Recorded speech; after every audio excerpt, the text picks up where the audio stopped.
listen to you, motherfucker. If you're not following your own advice, you cannot fucking speak on any of the shit that you talk about. So these motherfuckers who do not follow their own teachings should be banished from everything you fucking watch. If you turn the motherfucker's book around and he spoke about discipline all day and he's not disciplined, close the fucking book.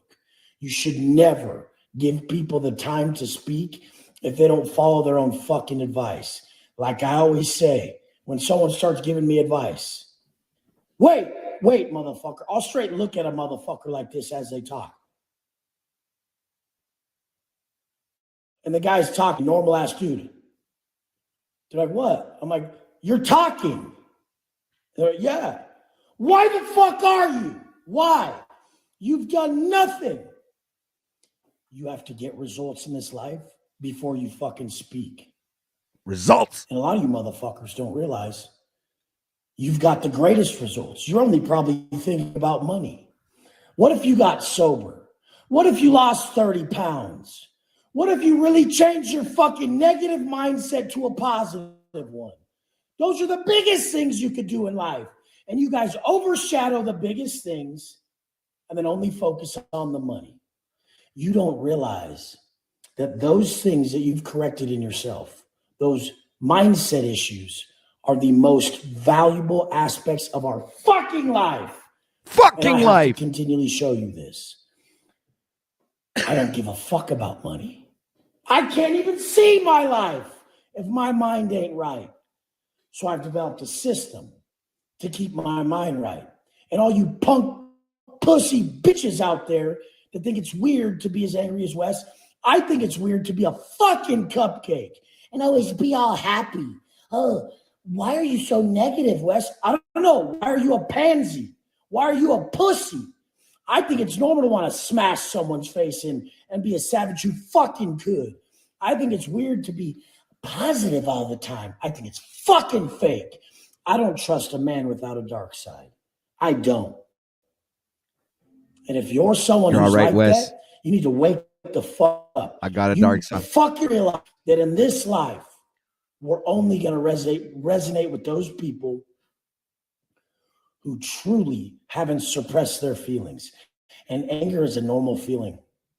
If you don't feel anger, you're not fucking normal, okay? Well, I'm fucking angry all the fucking time, Wes. Probably shouldn't feel like I do, but that's given my background. But you should feel the array of emotions. Like I've said, being in isolation like Wes Watson was, experience cyclical emotions that are on a 24-hour time span. So every 20 hours, I experience the array of emotions. So I get better at them than other people quicker. So people would think maybe that's bipolar or something because I'm switching moods often. It's just what happens to people who've been in isolation. You guys actually get fucked from your cyclical moods. Yours are more like 3 days on where you feel great, 3 days in like a really low depression, 3 days in frustration, and your guys' are longer. I watch you guys. I watch the negative hypnotic rhythm. I see you guys in my DMs all pumped up for like 3 days. Then the next few days, you guys are just ghosted. And I know what the fuck you're doing when you're ghosted. You're shoveling shit in your fucking face. You're fucking jacking off. You're fucking smoking weed. You're drinking. You're doing everything you shouldn't do. And I'm just holding firm. Because I know that if I break, I let you down. And I've assumed the role of a leader. If I slip, you fall. And I ain't gonna fucking slip. Because I made that my purpose. And I sure am glad I did. Maybe you should fucking, because I know you got half motherfuckers. Half you motherfuckers at least have beautiful children running around. They're gonna follow suit. It's always fail to this, but they never fail to emulate them. They're going to walk right in your fat ass footsteps. The last thing you should ever do is pass on your painful behaviors to your kids. If you overeat and it causes pain and you pass it on, you're a bitch. If you drink all the time, pass your kid, bitch.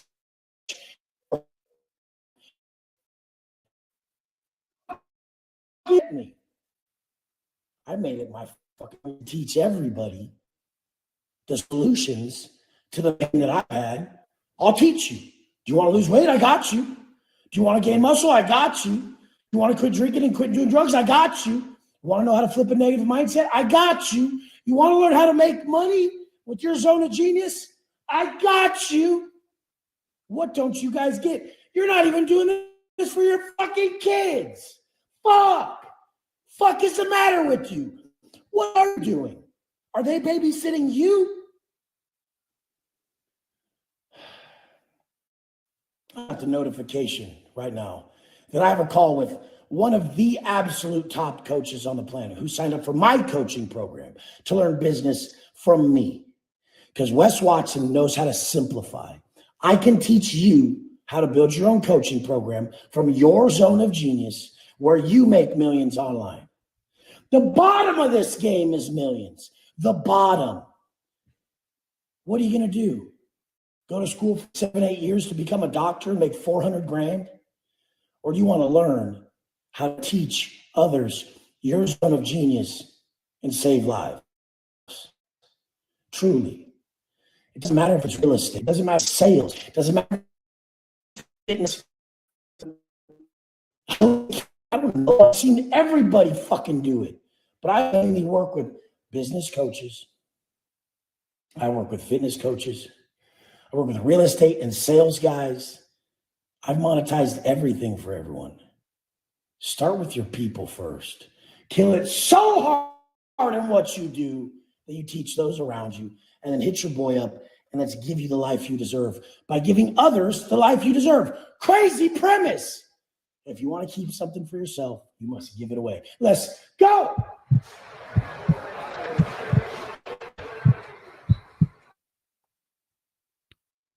All right. It's always very inspiring to hear Wes in the morning, guys.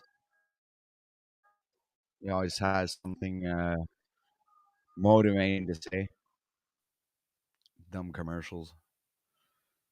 Yeah, I got rid of that. What about this? Okay, get rid of this too. Try to eliminate the tabs so you get some smooth bandwidth here. Too many tabs open tends to slow down the computer. All right. So we got 5 people watching right now. Why don't you hit that like button, share this out. Let me see. We got Moose is restreaming, and we also have, who else is restreaming right now? We got Moose and Moose. So we got double Mooses streaming OTW news. Well, that's just great. So what do you guys want to talk about? Because I can bring up the news, which the news always sucks, but what the hell? Oh, there we go. It's better than the cough. So let's see there. We'll click on this and see where it brings us. Something about warships or something. I don't know. Let's I'm waiting for the article to show up here. Looks like it's not showing up. Is it going to show up? Oh, yes, it's going to show up on a completely different thingy. Okay. That's taking forever to show up too. Wow. Great broadcasting experience, ladies. Oh, we have to, give each other a chance here. It is 6:42 a.m. Eastern time here over in Montreal, Canada. It is still cloudy, 5 degrees Celsius, and the show is just starting, ladies and gentlemen. We're starting this off nice and slow, pretty cool. Trying to get some stuff over here. Oh yeah, we got like this really awesome information. We're talking about nuclear-powered warship may be removed from Russian Navy. Wow. It's like we really needed to know that. It was like really, really important. That was like top news there. Okay, what do we got? There's a sub hunt in NATO. I mean, this is a half-hour thing. Sub hunt, NATO on patrol for Russian subs, NBC News. So, hey, you know what I want to go check out? I'm going to go check out the fish tank. That's something that Benton brought to my attention. And that's something this morning I think would interest everybody because I think it's pretty cool to have that as a backdrop, have that playing in the background. So you see what the heck's going on. It's like an interactive thing. So let's go check that out. The fish tank. Fish tank live.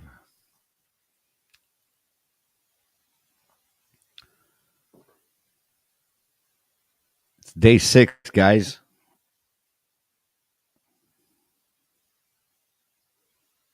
Well, this is on YouTube. So they're rebroadcasting this on YouTube? I didn't know that. Okay, so it's like really early. We're just watching this guy sleep. Hold on a second, man, guys. I want the real thing. What's the site? It's fishtank.live. Okay. That's the real site. But they got it on YouTube, though.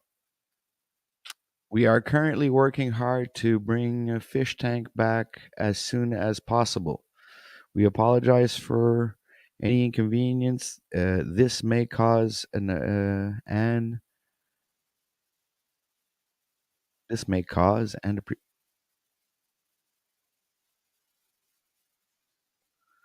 oh, so they brought it back to YouTube. Okay, so they're having issues with the website or something. Benton, what's going on with the fish tank?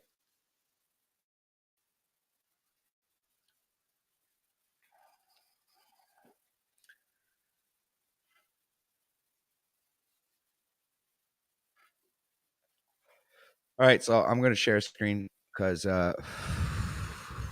we at least have some guys sleeping. I mean, I think this is a good thing. Yeah. All right. There's how many people watching? 2,665 people watching this guy sleep. This is fucking groundbreaking material here, guys. I'm sharing screen right away. We got the fish tank here on YouTube. I thought it was but the site seems to be down, ladies and gentlemen. So I don't know what's going on. They probably hooked it up onto YouTube. So I don't know what's happened. I got somebody joining the show, Mr. Rob Cleveland, who was over on Mr. Holland Slave's live stream. Hello. Welcome, Mr. Rob Cleveland. How you doing, sir?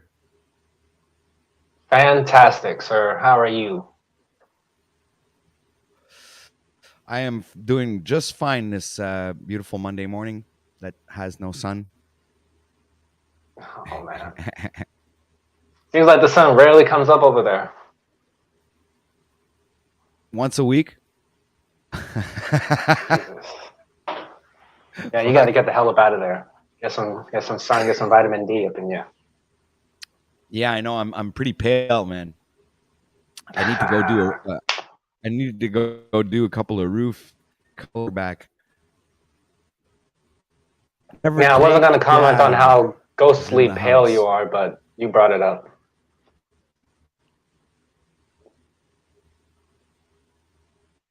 Yeah, but I already knew that. At least you're Borgen. In time. So I hey? It's like you're Borgen, and there's like this huge delay. What's going on? What's going on here? I don't know. Maybe it's the video I'm playing. Hold on a sec. We put on pause. Oh, and that pretty much fixed the background noise there. Is that better? Well, yeah, I'm not really sure about the delay. I mean, there's like a 5-second delay between what I say and then what you say. So I'll start talking right away after you finish speaking. Okay, it's a little better now. There we go. All right. So it was probably the video taking up some broadband and creating this connection issue. Hey, we got 10 people watching right now. That's awesome. Why don't you guys go ahead and like, share, and sub if you're not subbed. We got some new people rolling in. We got Freedom Grower. Yo, yo, yo, Freedom. Go ahead and click that link, man. You're my favorite co-host, man. Come on up here and let's make this place go wild. Not that Rob is not interesting. Rob is a very interesting, cupcake-ish kind of guy. I just like to keep it mysterious, and that's why I don't say much. Okay, so it is kind of mysterious. Unless I'm asked, of course. Sorry. What did you? Fuck! I didn't even hear what you said. I was talking over you while you said it. Go ahead. Well, everybody, ladies and gentlemen, we have Mr. Mysterious. We might change his handle to Mysterio. We'll give him a costume, and he'll do a bit. He can. Rod Mysterio. Yeah, I gotta get me a mask. We got Jackie Fox 333s in the house, ladies and gentlemen. Welcome to the stream, Jackie, and welcome to everybody who's watching right now who is not in the chat. We got a great show for you aligned here today because the people that come here and have the conversation with us are the ones who create the show. So we co-create together. I try to be a host that has something to say, even though he doesn't really have that much to say. Try to keep talking to myself or to whoever's here without looking or feeling crazy, and I'm. It's not something that I practice much, talking to myself. It's like it's not easy, but I think I'm gonna get better at it, like as time progresses and we move forward, in this grand adventure that we call the Grand Rising Show. It is episode number 14, so I am gonna be gaining some experience and getting better at, speaking to the camera. Yeah. How about you, Rob? You don't really have that problem, do you? Because I don't see you. You don't have a channel, I think. Oh, I do. Well, I mean, everybody that's sort of on here does have a channel to some degree, but I mean, I don't have much. I think I have like 3 videos on there that I did, and then just one restream from Benton. That's about all I got on mine. All right, so then go ahead and drop the link, man. Everybody go sub over to Mr. Rob Cleveland's channel. He has a couple of videos. I imagine you're going to be planning on making. Please don't sub. Okay, unsub and dislike. Okay, so don't. Here, I got a better one. It's like, go over there, like, share, and subscribe, or don't. It's up to you. There you go. I'm not a broadcaster. I'm not trying to be a broadcaster. And this, I'm really just here for learning and entertainment. Well, you've heard it here, ladies and gentlemen. Rob Cleveland is here for the entertainment and the learning experience. So we commend him for that, because this is what OTW News is all about.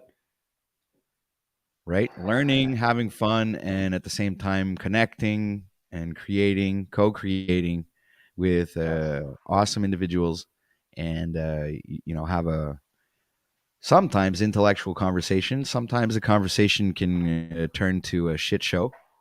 It all depends who's on panel and what subject we're talking about.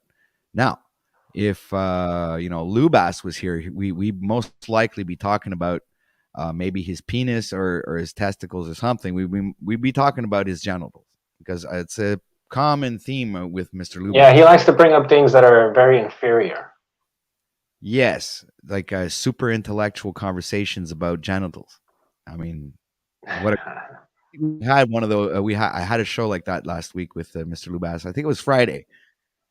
So yeah, that's why I had the banner up. Thank God it's Friday. But here on OTW News, there is one thing that we want more than anything. I want the truth. So,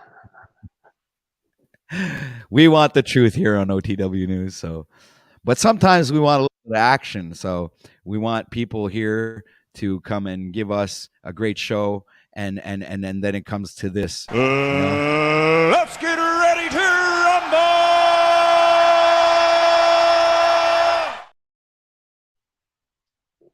Yeah, I think a lot of people enjoy the Jerry Springer aspect. You know, as long as it comes to like some sort of resolution, right? Some successful resolution. Right. We got somebody backstage. I agree with you, Rob. I'm just wondering, would you open your camera up, because Looper is kind of a not seen before name. Don't really recognize your avatar either. Yeah, open your camera so I see who you are. If not, I'll just bring up the overlay. Oh, okay, all right. Wow, man, I'm scared now. I got like, he opened up his camera and I saw his face, and I kind of like, oh my God. Okay, so ladies and gentlemen, please give a good round of applause. And those are one of the sound effects that I forgot to upload, but I'll get the applause in soon. So, warm welcome to Mr. Freedom Grower, aka Looper. Oh my God, that face! I just heard I you told guys you, were eh? talking about loose genitals, so I just want to make sure I was involved in the conversation. Oh, Jesus yes, I Christ. forgot to mention earlier that Freedom is also one of the awesome panelists that like to talk about genitals. Yeah, it's like, and his name. As an Yes, odd, devolving to strange, the inferiors. yeah, odd, strange, mildly homoerotic inclination to talk about male genitalia. Yeah, Yeah, apologize for that. and you know what? up front. What's really funny about that is his name, ladies and gentlemen, has everything to do with his genitalia. It's all I mean, you know. projection. It's all But is coming Dick? out. I have a question. We also have another guest in backstage. I'll bring you on in a second. I just want to ask you a question. Is Dick short for Richard?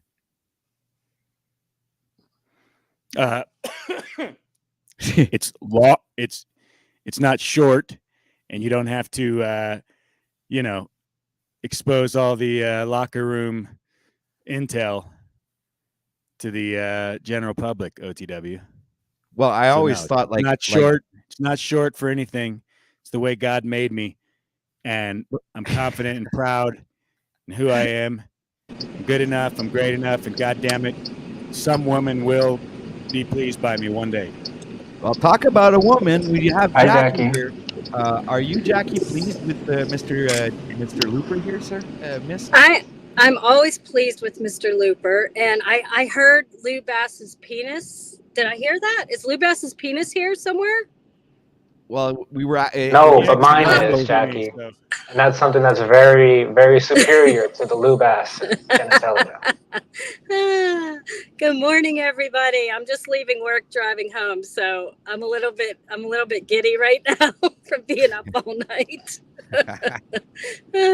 Well, giddy up on this. Never mind. All right, Rob. Okay. Wow. Wow, Monday it's morning too. starting out I with was a gonna bang. say. Sorry, I the should have subject my today, ladies camera on when I'm talking this. You should.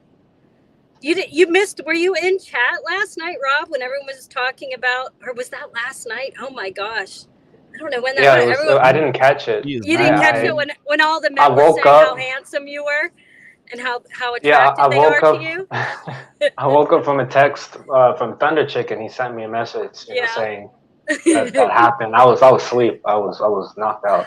See, you're so desired by men and women. The chat lit up. Everyone lit up talking about how sexy Rob Cleveland is. Well, it's appreciated. It's just sort of odd for me because I've never really experienced those sort of things growing up. People always tell you these things, but Yeah. I don't know. It's just an odd thing. Not very well with compliments. It was. I'm like, for Rob not to be here for this, he's missing it. Well, you'll wish have I to go could have back. been there. You'll have to go back the whole 12 hours and try to find it. Yeah, you told me Thunder Chicken said it was maybe like 2 hours in or something. Yeah, I can't. And I was remember. trying to catch up. I was going to catch up earlier when Paul was going to wrap it up. Yeah. Like 5 fucking hours ago. I know. But he ended up keep on going, so I just caught up with the live and said, fuck it, I'll catch up with it later. Yeah. Yeah, I didn't get to see much last night. I was a little bit busier, but yeah, I did catch that part, and then I caught the end of it, and then I caught when he went live again, and then it ended again. So, and I'm like, oh, OTW is on. I'll hang with OTW while I drive out, and all you other beautiful people. I fell asleep when they were doing the chalk body outline thing. Oh, I want to go back and watch that. I do too. I want to go back and like see good that stuff. part. Yeah. Yeah, I had to check out a Yes, I few missed times that on part. there because that broad was fucking annoying as fuck. I couldn't take it. That blonde lady? Yeah, the broad, whatever her name, Grace. Grace, is that what it was? Yeah, I just only caught a minute of it. Yeah.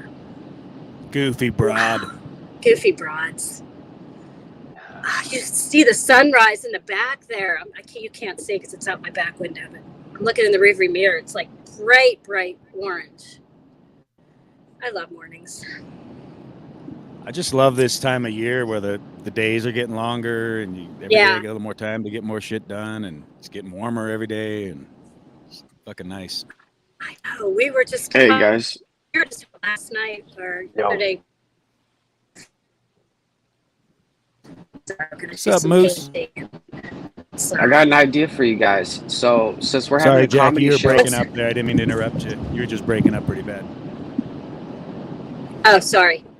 me and Jackie are going to start And a I comedy figured I'd show, interrupt right? Moose while I was at it. I know. I appreciate you.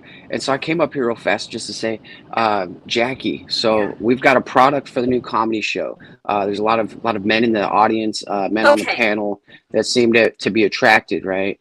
So we're going to make a mold. You're going to make a mold. We're going to get that going. Now that I know that Rob Cleveland is pretty much loved by every man on every panel on this metaverse, we're also going to have Mr. Rob. We're going to have him make a mold as well. So now we've got $2 million ideas with one stone. Okay, so there you go. Think about it. I'll get the marketing team on it. I'll talk to all the people in China, see what kind of materials we got to get. No, I'm gonna let one of these guys explain the mold. I gotta go get some coffee for the wife right now before she shoots me. Freedom, can you explain this idea for her? Now, just to be clear on this mold that I am going to have to make, it will be a little fraudulent because I do not want the ladies to be disappointed with what I actually have. Carry on, Dick. Yeah. Or Looper. I just don't understand why nobody wants to mold me. You know, why can't I be molded too? But you don't want to let yourself get molded. They don't want a dick mold. Well, you're up there in the Rockies. It's a little cold there. It's gonna be a little small, man. It's a high elevation dick mold. Do you think we could use Can we do some 3D printing for that? I'll really get ready for the mold. You know, I'll like get myself all in my best performance shape and get myself 3/4 cocked, and you know, that way I'm putting my best appendage forward, so to speak. You know. Anyway, I don't know where Moose was going with that. I just caught a little bit. It sounded like there was some kind of why are we gonna mold? Because everybody loves Rob, so all the men want some kind of like. Because he positioned it like it was for the men, but then Rob positioned it afterwards like it was for the women because he didn't want to let them down. And so I think first we need to figure out who the customer is. Is Rob's molded phallus a product for the male aspect of the community, or is it for the female aspect of the community? Well, I think we're in some dick confusion right now. Yes, I think we need some dick clarity, Dick. Yeah, because now I'm confused between what kind of mold are we talking about here? I mean, are we talking about like bathroom mold, or is it like, you know, a mold that you use to shape something with? Because now I'm confused because, you know, if we're talking about the shape, I mean, okay, I think we could deal with that, but I mean, the mold, like, the mold that accumulates in bathrooms and in wet places when the ceiling leaks, and then there's mold that builds up in the corner of the ceiling, and all kinds of places where there's humidity that seeps through and creates mold. So I'm just like wondering, what type of mold are we talking about here, Dick? I'm not sure what's going on here. If this is some kind of intervention, or you guys are trying to just take me down a dark alley here. Slightly offended. I got to go do some Wim Hof breathing therapy and splash some cold water on my face. I'll be right back. Oh my. Go ahead, Jackie. I know nothing about this. Moose has surprised me with this molding idea. So I really don't know where that's going to lead to. It's a moldy situation. We got Fly Shy 58 downstairs. Downstairs.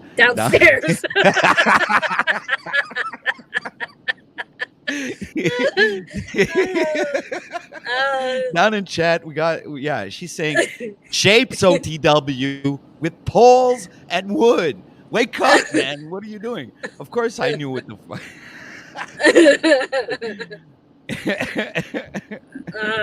I need some sleep. No. You need a coffee.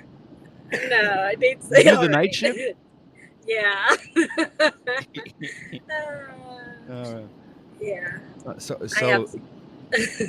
Dick's going to. I know what Dick's going to do. He's going to try and mold his genitals. We brought up the subject, so he says, "Okay, I got to go try this." Yeah. He's gonna go melt some wax. That's just one thing I haven't done, OTW. So I got to check that off the list here. Okay, it's on the bucket list, though, right? Mold your genitals. Mark, I'm glad you feel safe down there. I don't know. I mean, I'm not finding it funny unless it's something like we did mold Rob's genitalia and then it was like incredibly small, so then it was just like you had to use a microscope. I'm telling y'all, it ain't nothing special. I just know how to use them. I just got to tell you guys that some of the boys up here will save plastic, so we can use that as a economical sourced, great for the environment. With me, it's like man. You're almost saving gallons and gallons and gallons of plastic. So, I mean, honestly, if you buy the Moose one, you're saving the planet, Jackie. And the reason why we're going to start selling these products is because the production team needs money. You need a microphone, obviously. We've known that for quite a while. I mean, this iPhone thing's not really kicking it. Rob over here, Rob needs some bling. He's never coming on the show with a gold chain. He's never wearing watches, and he ain't got a grill yet. I probably could use a new shirt. I've been wearing the same shirt for probably like a year of streaming. But I propose that Rob wear the. I'm glad you brought that up. I need an iced out grill. Iced out grill, yes. Straight diamonds, and when we put that diamond tester up to it, I want that shit to fucking beep. I want that shit to beep. It's real. And I need a Breitling on my left wrist as well. Well, we won't see that, Rob. I could always flex it just by doing a little. Okay, all right then. If that's good. And OTW, we'll get you something hot too, man. We'll get you something hot, like a leather jacket or something, 80s style. No, you know what I was thinking, Rob? One of them long ass trench coats. No, it's like I want some light action, like all kinds of colors, at least especially blue and red, to get some lighting in here. That would be good. The lighting. I need some lighting. So anybody else need anything at all? I'm satisfied with what the Lord has provided, and I make do with what is given, so I'm not like you guys in a state of desire and consumerism. No, it's great. It's great. I appreciate that. And now that you say that, we're going to take your 25% that was going to go to you, and we're going to put that back into the production team. So thank you for being awesome. It's 100% free product for the team, and we will make a lot of money off of it. We'll sell the Little Dick and the Big Richard, and I think those will be two sizes that'll do good. Yeah, see, and that's why you hold on guys a fail, second, because Freedom. I would have invested it, and over a period of 10 years, we would have been exponentially wealthier. In your case, you guys are just gonna throw all the fucking moolah and blow your wad on an experience, an idea, and Talcotanianism. Is that what it is? Talcotarianism? Talcottism or something like that. But says the man who Talcottism. talks into an SM57 $200 microphone and Sennheiser earphones, $300 earphones, and an acoustic guitar hanging in the background, drinking some super expensive tea. I mean, whoa, you he's gotta thinking shoot you're doing higher very than well that. for You gotta yourself shoot there, Freedom. higher. Yeah, Ugly seriously, hell. man. The Talcottian way is to live without working hard. Okay, so we're gonna live, and we're gonna live great, because we're gonna take advantage of all these suckers. You know, the people that would buy the pet rock. Nah, these aren't the same people.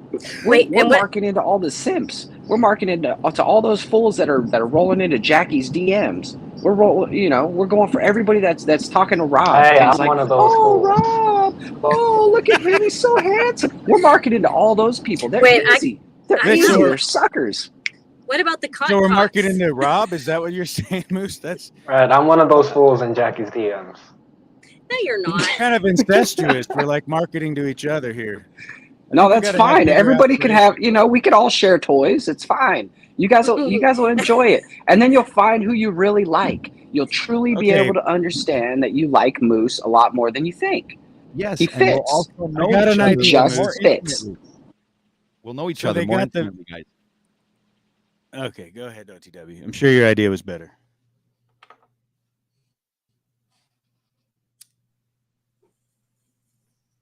Et le silence fut, mesdames et messieurs.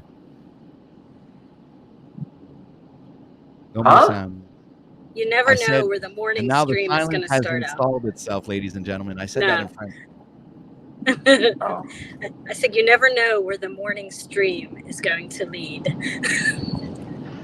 I'm talking about making money, and you guys are like, Hey. you're totally derailing the project here. I We know, need some no, funds. I need some funds too. Let's figure this out. How are we supposed to get the OnlyFans thing started without the funds? We need some nice cameras. We need some nice lighting. Rob knows what we need, Rob, right? We also need some nice women.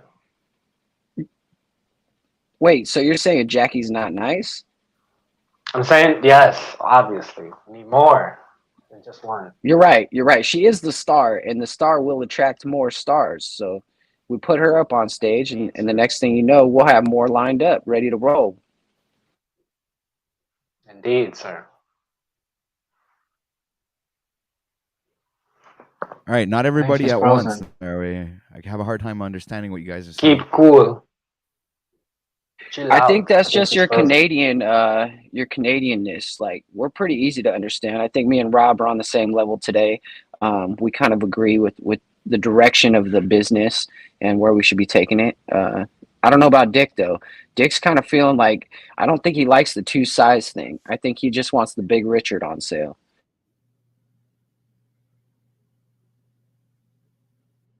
Well, we lost Jackie. Hopefully she'll come back. Okay, we need Mother of Dragons on OnlyFans. Wow. Awesome. Rob Cleveland has left the building. He is presently going to... He went and I did was his just rounds. speaking He's with already the back. resident. There, I use that word. I figured Jackie'd come back. I didn't leave. my This wonderful 5G bumped me. So your phone uses 5G? Well, it's trying to in the middle of a cornfield, and it's not working very well. See, this is why I'm telling you, we need production money. Jackie, we need to get on the mold. We need to get the OnlyFans site up. We need to get all this stuff going because even We if need our people are own just laughing satellite. at us, it's still money. Yeah. I don't mind being laughed at. But Jackie, we're going to be needing our own satellite. Yeah.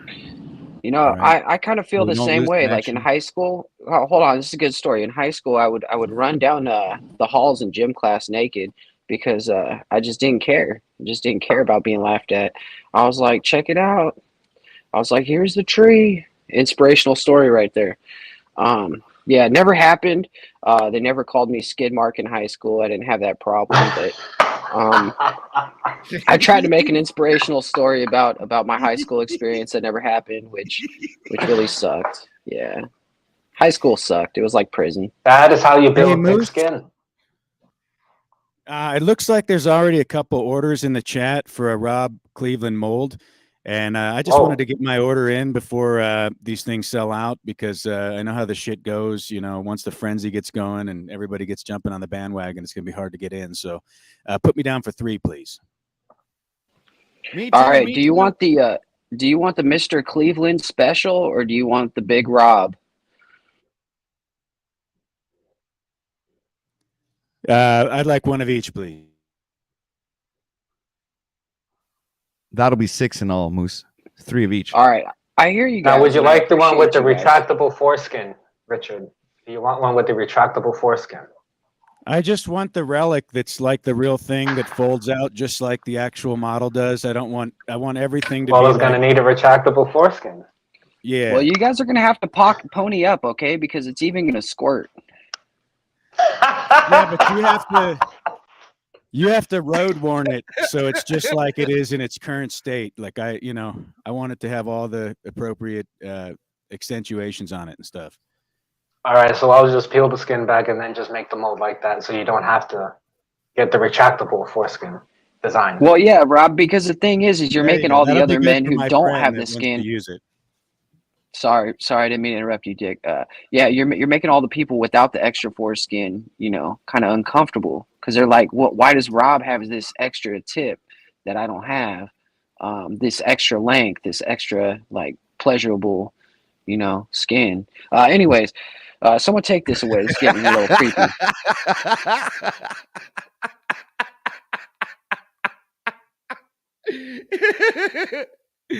You seem to be having a lot of fun there thinking about Rob's model there.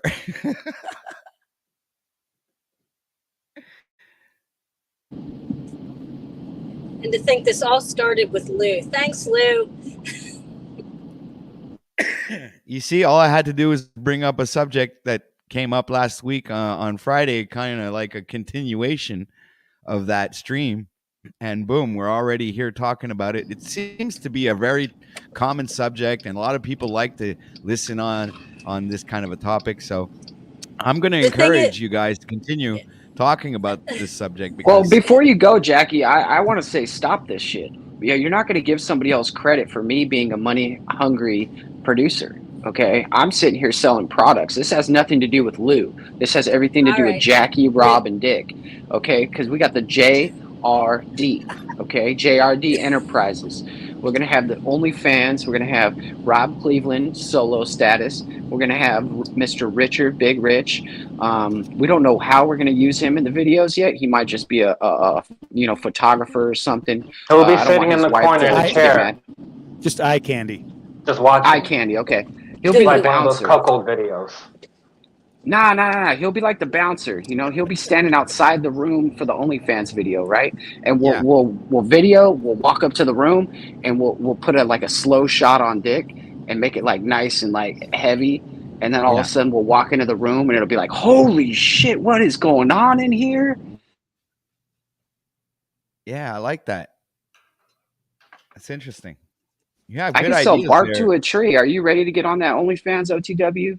I think we you know can what? sell you. What I was thinking there, Moose, is that you should go on from being a producer to a director, sir, because now you're coming up with phenomenal camera ideas and everything, and you're going beyond the producing. You're actually want to become you're coming up with the whole concept of your OnlyFans.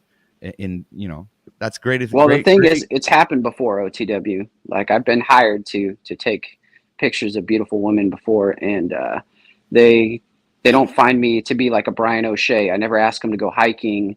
I never offer to take them out to dinner afterwards. It's really just all right, we're gonna take some pictures, and all right, get in your cab and get the fuck out, kind of thing.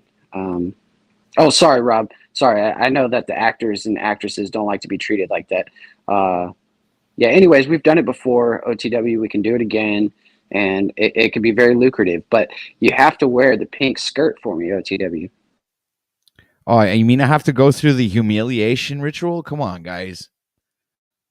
Every man in Hollywood must go through the humiliation ritual and sell his soul, give a blood sacrifice. Otherwise, you will not reach the greatness of people like Tom Hanks. All right. Well, I guess if The Rock can wear a pink skirt, I guess I can wear one too. He did do the movie Tooth Fairy, guys.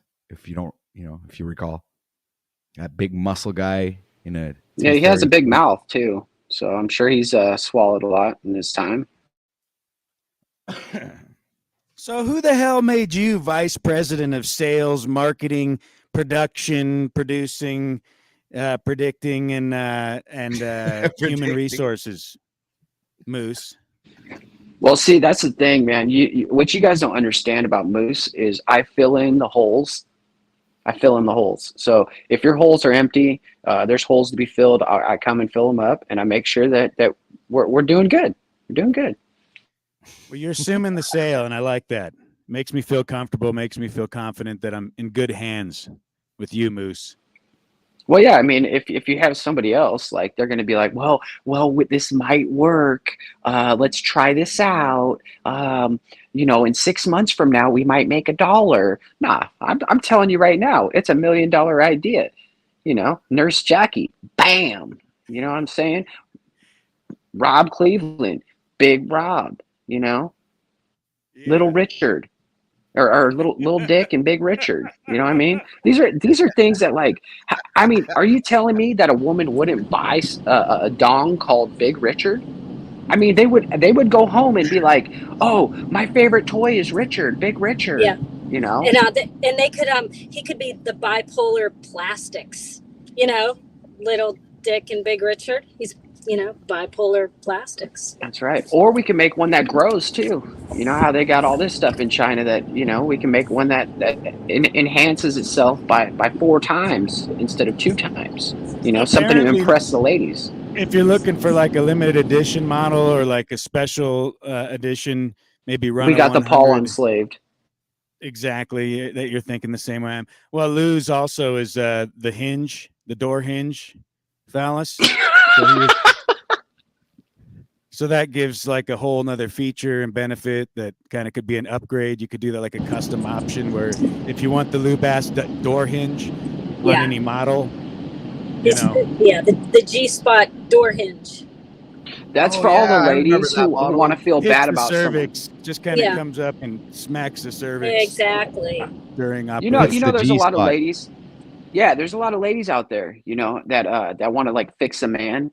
Well, that's where they would buy the Lubass model because it's broken from the get. They literally have to fix it for it to work. Damn.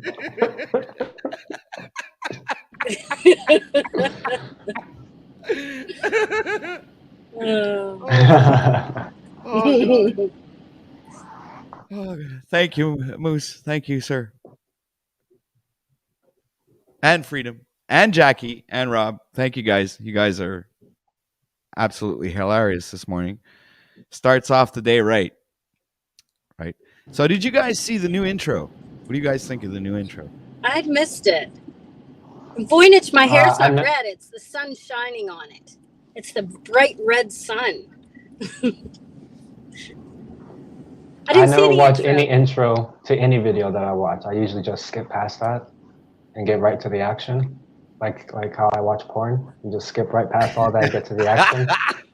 I know. Why would you even watch the lady walk into the room? Like, who cares about that? Just get to the action, dude. Like, look, we're not boyfriend and girlfriend.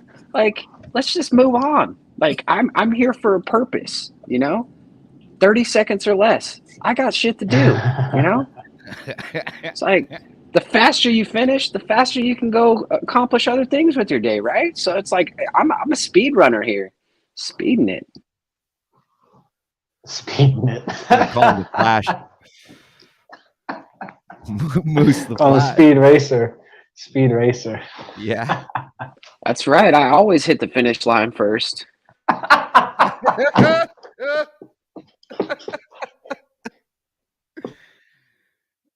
Oh my See God. what you With do, no Jackie? regard- I You I make me didn't funny. do it.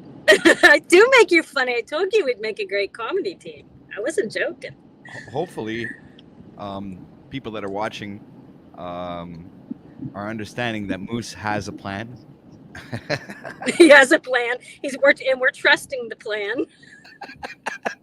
God help us. We're trusting the plan. Yeah, you're gonna need a lot of God's help if you're trusting my plan, because I basically wake up and I just go by the Spirit. Uh-huh. Well, that's a good plan. Oh, Please, Moose, my. do continue, because this is. Do you have other good material like this? Because I think personally, you're funnier than Brian O'Shea. So, Oh my gosh. Well, there's a lot of things I'm better at, than Brian O'Shea. I'm funnier. I'm sexier. I mean, I could just prove that with all my ex-girlfriends. I could pretty much give you a list. You can call them all up and you can ask them. The only reason why we didn't really work out is because, well, Moose is kind of a, he's a man. He's a man. He needs what he needs. So do you have any I don't of have those anything phone else numbers funny so to we can say. start making phone calls right now? You know what? It is a little early on the West Coast, so I don't want to cause conflict with all the resolution I've made in the past.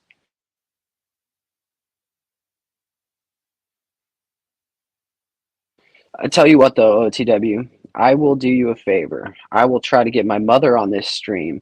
If you think I'm funny, that bitch will crack you up. Well, I hope she doesn't see this stream hearing you call her that. Why? She'll tell you herself. My mom's a strong woman, man. She don't give a fuck.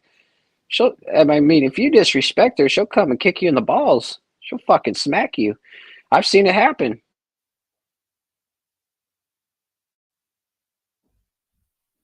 But let's Well, get to boys, something inspirational, though. Wait, so that means you need to go take care of Joshua now? Hell yeah. Jackie, does he not know that you I've have gone home. 5 other men to take care of first? Oh, he's used to it. No, Tell him, we got viewers out I'm there. tired. I We gotta can't. go sleep. Tired? You got to get inspired. I'm No tired. sleep. No sleep till Brooklyn. No sleep. No sleep till Look at Brooklyn. Rob Cleveland. He's working all night. All He's right. not going to sleep. He's just leaving the desk. All right, I'll sit here at the picnic table. Josh took the girls to school, so I have to wait for him to Hey. get home anyway. You know what, Jackie? I have a better idea. Let's fish tank this. What's that? Why don't you just go get in bed? Just put the All right. video camera right there, and we'll sit there and we'll watch you like that fish tank channel. And OTW's ratings will rise even if you're not doing anything, because people are so fucking stupid out there that they'll watch that. No, Yeah. they'll just watch me sleep. They'll think I it's the would best watch thing that. ever. I mean, yeah, it's the most exciting thing, right? Oh, she rolled over. Oh, look, the shoulder moved. Shoulder. Oh, look at that toe. It's peeking out. Hey, somebody donate $500 so we can see another toe. It's like, man, these people are fucking pathetic. It's like, you talk about the emasculated people in the country, and then you see these people. It's like I literally, I don't want to see the person that's on camera. I want to see the person that's watching the person on camera to see how fucking pathetic they are. So or that's a am I thing- just a hater? No, but I didn't know about that. So fish tank they just put a camera 24/7 in someone's room and just Yeah, kind of it's watch stupid. Yeah, they're just watching people Yeah. We knew we'd 24/7. get They there just though, It's- right? I mean, that's the segue into like full meta cyborg. They always start with sex, right? You know. welcome to So the Truman Show, baby. was that an incarnation of OnlyFans? Is that where that was adopted or came out of? No, I think What, it the was fish tank? the Real Housewives, of Brooklyn and shit, and the Real Housewives of Jersey. Oh, okay. But So- there's a place right now that you can go where it's like fish tanking, they call it, and they just have constant. No, Yeah. it's called Surveillance. fishtank.ai Fishtank.live. or some Oh, fishtank.live. okay. So Fishtank.live. stupid. All right, I'll see you guys Stupid. later. I'm gonna head over there and check that out, and I'll give you Yeah. a testimony. Hey, when you're after your Yeah, but it's 30-hour down. The site's experiment, down. The site's down. I've been trying to get in there I'm this not morning. sure. It's up on YouTube. though. OTW, a regular contributor and spectator of the fish tank, will No, I inform us found out about all like the regular Friday. updates. Benton came up and showed it to us, and I just wanted to go see this morning what that was all about. Maybe bring Yeah. some kind of. so you've been new watching ever content since, here on YouTube. basically. You've been Excuse watching me? ever since. You love the fish tank. You can't look away. It's like a donkey show, right? It's so disgusting, but you just can't take your eyes off it. And then you look at your friend and you go, "Hey, check this donkey out." And then he's like, "Whoa, dude, you got to come to the donkey show with us, brother." And everybody's sitting there thinking, "Man, this is fucking disgusting." But at the same time, you just can't turn away. It's a phenomenon. It's a donkey show phenomenon. Donkey show philosophy. So Moose, so you're talking about monetizing, and I can see us the vain society we're getting into, where if they could offer some kind of device that they put on you that allowed for that 24/7 surveillance, so that the fish tank now becomes something on your beingness that allows people to experience your life day to day, because this is how, like loser, lonely, not doing anything worthwhile, no purpose state that a lot of people are in. They just would want to live vicariously through somebody else's actions. And if they could like ride along, someone could literally monetize their entire existence just by putting a camera on their life and showing what they do. I guess maybe you get like a People are already 2 hour a doing day. that.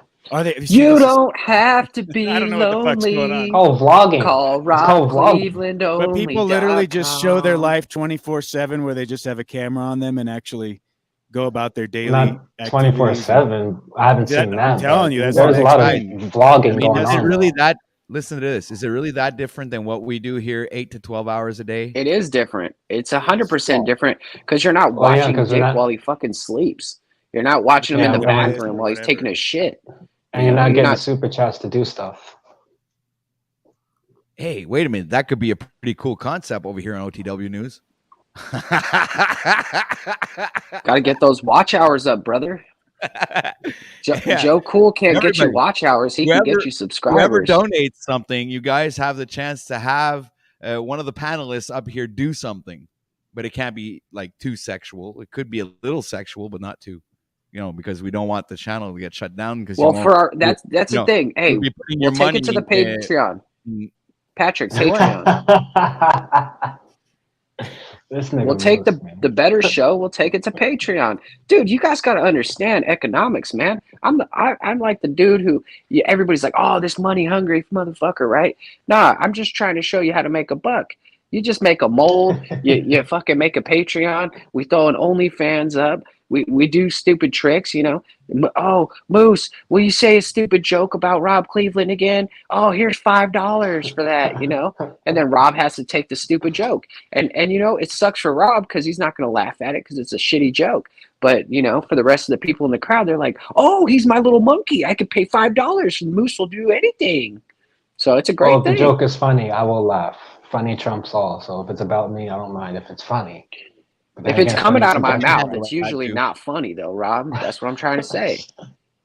I'm just trying to be a reasonable man.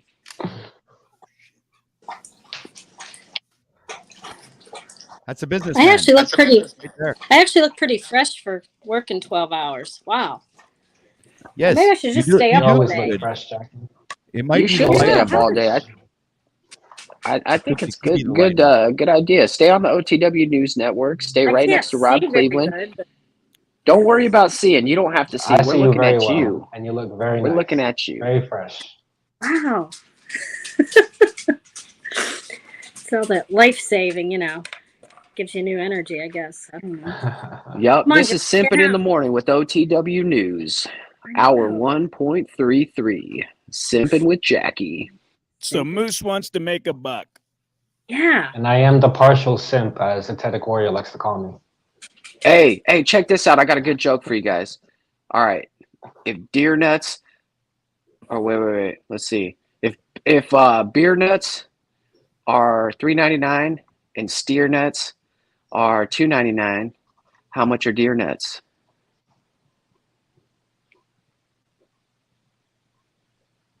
I'm Can you- stunned. Under $1. Oh. Terrible. Yeah, you guys need we need a laugh track or something because you guys suck. That was terrible. Terrible. A laugh track isn't going to make it funny, Moose. Yeah. I'm gonna get a laugh track like in 10 minutes from now. I'll have a laugh track. Haven't Get you on- ever seen Saturday Night Live? That shit's not funny at all, but you still got millions of people watching because they got laugh tracks. That's why I don't watch it because it's not funny. Well, yeah, those people that watch that are typically brain dead zombies. Yeah, but brain dead zombies are what makes you the money. That's what I'm trying to tell you. I'm trying to sell the fucking pet Aye. rock over here. There's a lot of ways Touche, to touche. pull that off if that's what you're going for. I mean, you could make bobblehead characters. They got sites. You just literally put the image in. You could do bobblehead characters of all the figurines. You could do dolls with the mannerisms of certain characters on here. Yeah, That's to get what like you a wanted pull to do. string doll. A pull string, like a pull string talcott doll. You pull the string and Oh, says, yeah. "Get out I'd of your fucking buy one. imagination, man." I would buy multiples. I don't know why. I just think they would be valuable over time. I think if you get in on the ground floor, that shit, Holy shit. gonna be Holy smart. Like the shit. Beanie You Babies. just came up with a great idea. A fucking bobblehead. shit's A easy. Talcott bobblehead. Oh my Dude. God. Bling! Get out of your imagination, man. I was looking at it last String. night, actually. Bestfacegift.com is where I was looking, and you can get these things for like $20. You don't think that you could sell them for 40? I mean, I'd buy one. Hey, man. It's Jack Talcott here, and we're trying to get rights and freedom. Exactly. We're saving the world. We're ending wars and suffering, man. Whee! Yeah. Just like Woody in the UN, Toy Story. man. That'd be Hey, great. for the record, before I'm sorry, I have to interrupt you. For the record, Jack Talcott, I love you, brother. And this is all in good jest. This is all in good Yeah. fun. All in all. Here we We'll go. be on the show tonight. And if anybody in the crowd references this moment on the show, just know I'm trying to make you money, me money. We're coming out with the bobblehead soon. I'm going to talk to the people in China. We're going to try to make it out of something that doesn't have a bunch of lead and all that poisoning chemicals and stuff in it. But if we have to cut costs, we have to Dude, cut costs. all you have right? to do is So- take the Woody character, take the head of Woody off, and put Jack's head on top, and there you go. It's done. Yeah, it's the pull string Jack Talcott doll. Yeah, The pull the string, yeah, and then exactly. he says, "Get out of Nubs! your imagination, man." Hey, man, I'm trying to talk right now, and it's all about me, man. How about the Can triple I X offer an model where- opinion? No. Get There's out a of your triple X model. opinions, man. Get back into the facts. What about the Hey, triple Paul. X model, Moose? The one that goes, "Fuck you." That would be the best one. Fuck yeah. Jesus Christ. Wait, what did he say to me? What did he say to me before? He said, what did he say the one time? He said, "Jackie Fox, You don't offer me anything. I don't get you." Like that. I got him real frustrated the one time. And that Meg gets the disgusted look on his face.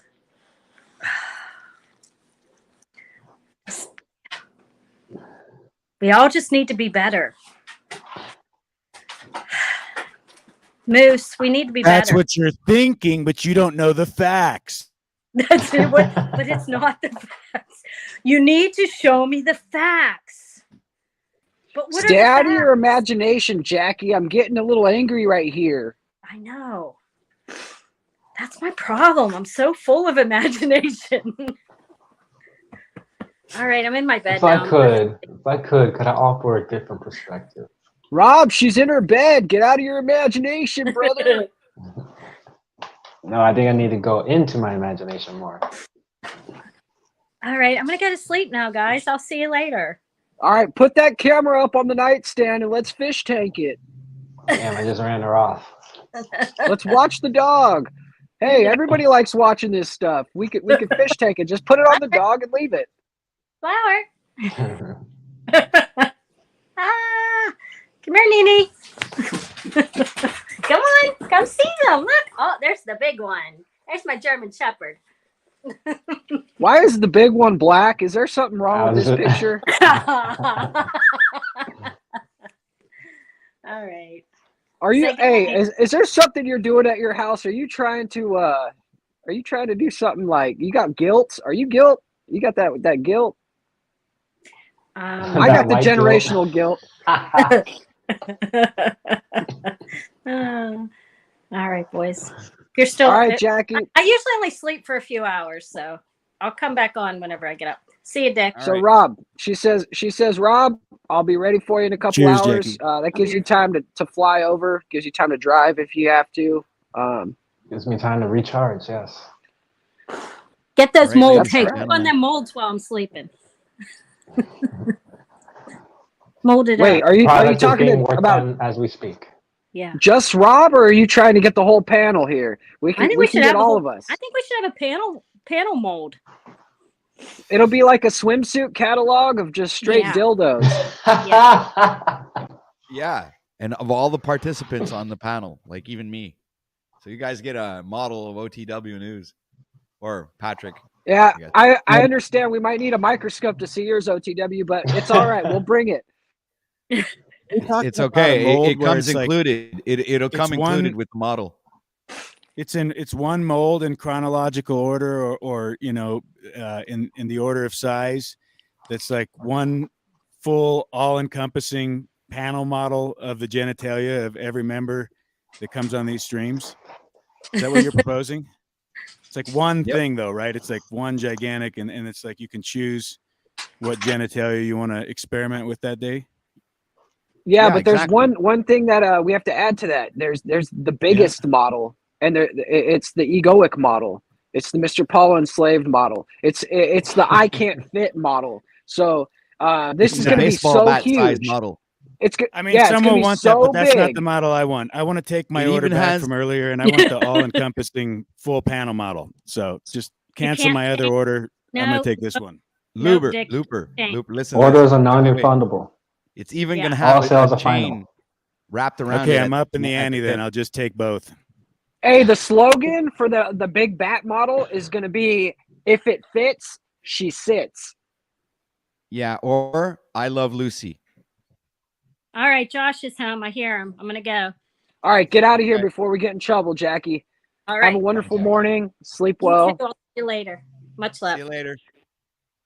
Adios, amigos. All right, ladies and gentlemen, that was Jackie Fox. I'll be Triple coming in your Three. dreams.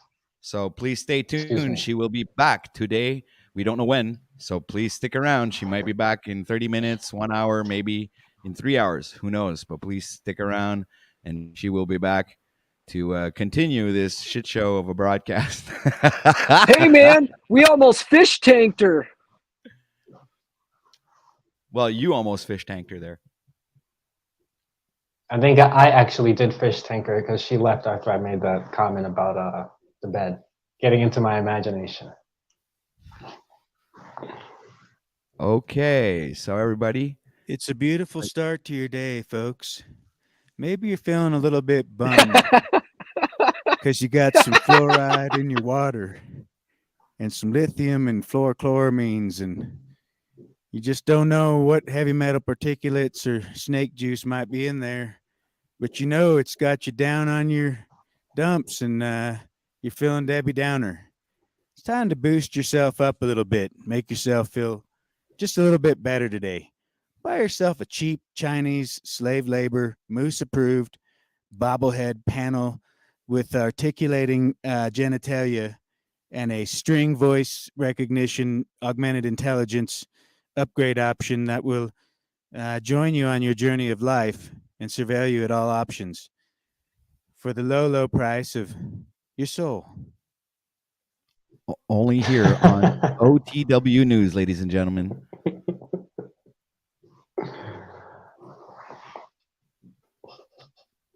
Now that's great broadcasting. I love that. That's the kind of thing, you know, little bits like that are just awesome. Anybody else have a bit for us? How about you, Rob? You got a bit you can do for us, and I'll put you up on stage there so you can do your bit, because I love bits. I do not. You do not have a bit. Moose, do you have a bit? Well, mine's a little bit, but I have a little bit. It's a little bit.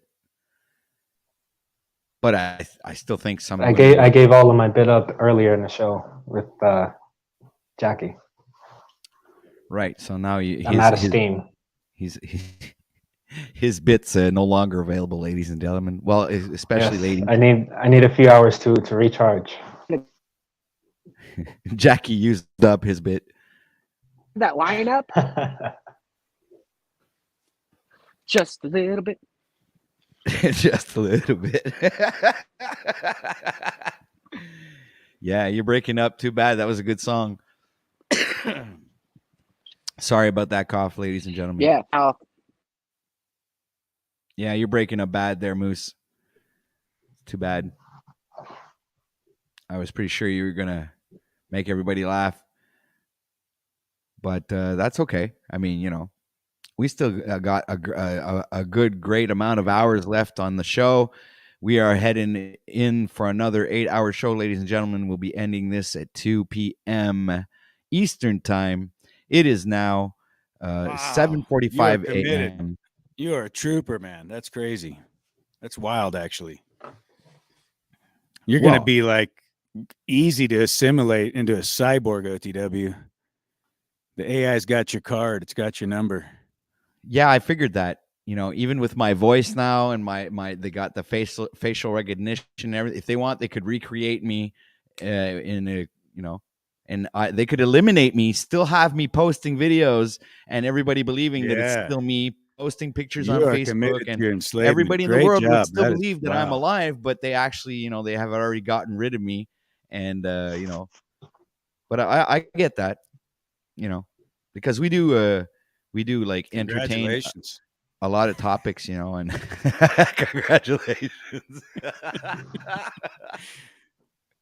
Glad that's all working out for you. Yes. Hey, well, you know what? We do have 27 people watching right now, so please make sure to hit that like button, share this out to the world, and have everybody come on in and have the fun that we have here on the Grand Rising Show. This is episode number 14, ladies and gentlemen, and we are continuing on. You know, we just can't stop here. You know, we got to keep going and going. It's like the Energizer Bunny. You know, I mean, it keeps on going and going and going. It just don't stop. So, OTW News, myself, Patrick, will not stop. We'll continue every day, 5 days a week, with the Grand Rising Show, where everybody can come over here and say what they want and have a bunch of fun.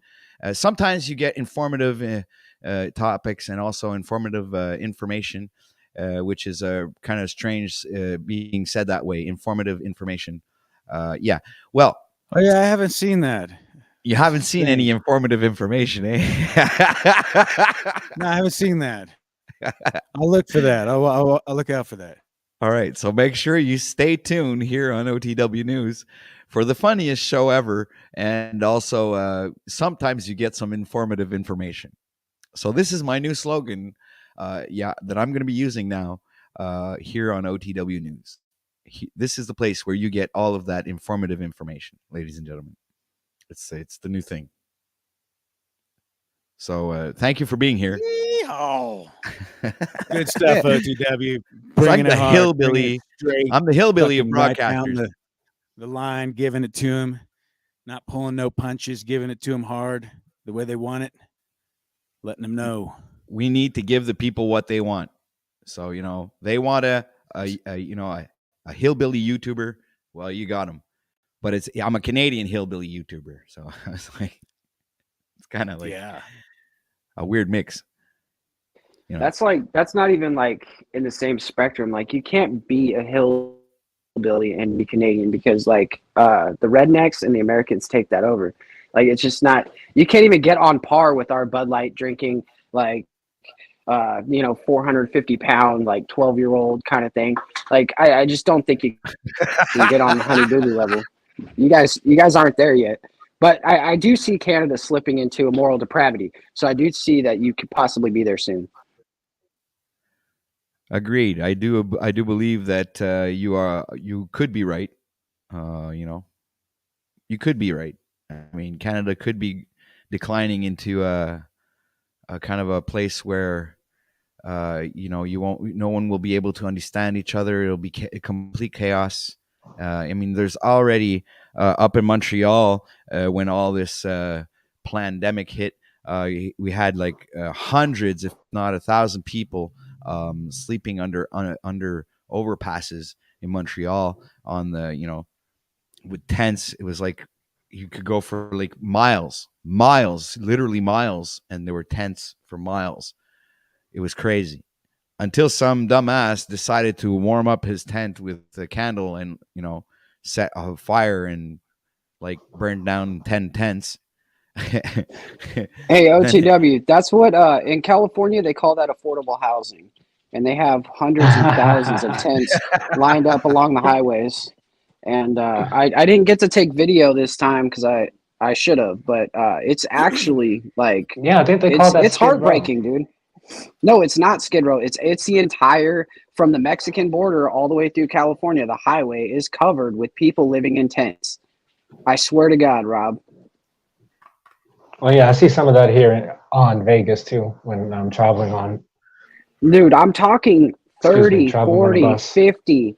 I'm talking hundreds of tents in an area. I'm not talking just like one on the side. I'm talking like people I are know. so on the street right now. It's Yeah. like, dude, it breaks my heart. I was tripping, man. People, I was going to work every day in Montreal, and people freaking at the stoplights, fucking, trying to fucking squeegee your thing and going around with cups and asking for the. But you see tents like an ocean of tents, man. You just see them everywhere. It's crazy.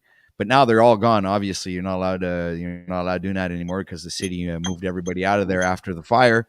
But maybe it was a planned fire. Maybe they did it on purpose because they needed to get rid of. They did something anyway. I don't know where all those people. They oftentimes.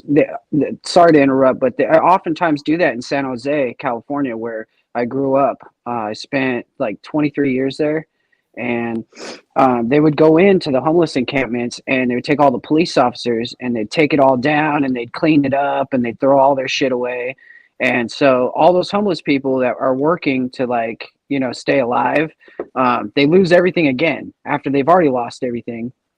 And then they build it again and they build it again and they build it again. And so it's just a cycle of keeping these people like beaten down, because how are you supposed to ever like keep something if you have nowhere to hold it? You don't have a house. You literally have a tent, and then that's all your belongings are in the tent or in your backpack, and they take that, from you.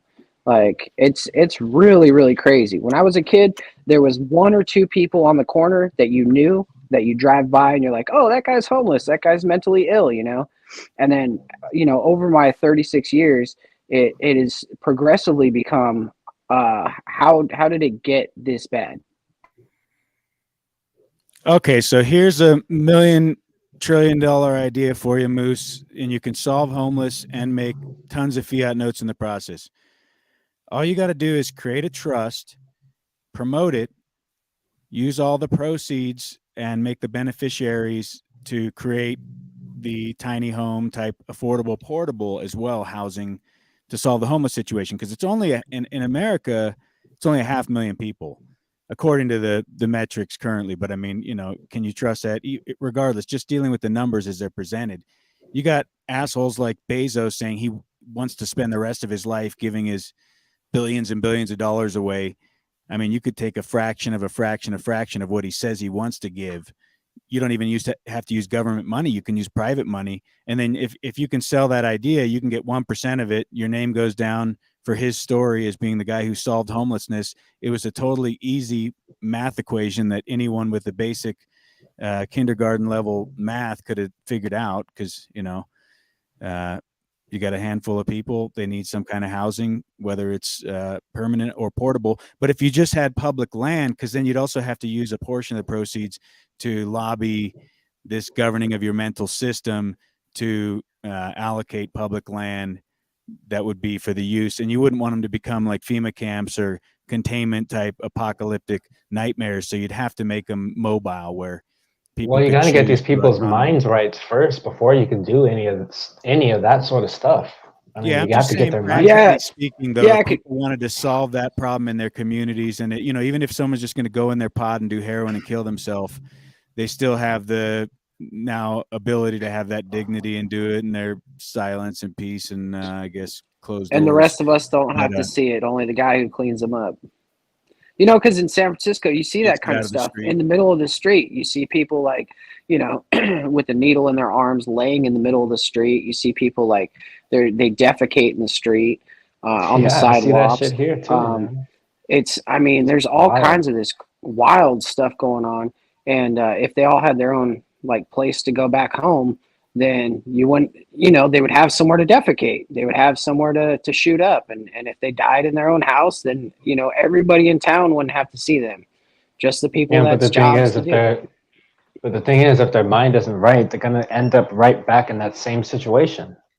Doesn't matter how, unless And somebody's that's where gonna I be agree with paying you for the too. house, 'Cause unless it's like government subsidized, then I mean, I guess I could see that sort of working, but well, that's I what don't the know. trust is for. The trust Nah, pays you for the can't. house. It builds the house, right? You can't use the government, though, because it's so inefficient. It always will fuck it up. It's going to turn it into some mass conglomeration of dollar printing. Fucking the most inefficient version of whatever you want to do. Have the government design But it. I'm saying these houses that you want to put that you want to put these people in, who's going to be paying for the bills and all of that stuff if the person themselves is not, because they're not right mentally. You see what I'm saying? They're going to end up right back in the streets. Now, fundamentally, I don't disagree with what you're saying about the psychological state of these people. There definitely needs to be something taken into consideration there. I wasn't really speaking in regard to that, but we can go there.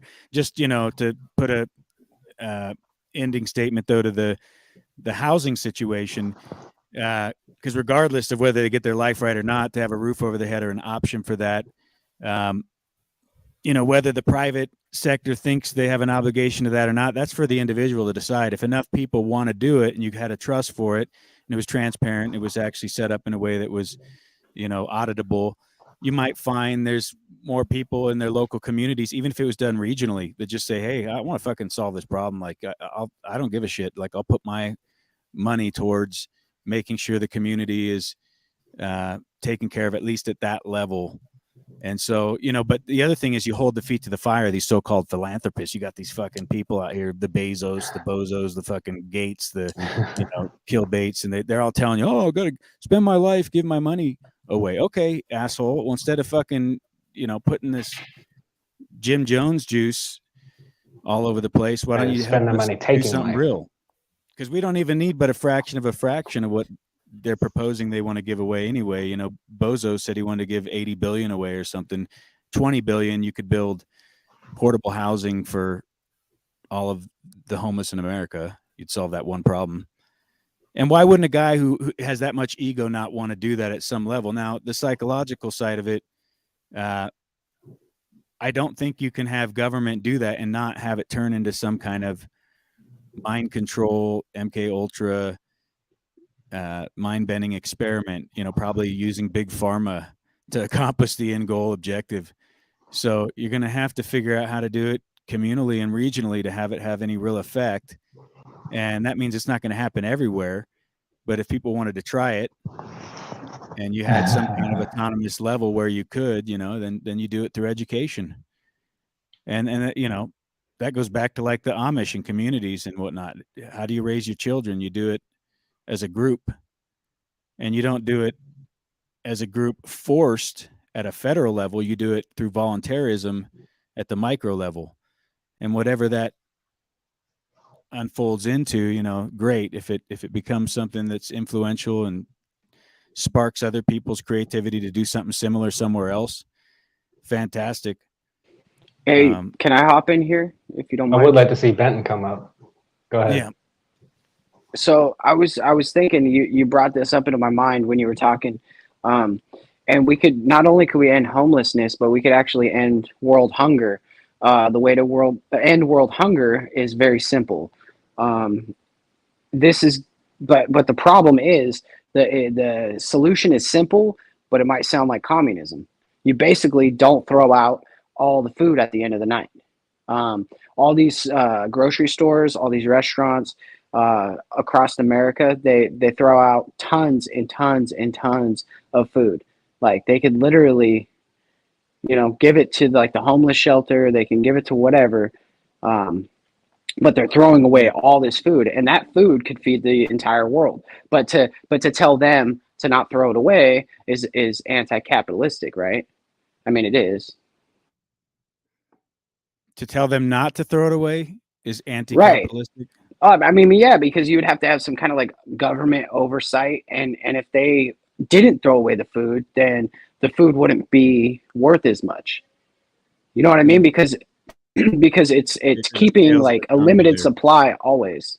You know. Yeah, I get what you're saying. Instead of having 100 heads of lettuce, we only got 20 heads of lettuce out there. Yeah, I mean, they got the right to do that, right? You wouldn't want to have people forcing them not run their business the way they see fit. If they want to manage the market that way at that level, I don't see why government has to be involved. But as far as solving the homeless issue, I think that the issue that you can't arguably solve is a psychological issue, because that deals with self-autonomy. Practically speaking, at a just base level, the homeless is just economics. So I mean, if you just define solving homeless as a home or a place for someone to lay their head for the night, where they don't have to sleep on a corner or in a gutter, then it's just a funding of a project essentially, you know, and people could choose to use that or not. If it's done at a private level, I don't see anything wrong with it, especially if it's done at a communal level. Yo, Timmy, what's happening? Hey, what's up? Oh, you got terrible. Oh, your audio's off, dude. You got a demon coming out. Yeah. That I mean, tends to real happen bad. once Like in a you may while. want to shut it off. My bad. Is it better? Oh, it's all good okay. now. There you go. All right. All right. So everybody, give a warm welcome. Greetings, to everyone. Timmy. What's up, OTW? What's up, man? Hello. Greetings. Thanks for having me, OTW. Enjoying the conversation, sir? Yeah. I like that.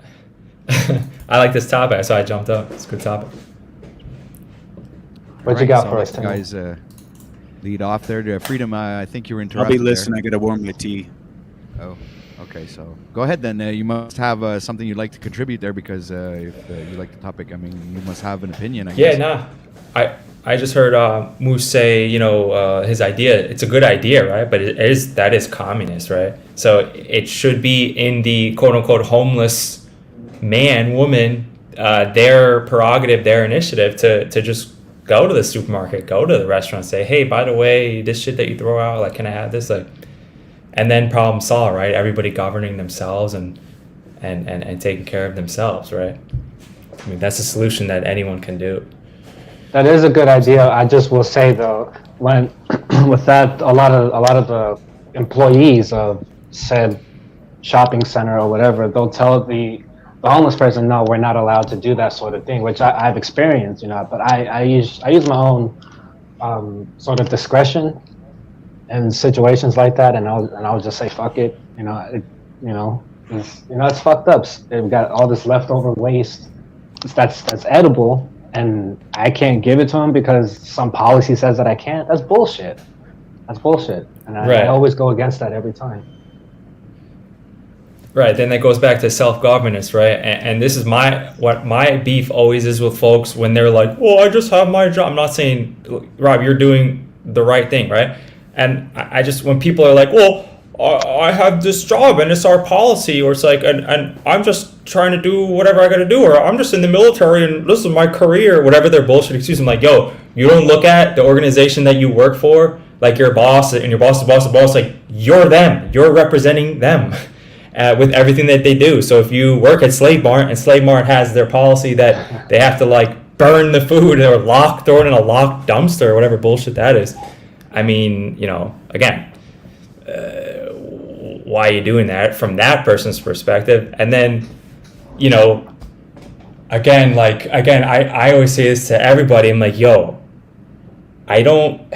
people got to take initiative. There's a lot of towns and cities in or on the United States of America. So, I mean, if you're homeless, man, and you're in a place that there's only Walmart, then you got to get somewhere else, right? And it's like, you know, there's always a solution.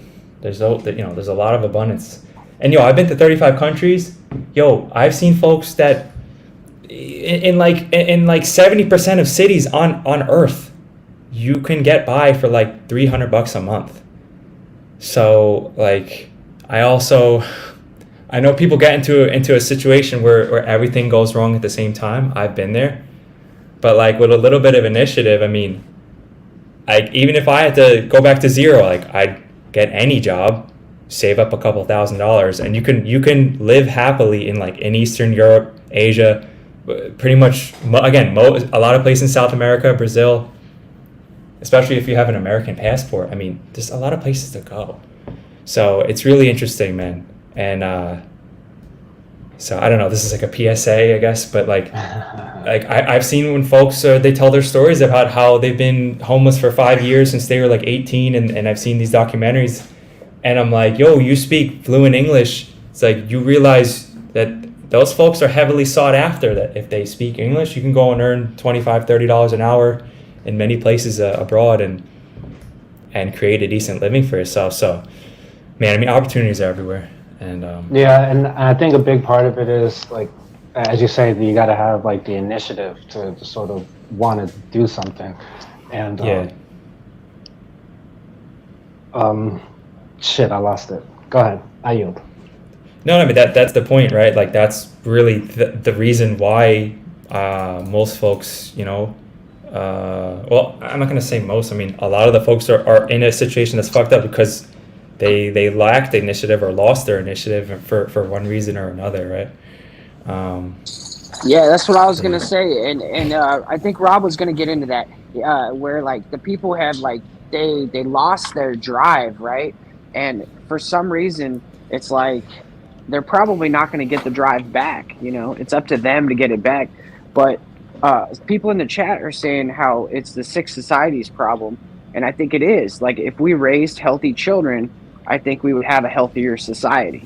You know what I mean? People actually would, if we raised our children to know that there's opportunities and to find these opportunities and abilities to live different styles of lives or whatever style they want to live, then I think the entire country would be better for it. But then you leave out the people who want to who do this deliberately. Some people are homeless because they choose to be. Some people have fucking all kinds of education. They went to college. That encompasses that, though. What I was saying. Yeah. Okay.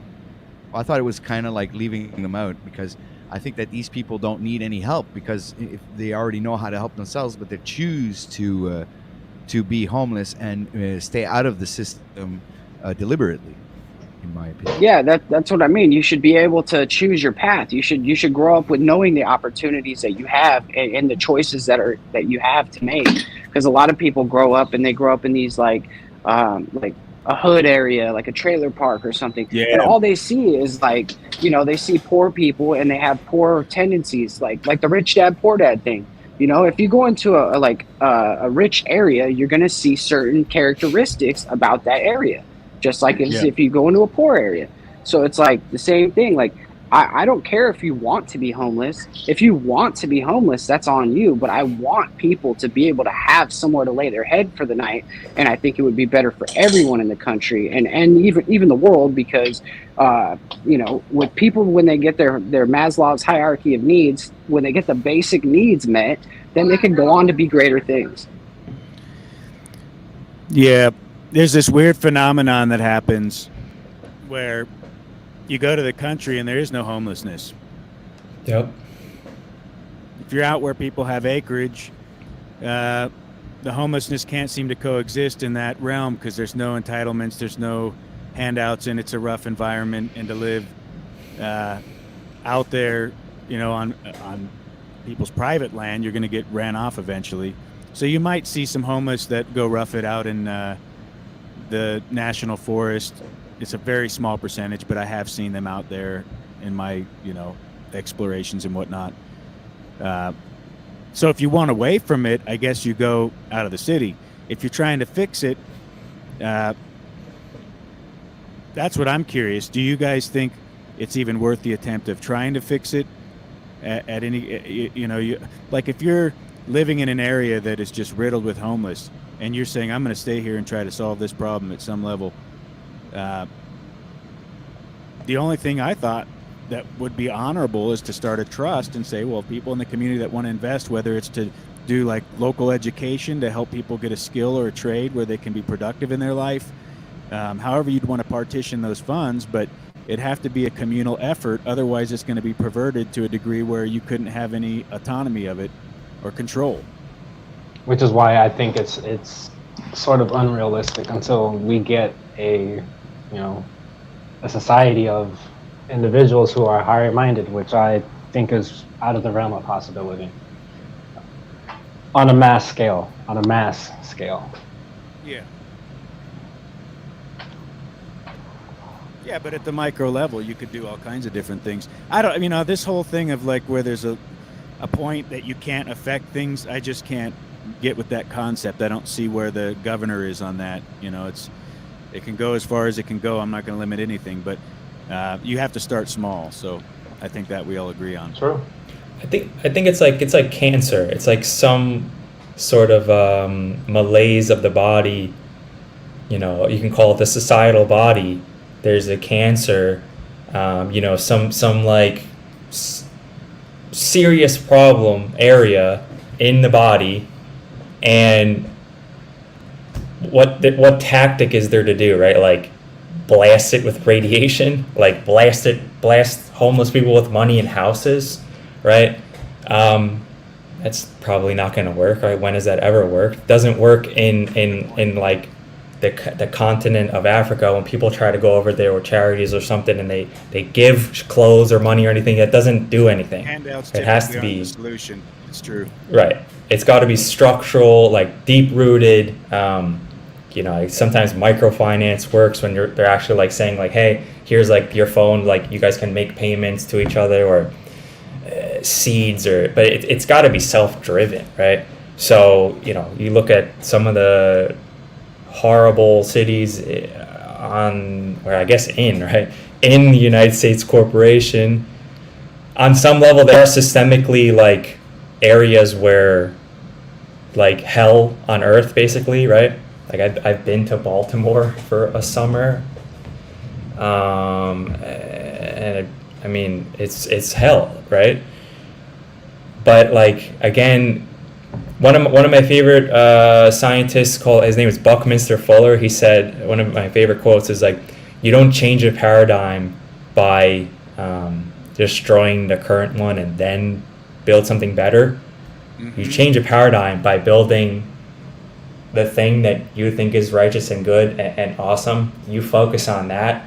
Like the old one is gonna fall away, and at some point, like it is gonna fall away, and perhaps by you focusing on the thing that you're doing, it's really the only thing you can do." So the way it happened was monopolization through corporate structures. That was like a government regulation anomaly, right? Where they essentially gave the ability for non-liable entities to garner tremendous amounts of market share through banker leverage, through the fractional reserve banker system. So you have a multitude of things taking place there. You've got a governing governmental system working in cahoots with monetary manipulation to allow for managed markets to exist, coinciding with an education that tells a bunch of children they're free and this is all free economies and they live in a free market with the freest society that exists. So unraveling all that fucking nonsense and bullshit to get to something real where you say, okay, I'm going to create a solution, you almost have to depart from all of those methodologies and just come at it from a practical, basic day-to-day standpoint. If somebody wants a leg up or a hand out of the pit, can we have an accountable way that gives those people a process that's not government driven or motivated, that's private in orientation and helps them in their path to becoming better? Some people would literally sit here and tell you that is the Masons. Go join. You know? Well, I'm just constantly on the side of everybody gets what they deserve. So, like, I don't think, like, banks don't create homeless people. Like, that's ridiculous. They offer a product and then people go and opt in. And again, like, these, No, because it's centralization. It comes down to everything. Centralized money, centralized food system.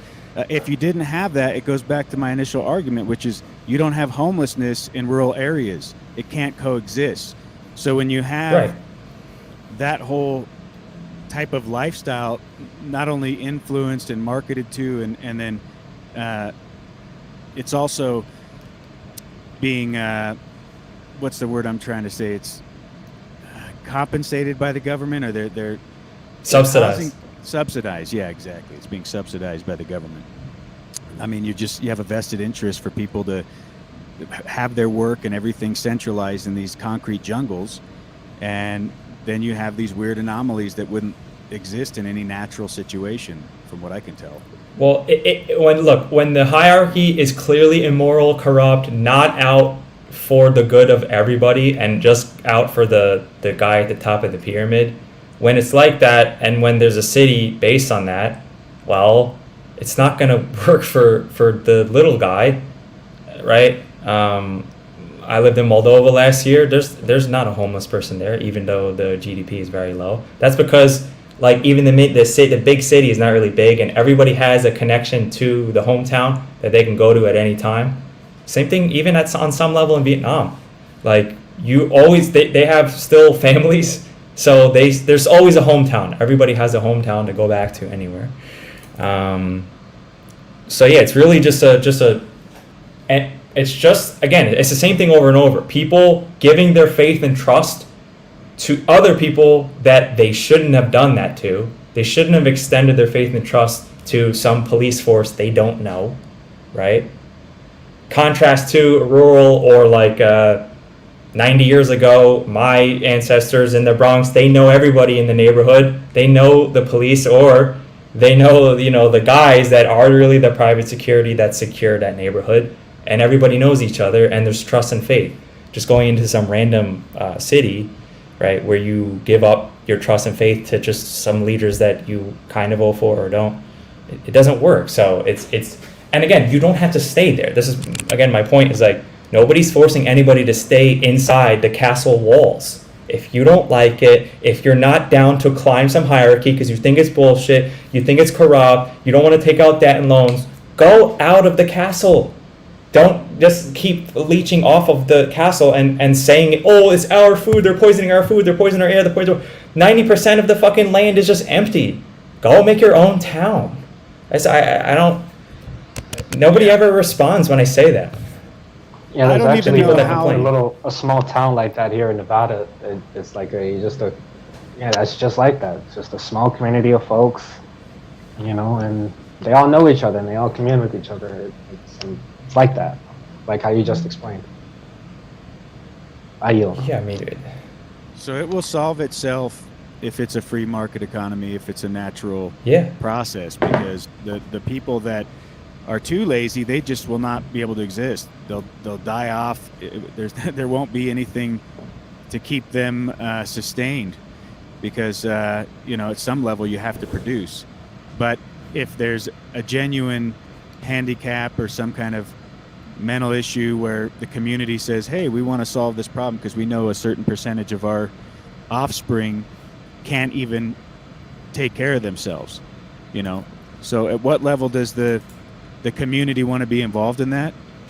It has to be voluntarism, but can there be collective efforts to try to solve those problems? I've never seen an issue of it. I don't see that as socialism. I see that as communal living. And what has to happen, there has to be some accountable level where people collectively at a local level say we're going to solve these problems and not wait for government to handle it. Right, because then they're self-governing. That's the whole point of like having trust with other folks in a community, that you extend your trust to them and your faith to them. I mean, this is just a basic concept. Like there is no the idea of central government that has no day-to-day interactions with me is fucking insane in any regard, right? Well, and people laugh at these ideas, Timmy, but I actually fucking live that, and I don't like to sit there and expound too much on all my personal details, but we homeschool our children and we work with our neighbors. And, you know, my buddy the other day needed help killing his goats, and I'm over there. And if I have to butcher a bunch of chickens at once, he's over here. And, you know, we have a communal garden seed sharing events here and all kinds of shit where I see locally that's how we overcome these problems. And I live in an area where there is a lot more accountability and people that are independent, or I guess, yeah, I like that word, independent minded. That's glorious, man. I mean, what else is there? I mean, you got the people in the chat saying, "Ooh, easy to say." Okay, then stay inside the castle walls. Like, what? What's your problem? Like, stay there or go and be free. Like, what do you want from me? And it's always the European slaves that are always butthurt about this stuff, because like, there's nowhere to go, I can't leave. You can go wherever you want. I think a lot of people's problems here is like they have children and families, and from their mind they can't really just get out of the castle. I mean, from there. Yeah, definitely. Again, I got a question. Whose fault is hold on, that? I got a question. Right? Often it's usually a woman that's stopping the man from pursuing his vision and what he knows he needs to do to protect his family and provide and, you know, create the environment that's nurturing for the upbringing of their children.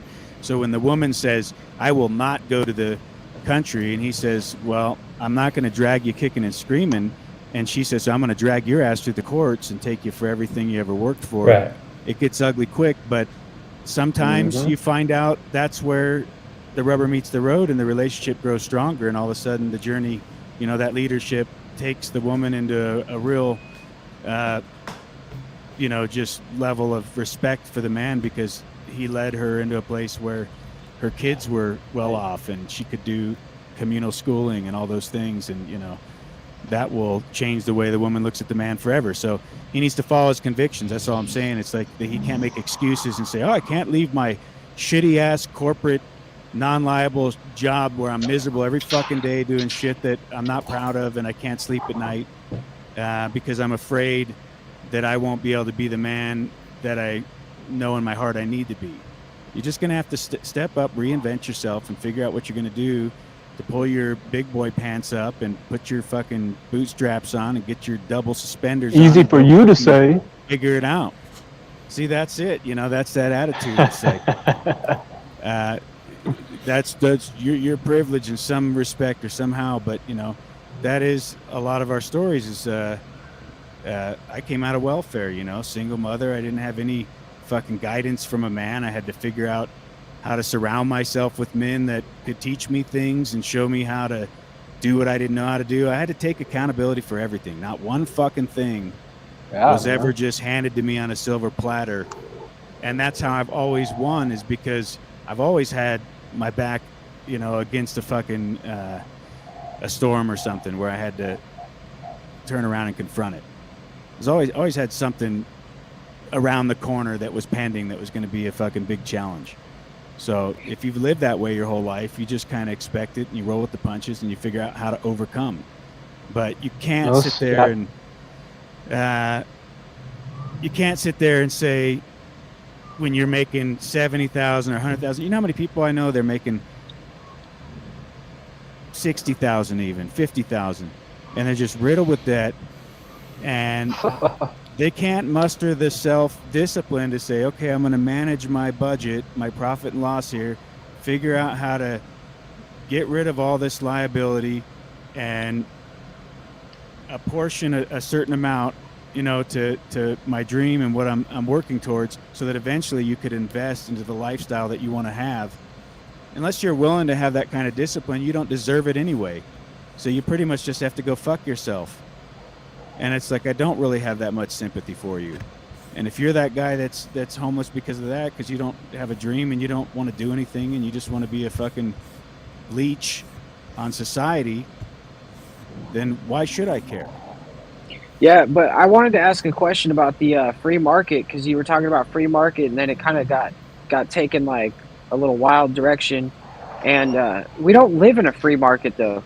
And I think if the market was a free market, I think that the food system would collapse. The current food system, at least, because the current food system is basically propped up by subsidies, and it's controlled by the government. People are told what to plant, how much to plant, when to plant it. They're paid when they don't plant certain things. So, like, I mean, if it was a fully free market, I don't know if like the world can handle that at the moment.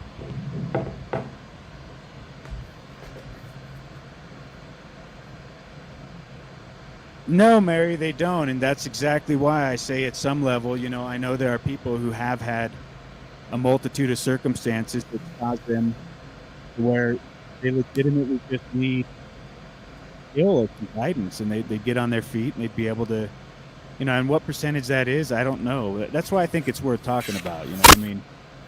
At a communal level, if people want to make solutions happen, I can see it being done well and being a viable idea, but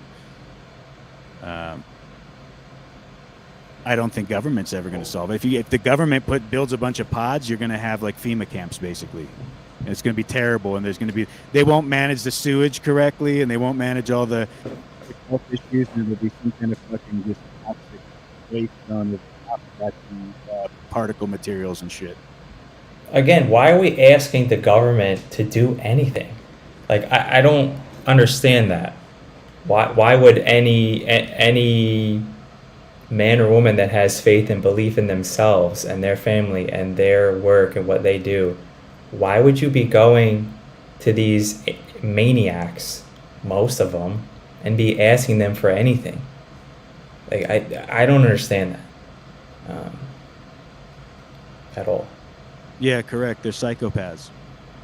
Most of them, right? Pretty much all. They make it an environment where if you have any morality and intelligence and wisdom, you can't stay long, right?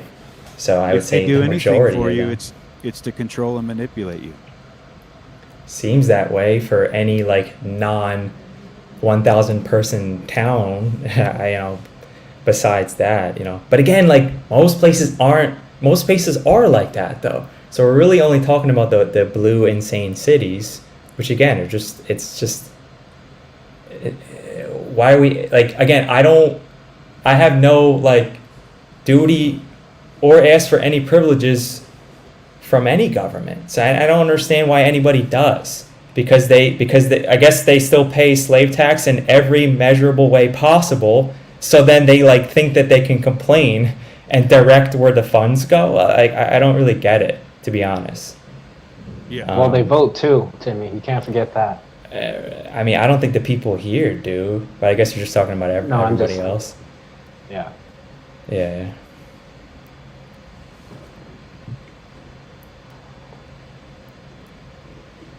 Yeah, and Voynich is his. We got 33 Dutch. people watching right now. So Yeah. make sure to hit that like button. I'm shushing. I don't know why. It just happens to me sometimes where this speech impediment kind of kicks in and fucks up the whole show. All right, so don't worry about it, guys. Could we switch gears into something else here? I wanted to throw out a subject real quick and get Timmy's opinion on it. Oh yeah, that sounds great, man. Go ahead, Freedom. Timmy, what do you think about the technology, all this invasive augmented intelligence and the smartphones kind of disabling people now, this chat GPT coming in, people not knowing where they are, how to move about with direction. Pretty soon they'll have this thing thinking for them. Do you see that invasive technology that way, or do you see it needs to be transmutated? How do you look at all that? I think the way that these things get presented are like the people that put them out they know that 99.9% of people are not going to be able to leverage it in a positive way. So instead of like withholding information and technology, they just like have blasted it out and made it accessible pretty much. So most people will just be like kind of swept away by it in some form or another. But it can be used in a positive way, I think, if you're not a moron. And you know, but I think it's this like information overload for most. But again, it's just it's another thing about autonomy and trust and faith. It's like, I'm not going to put my trust and faith into some large language model to teach my son something. It's just, it doesn't make any sense. So because I don't know how it's coming to those decisions, right? But to figure out what's the best way to learn guitar, and then it can like give you the plan on how to learn guitar in the best way, easiest way possible, fastest way possible, most effective way possible. Okay, great. I'm going to use that to figure out how to, you know, use the guitar. But yeah, ultimately, it's clear where this is going. You see what's going on in China already. It's getting real bad. It's been like that for a while. And obviously, that's going to come to Europe and wherever everybody else allows it to happen. You mean that it's know, all leading to that social credit score that they got over there? I mean, isn't it obvious, right? Like, it is. I mean, they want to put the chips in the cars, make everything electricity, because, you know, electricity can go on and off. Your diesel, you know, gas engine can't. So it seems that way. And obviously it's not good. That's one component, you know, and then there's the cyborg component where you're under constant surveillance. You're under some kind of data mining technology that's using algorithms to give you impulses, to influence you, to, you know, your decision making, make you more predictable as a consumer. All this weird psychotic control mechanisms of the technology that I don't think anybody considered when they started interacting with it. And now you see you got a whole society where they're addicted like heroin to these devices. And like you said, I think there's a small percentage of the public that can then transmutate that, use it productively, you know, not give up their memory with a GPS, and actually, you know, consciously take that information, say, okay, I'm going to actually load this in while I'm using it. Now, where am I going? Let me look at a map. And so there's ways to overcome it, but in general, it's not happening. So is this just the full takeover of society to a zombie-like state? We're literally just going to have a handful of people that are still human, and there's a whole other species that we're coexisting with. Yo, I've been staying up to date on these AI advancements every week, and yo, by 2030, like pretty much like white collar, there's not going to be white collar anymore. There's no need for white collar. So, and like the least affected stuff is like what stuff that you do, Dick, and like Nile, just blue collar. Right. So the meek will inherit the earth, though. So most of the homeless, they don't have the technology. So they're actually out there.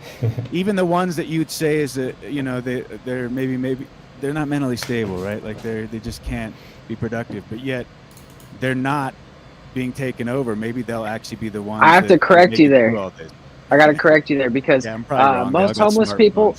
Most homeless people do have smartphones. And yesterday, my wife was having a conversation with our friend, and her phone was sitting on the table. It's turned off or whatever. And, you know, the next thing you know, she picks up her phone and she starts scrolling. And we've never talked about this place before in our life, right? Never talked about it, never heard of it till this day.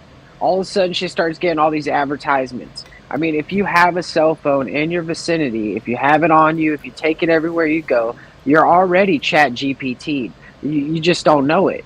They already know everything you're thinking. They know everything you buy. They know every place you go, everywhere you stop.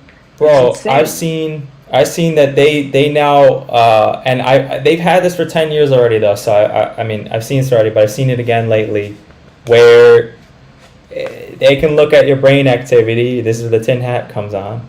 They can look at your brain activity, and a computer can show that these specific brain waves is a giraffe. and they'll tell the person think about a giraffe, and then a giraffe pops up on the screen. So I mean, they're already doing this shit. Digital twin. They got the digital twin. They're running simulations on what would your digital twin do if they give you a stimulus. Here's my take on the dick is this. 15 years ago, I studied all of this as much as possible. I looked at all the CIA documents, all this shit, right? And I said to myself, all right, should I go to a bunker like in the middle of nowhere and just like be a prepper forever, and then just like live in fear? And I thought about it for a while, and I was like, you know what? I'm gonna not do that. So I'm just gonna live in faith. I'm gonna live my fucking life, and I'm going to walk with God, and just be in faith that I'm gonna have a good life. And you know, it is what it is. Like on some level, this technology's already been here, and I just think I'm protected, and I'm gonna be fine. And things are gonna go well. It's like what, or you can be like guys like Voynich and Axel, these miserable people that they're just like they're so sure the world is just a piece of shithole. It's all going to hell. We're all gonna die. We're all slaves. Like just fucking leave your.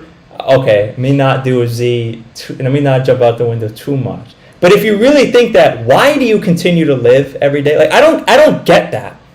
I don't get it. If you're that sure that you're going to be in a fucking permanent FEMA camp and you have zero faith in anything outside of what's in this external reality, like Just office. why do you stay? I don't get it. I really don't. Somebody explain that to me. Like what good do you do by like every day in the metaverse going, ew, we're all gonna die. Ew, you're such a loser. You know, all you people are, you know, you're just positive. You think you're in a cult. You're trying to like do something good outside of the societal norm. Like, it's sad. This isn't a fucking meltdown, you moron. I'm just saying you're a miserable cunt and you have no faith in nothing. So, I mean, where do we go with this? Like, how do you wake up every day and you're just like a miserable piece of shit, and then you're just like, oh, I'm gonna just complain every day about fucking everything, and I'm gonna not do nothing about it? It's fucking ridiculous. Let's get ready to rumble!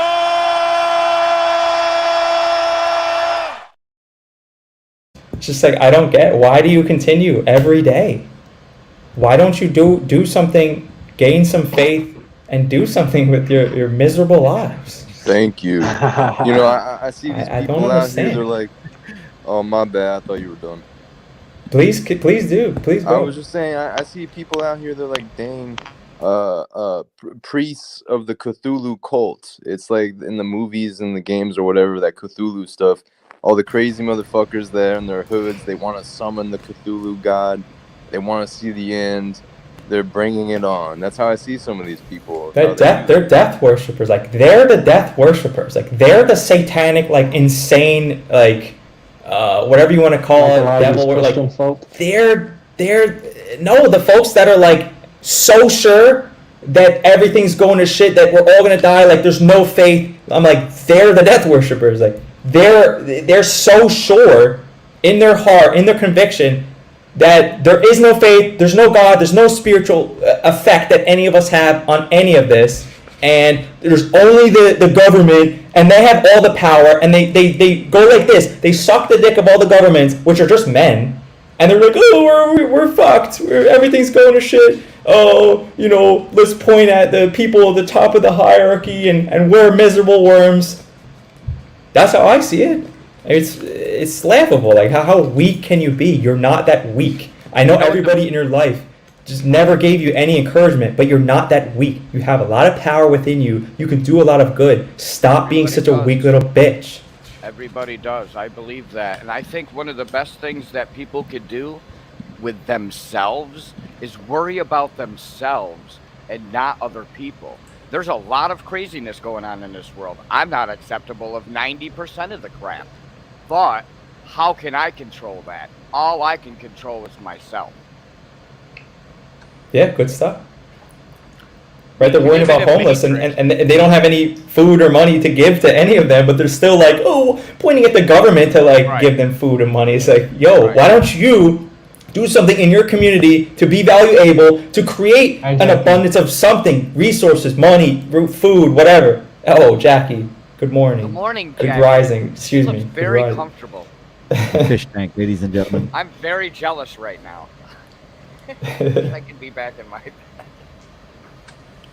Why not just make your community better, and then you can actually give mental, emotional, spiritual, and physical support to somebody that needs it, and not just be another guy that can't breathe in the airplane. You have to put your fucking mask on first. Yet all these people want to go around going,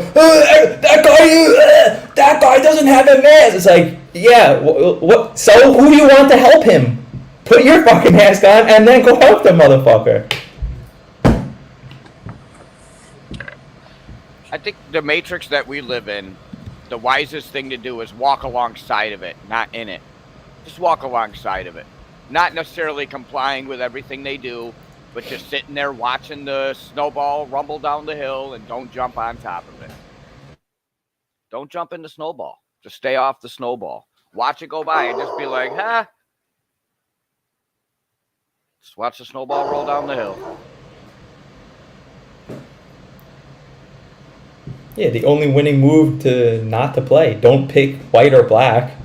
Just say, excuse, no thanks. Just step up from the game. Yeah. Like, when it comes to, I live in America. I don't know where everybody else is. I'm in America, and I know that the Republican and Democrat Party, both of them are two heads of an evil snake. Right. Clearly. Neither one of them care about civilization as a whole. They care about whatever they care about. I don't know what they care about because I don't care. You know what I mean? I care about my life, my family, the people that show love to me. So it's really tough to live in this world. It really is. I feel like a lot of us were born in the wrong generation. Maybe it's the opposite. Maybe we to use that word right, we were supposed to come here now because we on some level have some kind of higher vibe. Right, the energy. Yeah, because I mean, some star babies or something. I don't know, something like that. Well, I was doing a little research into people with like blue eyes because I have blue eyes, and it's very rare to have blue eye trait. So I feel like I might be some type of, I don't know, special being or something. It's not like I'm like, oh my gosh, I'm an alien. No, I just feel like I have God or the Creator has put me on this planet for a reason. I don't know what it is. Come on, dog. You one of those Pleiadians? No, maybe not a. I'm a Podadian. I mean, I was being facetious. Well, on some level, if you don't believe something like that, then what's the other side, right? That you're just a worm, that you're just some worm in an infinite universe spinning at 666,000 miles an hour, and that you're nothing, and you don't influence reality at all, and you don't matter. Like, you know, I don't believe that, and it doesn't serve me to believe that. And if I'm not harming other folks, then why not believe that, right? Why not believe that and then do good and just be good? I think that's the main goal for us, is to what you just, I had a brain fart right now, but you just said something and I was like, that's the goal. Oh man, I smoked too much weed. To not be a worm. It'll come back. Yeah, to not be a worm, to not, he said something right after that. Yeah, I'm saying it, like, why not consider that for yourself and believe that? Because the flip side is that you're a worm, and I'm saying, what's the harm if I do believe I have some special, not special, different from other beings, but like that I'm supposed to be here, that you know, that I was put here on some level, and that I'm doing good for others. I'm lifting others up and just being the best I can be and not dragging everybody else down. That's what I was going to say. That's the harm? The goal is to be Right. That positive vibe, that positive energy on this planet. We all have the ability to do that. so many people have been dragged down by that negative energy that negative energy spreads a lot easier than positive energy. So Yeah, definitely. Well, to have life purpose, you know, what's your purpose? What drives you? What are your inspirations? You know, because you define that, and it's something usually. individually. Yeah, exactly. I mean, you may just love working on tractors, Yeah. and that may be your meditation and your, you know, the way that you can help bring things back to life and then pass them on to others that'll use them. And but I find a lot of life is having integrity and a sense of accomplishment with your work. If you're not doing something, then you're doing nothing. I mean, and there's plenty of time to do nothing in this life if that's what you really. If you're working hard, there's plenty of time to do nothing. So then you get to make the choice. And then at the same time, that tractor, like Dick, let's say that's you.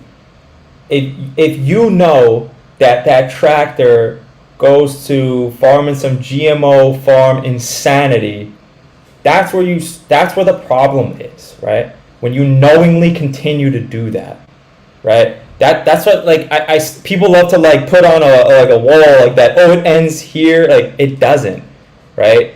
So, you know, if you're working on tractors and then it's for folks raising up like actual seeds, that's it. Like that, you can't separate. I don't think you can separate those things, and people love to always do that. And I'm like, that's a coping mechanism. So you're saying that you should determine where things go within the scales of economy within your community to determine who gets the resources and who actually Of course. succeeds and wins, but at Yeah. a right level. Because what are you doing if you're not doing that? For example, Yeah. like with my marketing company, like I tell people right from the start. I'm like, look, what do you think about the past 3 years? Here's what I think, and I say that right up front. And if they're like, well, you know, I run a hospital software company and we work with large government, I'm just like, bye, I can't work with you, and I hang up the phone. Like most people don't do that. And when I talk to people, most people they don't understand that and they don't accept that. They're like, well, you know, but, and then they try to like justify, well, you know. I'm like, no, well, you know what they're going to use it for. So if I go and, you know, work for a terrorist or I don't, I'm helping them.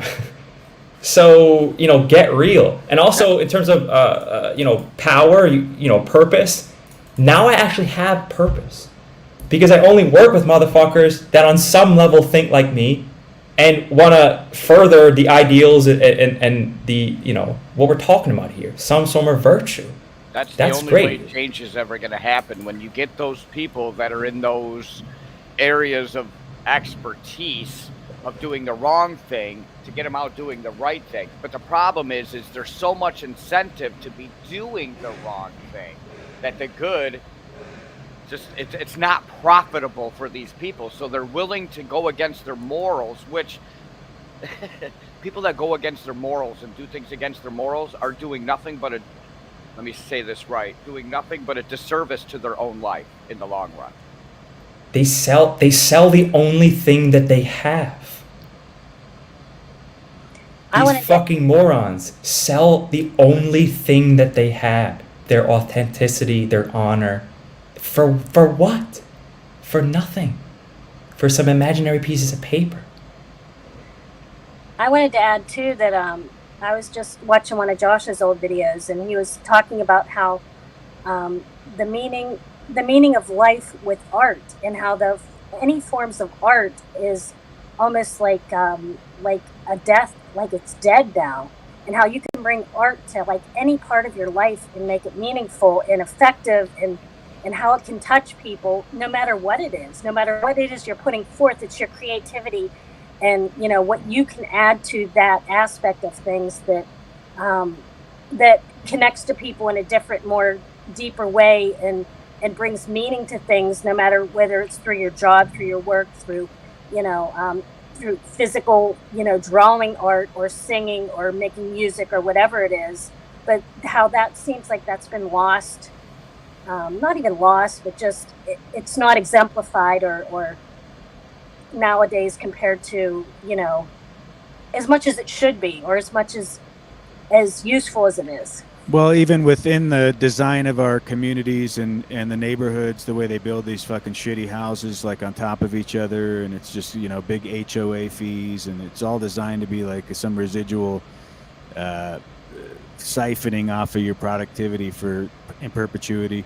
So I think that real estate is a good example of what you were talking about, Timmy, where you got areas where they will filter out the candidates to purchase it. I've seen them even do it on race. I mean, it's crazy, like the level that people will go to vet someone before they can buy in a certain area. I'll tell you what, it happens in my city. Yep. So is it a good thing? Is it not a good thing? I don't know how you stop this whole thing where like the people take the money from California, take their shitty ideas, come into your area and then just bastardize it, buy up all your land and turn it into fucking some kind of Austin, Texas shithole, basically. Yeah, they're just waiting for an Amazon Prime drone to come in, militarized, and shackle them up. So you don't want that mindset in your community. How do you keep that out? At some level, you're going to have firewalls or stop blocks from that shit infiltrating, because it's a virus of the mind, and it comes in quick and it takes over and it ruins everything. I wanted to touch on what Jackie said about art, and I think I've heard this phrase a lot, so I can't coin it as my own. My buddy Will A.B. said it, but is life mimicking art, or is art mimicking life? I want the truth. It's this weird thing where it's happening from both ends. It's not like a linear thing. There's no start per se if it starts from one or the other. Right, I understand that, but it's at the point that we're at right now, are we mimicking art, or is art mimicking life? Like, where have we transitioned to let's do what we pretended we have been doing and we'll try to really do it, or we're perverting art, we're augmenting art and turning it into squares and predictable algorithms that are outside of the natural sequence that has a much more like diverse, that you can't mess with, right? Yeah, it's a snowflake or a thumbprint. There's so much more diversity in the way of the fundamental building blocks of God's design versus how we build. We do everything in this zeros and ones bullshit. Yep. So I don't know if that provides. I don't think they do it in squares though anymore. I think the right. What's that one shape? I don't think it's octagon. It's the one right after octagon with the toroidal hyperboloid. Yeah, I think what Dick said. I think that's what they're using now for because it's the only one that can all connect, and like circles can't connect, squares, you get a limited space, but that one it has every shape in it. Yeah, because the plane of inertia and then the centripetal line create a cross. Yep. Which creates the anomaly, and then you have the Fibonacci sequence that plays out in squares and rectangles just as easily as it plays out in circles and any sacred geometry object. Wrong. I need to rephrase that. I just said I like this, Dick. Oh yeah. Thank you, sir. I don't mean it like Solid that. Dick. Appreciate that. I like it. Yeah, we were getting a lot of that yesterday on the stream. Yeah. I just think it's time. I think it's time that people figure out what they want to do and then actually do it, and whether they want to stay in the current place that they're at and do it from there. If that's possible, then go ahead. Otherwise, again, there's even in India, there's tons of empty space. So like I don't accept this weak pussy ass attitude that it's hard. It's just like, how much do you really need to live and to be somewhere and to fucking eat rice for breakfast, and you have one meal a day. You just eat rice until your shit grows, right? Shit in a hole and make rice in your fucking tent. I mean, they're not willing to suffer that way. They got their lap of luxury. They got their, leased vehicle and their fancy big mortgage with a low interest rate right now, and their community HOA and their big corporate job. And so all their conveniences, you know, their 24-hour fitness and their GameStop and the little things they do to distract themselves to keep their vain life moving along, keeping up with the Joneses and fertilizing their lawns with a bunch of poison. And that's, you know, the way they live. So can you convince them Right, out of that? Probably even, not. they don't Hey, wait, want, check this out. Can you they don't even convince want freedom. them out of that? Probably not. So what did someone create? An AI augmented intelligence that would reverse analyze them, data mine them, hack them, take them over, and take them into pods to where they sat hooked up to G-tubes and stared at screens all day. Or actually the screen was installed in them to some degree.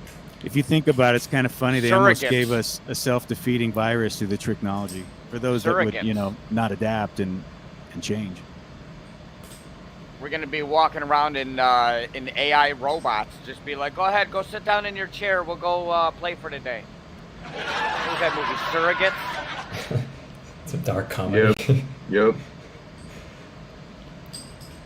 I mean, it could get to that for some folks in the Dubai, in the slave city. I don't know, maybe. People want it, they're gonna probably get it, but I mean, it's from my perspective, I need a restart, a clean slate, if you will.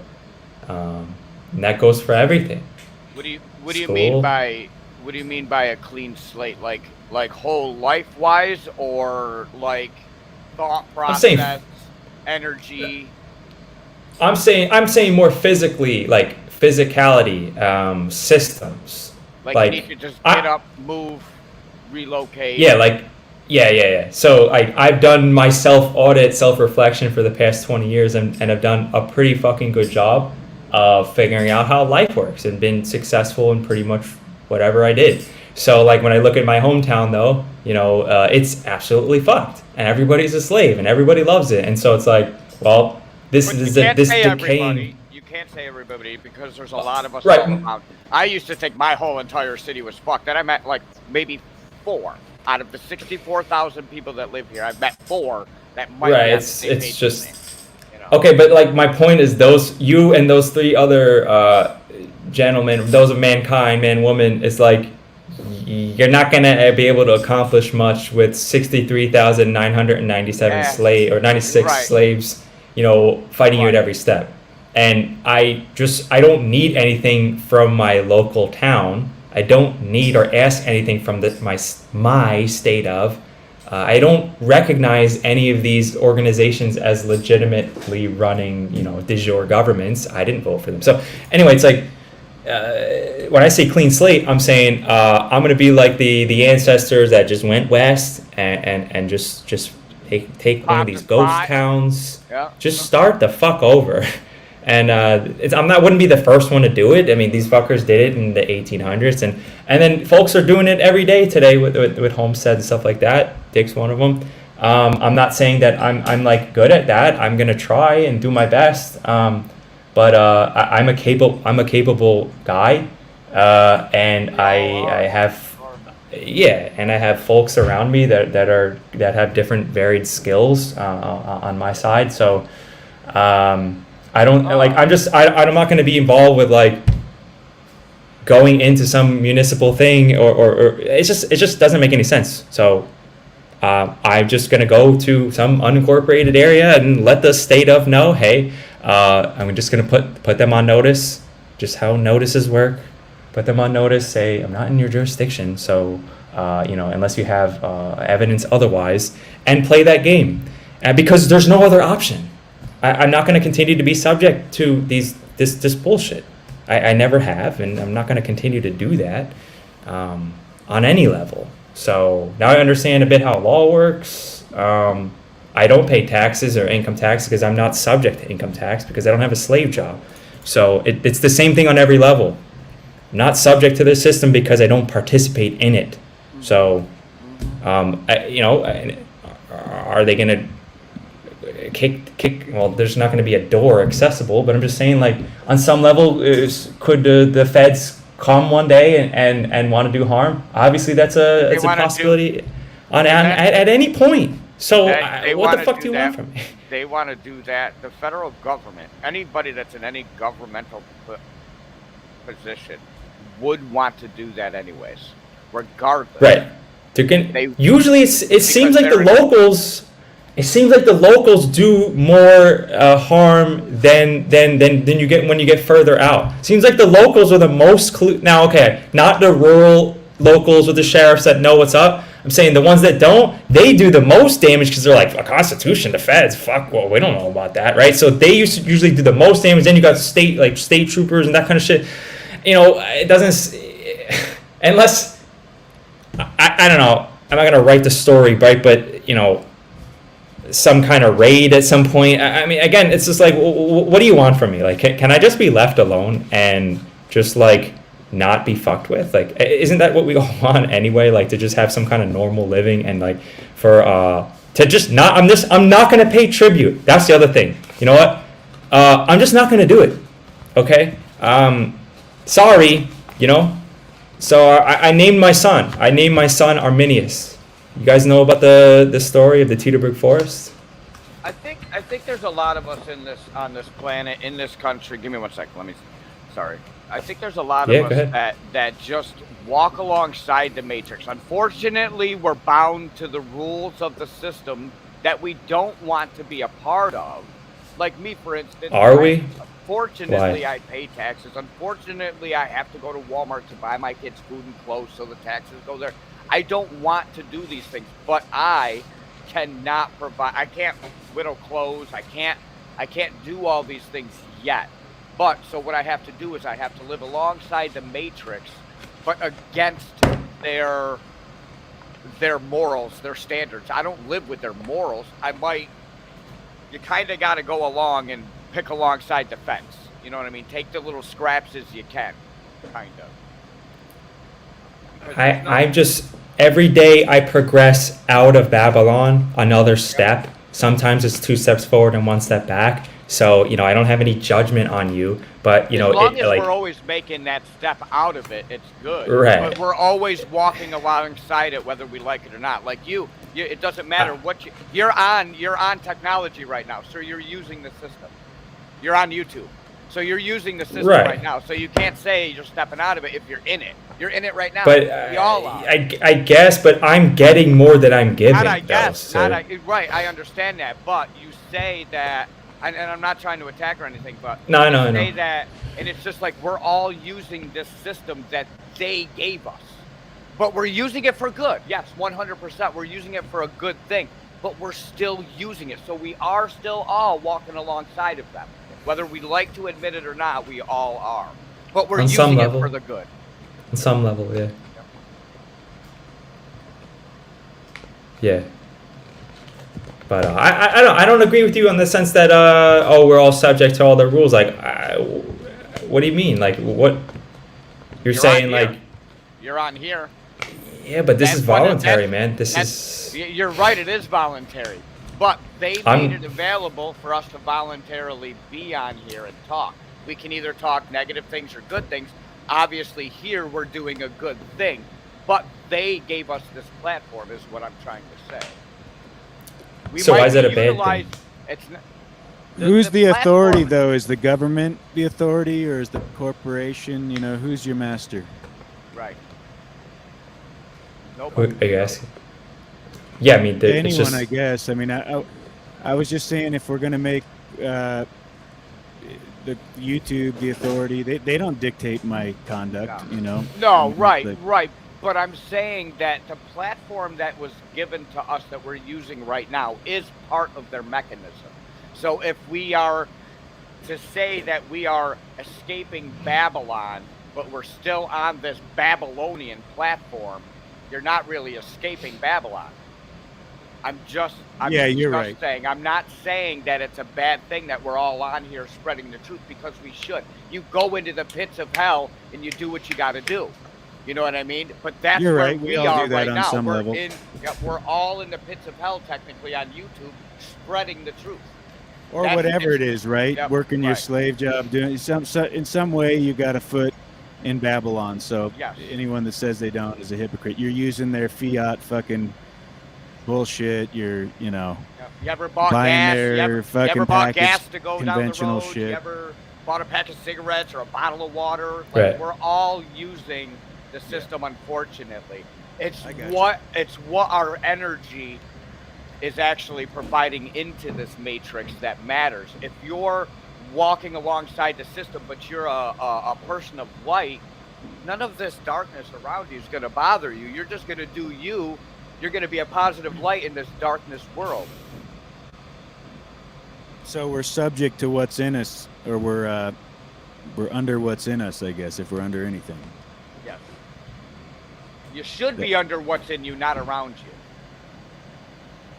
I think you are. I think we all are. I think our outer reflects the inner. So you really can only see what you are if you want to go to consciousness angle. So yeah, I just see governments or other people that want to govern as just an indication that I'm like on some level asking for that. So it's also a thing that the more you fight something, the more you still give it energy. Like the war on drugs in the 70s, like that just makes more drugs as you're focusing on drugs. Made it worse. Yeah, so it's just, I think it's a holographic kind of you end up situation. becoming what you focus on. Let's That's do a true. war on That's 100% technology. true. War on Yeah, right. technology. We can beat it with government. Yeah, right. Throw more government at it, quick! Throw more government. But that is the Elon Musk solution, right? Is he says, hey, if there's ever anything you would regulate, he's like, I'm not a guy for regulation. But if there's ever a time you need a governing of your mental to come in and save the day and be the hero Superman, it would be at this moment to shut the lights off for 6 months, make some guidelines, some ground principles of how to interact with it, and then move forward as a people. Pop that switch back on. So it's to give you, it's, I think, on some levels to get you to put your faith back into government, of course, and say, oh yeah, we can come together and, you know, solve our problems through forced restraints or something. If anything, I think that they will, I mean, possibly, I think they want to throw the governments under the bus in order to get their one world thing going. That's why they have all their stooges, dumbasses, clearly clowns in place. Because when did the Pope ever give a fuck about any of his kings? He allows them to be kings, right? So what would you say if that's justified to shut the lights off then, to get the slaves? I'm saying it's a save the possibility, man. They could just come roll through, say, oh, these governments are inept, you know, look, China's doing this, human rights, the US is a warmongering, Europe has failed, everything's a fail. So look at what they do with the debt situation always. They always say, this country has this level of debt, and they always show these charts, and it's like, who the fuck is the one holding the debt? Like who's the creditor? Who's on the other side, you dumb fucks? How could every country be at 100% debt level to each other? They're not in debt to each other. They're in debt to like the internet, IMF, right? So it's like it's a very real possibility that these things could go down, and then some asshat like Elon is like, oh, ChatGPT, government, you know, blockchain, and they actually start to make things efficient. They say, yeah, everybody's got to have an ID. It's iris linked. It's on a blockchain. It's unhackable. ZK snarks. Privacy levels completely private. You know who said the same thing? Emperor Palpatine, when he's like, I will reorganize the Republic into the first galactic empire for a free and safe society, right? It is safe, like complete slavery is safe, right? It's crazy because all that's locked and loaded, what you're talking about there, and it's just a matter of a politician signing a fucking document and saying this is how we move forward. So, I mean, it's almost like an inevitable certainty to some degree that not even if it plays out on a grand scale, but that in some cases there will be societies that choose to just be on complete mental and physical lockdown. Yeah, and they kind of already are, right? So, I mean, Roy, Roy asked, so who's going to roll through these? I don't know what you mean roll through. Imagine knowingly, Timmy, that you're like where there's a fucking switch that can just fucking shut you off. Beep. And you, at any moment, if you say the wrong thing, you're self-monitored to that level where they can just put you in a internal prison where you're shackled, you can't speak, or talk or hear. You're just in self-containment within your own vessel. Solitary confinement. They're Imposed definitely, by I the technology. can Yeah. definitely see the world and the UN maybe and the World Health Organization and all these other countries demonizing America now. I feel like, and I've been doing a little bit of research, but I don't know if I'm totally 100% accurate. Everybody's got their own opinions from what they read and see. But I feel like America was just set up as a big, as we talk about Babylon, as a big experiment. And now here it is. Now they're going to come put the foot down on America and be like, you guys thought you had it? Yeah, fuck you. I'm convinced the whole realm is that. It's all just one big experiment, different ideas playing out, genetic tinkering, all this stuff is playing out on this plane. And then there are other planes beyond this. We're held, I guess you could say, captive to a certain degree. It is a zoo of sorts of genetics, and there's a lot of genetic refining going on here. And how do you refine genetics? You challenge them, you purify them through putting them through different chemical processes, different alchemy. And it seems like at some level, maybe they harvest the beings and take them to other realms and plant those genetics into other gardens, if you will, once they are proven capable of being account-able. I say they'll do Musk Tate 2028, and then it'll turn into like the global president. I think that seems possible. There's I'm counting on space aliens to come pick me up and take me to another dome. So that's my religion. If you guys want to join me, the tithes and offerings are 20%. And I had to throw a little extra cap on there, cherry on top, because I got some pretty excessive habits, stretch limos. I'm down as long as there's cannabis. Yeah. No, really, that's all I care about, actually, is just growing good food, growing good medicine, and that's not all I care about. I care about a lot of things. We're having fun, folks, not solving any problems, because people just have to solve them individually, and from there, that was kind of strange. You were done with him, huh? OTW? Cut him off at the knees? I didn't do anything. He lost connection. It says device not connected. Christos, what's happening? Hey, what's up, guys? I'm just getting myself ready for the day and making sure my... What? We're stuck in our imagination, aren't we? Yep. It's time to start the day, pull our pants up. I was trying to switch over to my weed plants. Yeah, you were about to say something before you got kicked out. Yeah, you were going to show the plants. What? Interesting. Well, anyway. Okay. My weed cam's not working. I don't know. My bad. I got a grow room right next to me. I got a cam that goes over there. It's not clicking over there for some reason. I grow my own medicine. You have to. I don't want to buy anything from the government. Fuck you, your weed, your government weed. Yeah, I support home growers. I don't get my bud through dispensaries anymore unless I absolutely have to. But I'm very blessed to. Oh, hell yeah! Oh yeah, see? Yep. Yeah. Is that looks like an auto? Oh, you're muted, Dick. It's not an auto.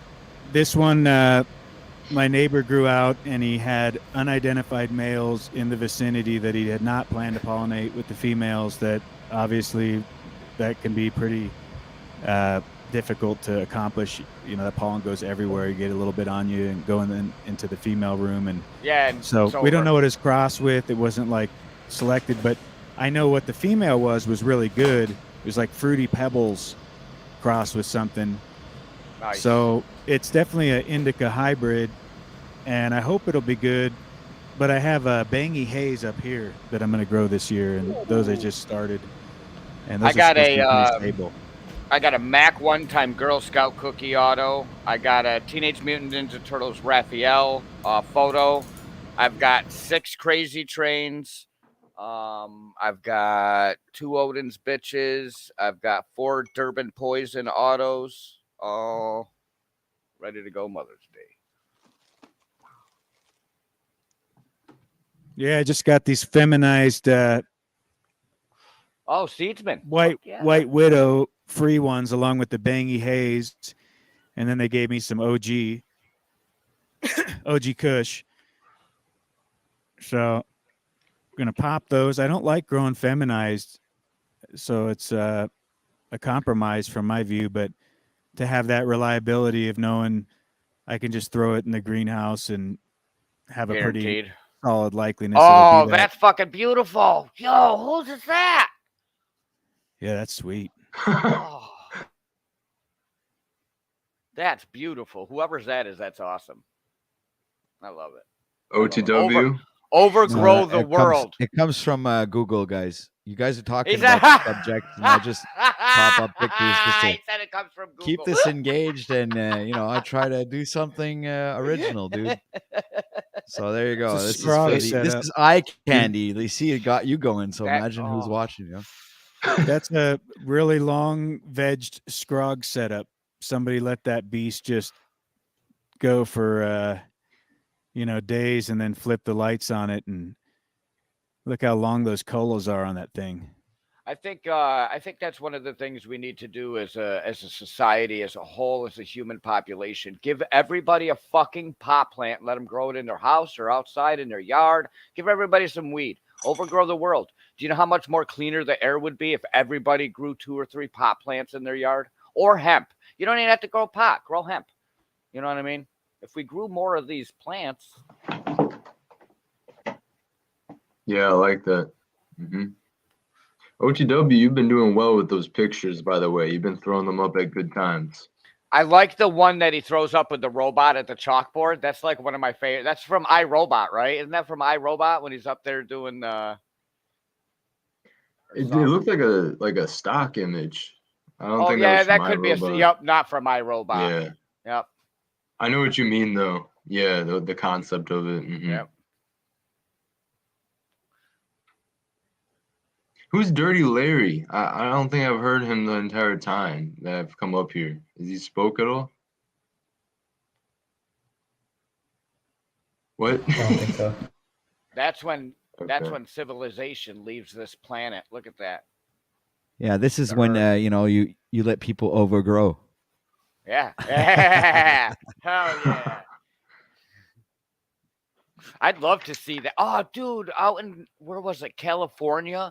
This guy had 2 monster trees growing on his balcony. Like, you could just, like, it was just, you look at the corner of the building and all you see is these big 2 huge pot plants coming off his balcony. It's like, beautiful. Amazing. OTW, is there a topic for today or any type of... I do got to get out of here. I do got to get out of here. Yeah, I know you're about to go live laced up. Yep. I got my morning wake and bake. Cheers, everybody. OTW, thank you very much. Dick, it was good talking to you. Rabbi, very good to talk to you. Jackie. Later, brother. Very jealous. I'm probably going to go do that around 1 o'clock. Dirty Larry, you didn't say much, but you're always cheers. welcome here on OTW News. Thank you very much. Brother. Christos, really good Cheers. to see you. Gaming later. Yeah, for sure. Awesome. I love that. I like seeing people come through from other places. And doing some household stuff. I apologize. Oh, okay. Yes, you're always fine. refreshing to have new faces pop in and present themselves and be a part, of this awesome show, ladies and gentlemen. The OTW. Yeah, I met him through London, man. The Grand Rising Show number 14. It is presently 9:16 a.m. here in Montreal, Canada, Eastern Time. We got, all right, ladies and gentlemen, this is the part of the show where everything gets a little bit more rock and roll. So, be sure to, buckle up because it's time. Let's get ready to rumble!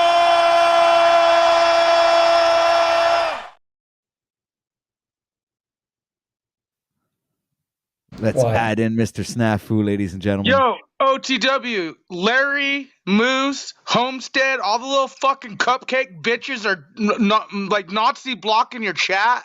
You got a bunch of people in there who are like, oh, well, if you're going to have it run this way, OTW, we're never coming back. They're fucking playing Me Too victim bitches. All you guys in the chat begging for censorship. And they're blocking people in your chat, man, not just me. And Moose and Homestead and Larry, and they're all begging for it. We know who they are. I'm watching their VPNs and what they're doing, and I'm just telling you, man, they're all using that excuse too. Oh, well, we're not coming back. You know what? OTW just gained ground fucking by allowing his chat be how it is. You guys are going against his will, and so fuck you, cupcakes. For real, no OTW respect, man, but you got a bunch of rogue mods who are fucking using their power-hungry fucking Nazi button blocking. And again, it's real easy to see why Moose and Talcott, the Nazism is high there. And it's funny because he sits there, I see all these people in your chat bitching and saying, oh, we're never going to come watch OTW. Motherfuckers, you're going to be tuning in just like you're tuning in to the rest of these fuckers. Quit acting Karen-triggered cupcake and quit begging for censorship. But OTW, mad respect, and you do got a bunch of rogue-ass mods because they're cupcake triggered, just so you know. And Well, Larry, your wife's a fucking. I you have need to warned brush the. your tooth, I have Larry. warned the. Give me a minute. I have warned the chat before not to censor anyone, and that the mods were to share links and have access to channels by you can click on the mod and you can go to their channel, and it gives us a certain way to access each other's channel a little bit easier. And I that's why I like modding people, especially when they're okay, But to censor in chat is something that I absolutely disagree with. So all the mods out there, please stop censoring everybody. It's going on right now. You know who Yeah, the I know. fuck I've it seen is? it, but I don't see who's Oh, it's overusing Moose their and power. Homestead and Larry. It's all the triggered cupcakes. They don't like what people are saying in chat, so they fucking get all. You guys have been having great conversations. Chat has been having great conversations. Jackie's been getting her sleep on. Fucking all I see is a bunch of triggered ass people in the chat room begging for censorship. But what's funny, then they try and throw it in your face saying, well, if you're going to allow this shit, we're not going to come support you, OTW. Fuck you guys.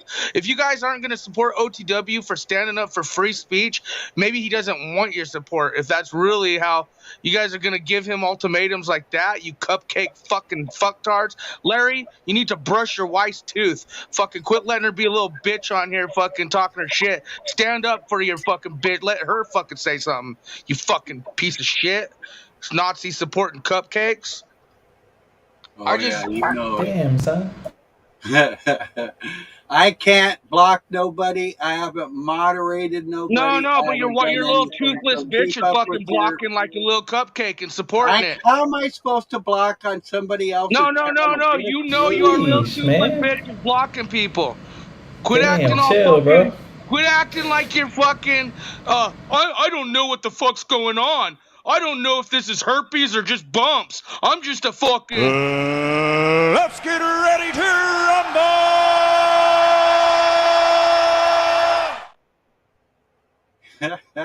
All I'm saying is OTW, you have people in chat room who are like, hey, why am I getting censored when OTW specifically said do not block chat? And these are mods who OTW gave you guys the fucking respect of fucking saying, hey, and you're disrespecting his shit by fucking not only blocking, but then you're going to cry to him like little bitches. Oh, if this is how it's going to be, I'm going to fucking not come back. Fuck you, you little cupcakes. OTW, the wheat and tares, man, and I respect you for handling the chat the way you do. I get your channel, like, certain, I get that, but man, these people show themselves, they show their colors. Who's doing the blocking? Who's doing the be specific, man?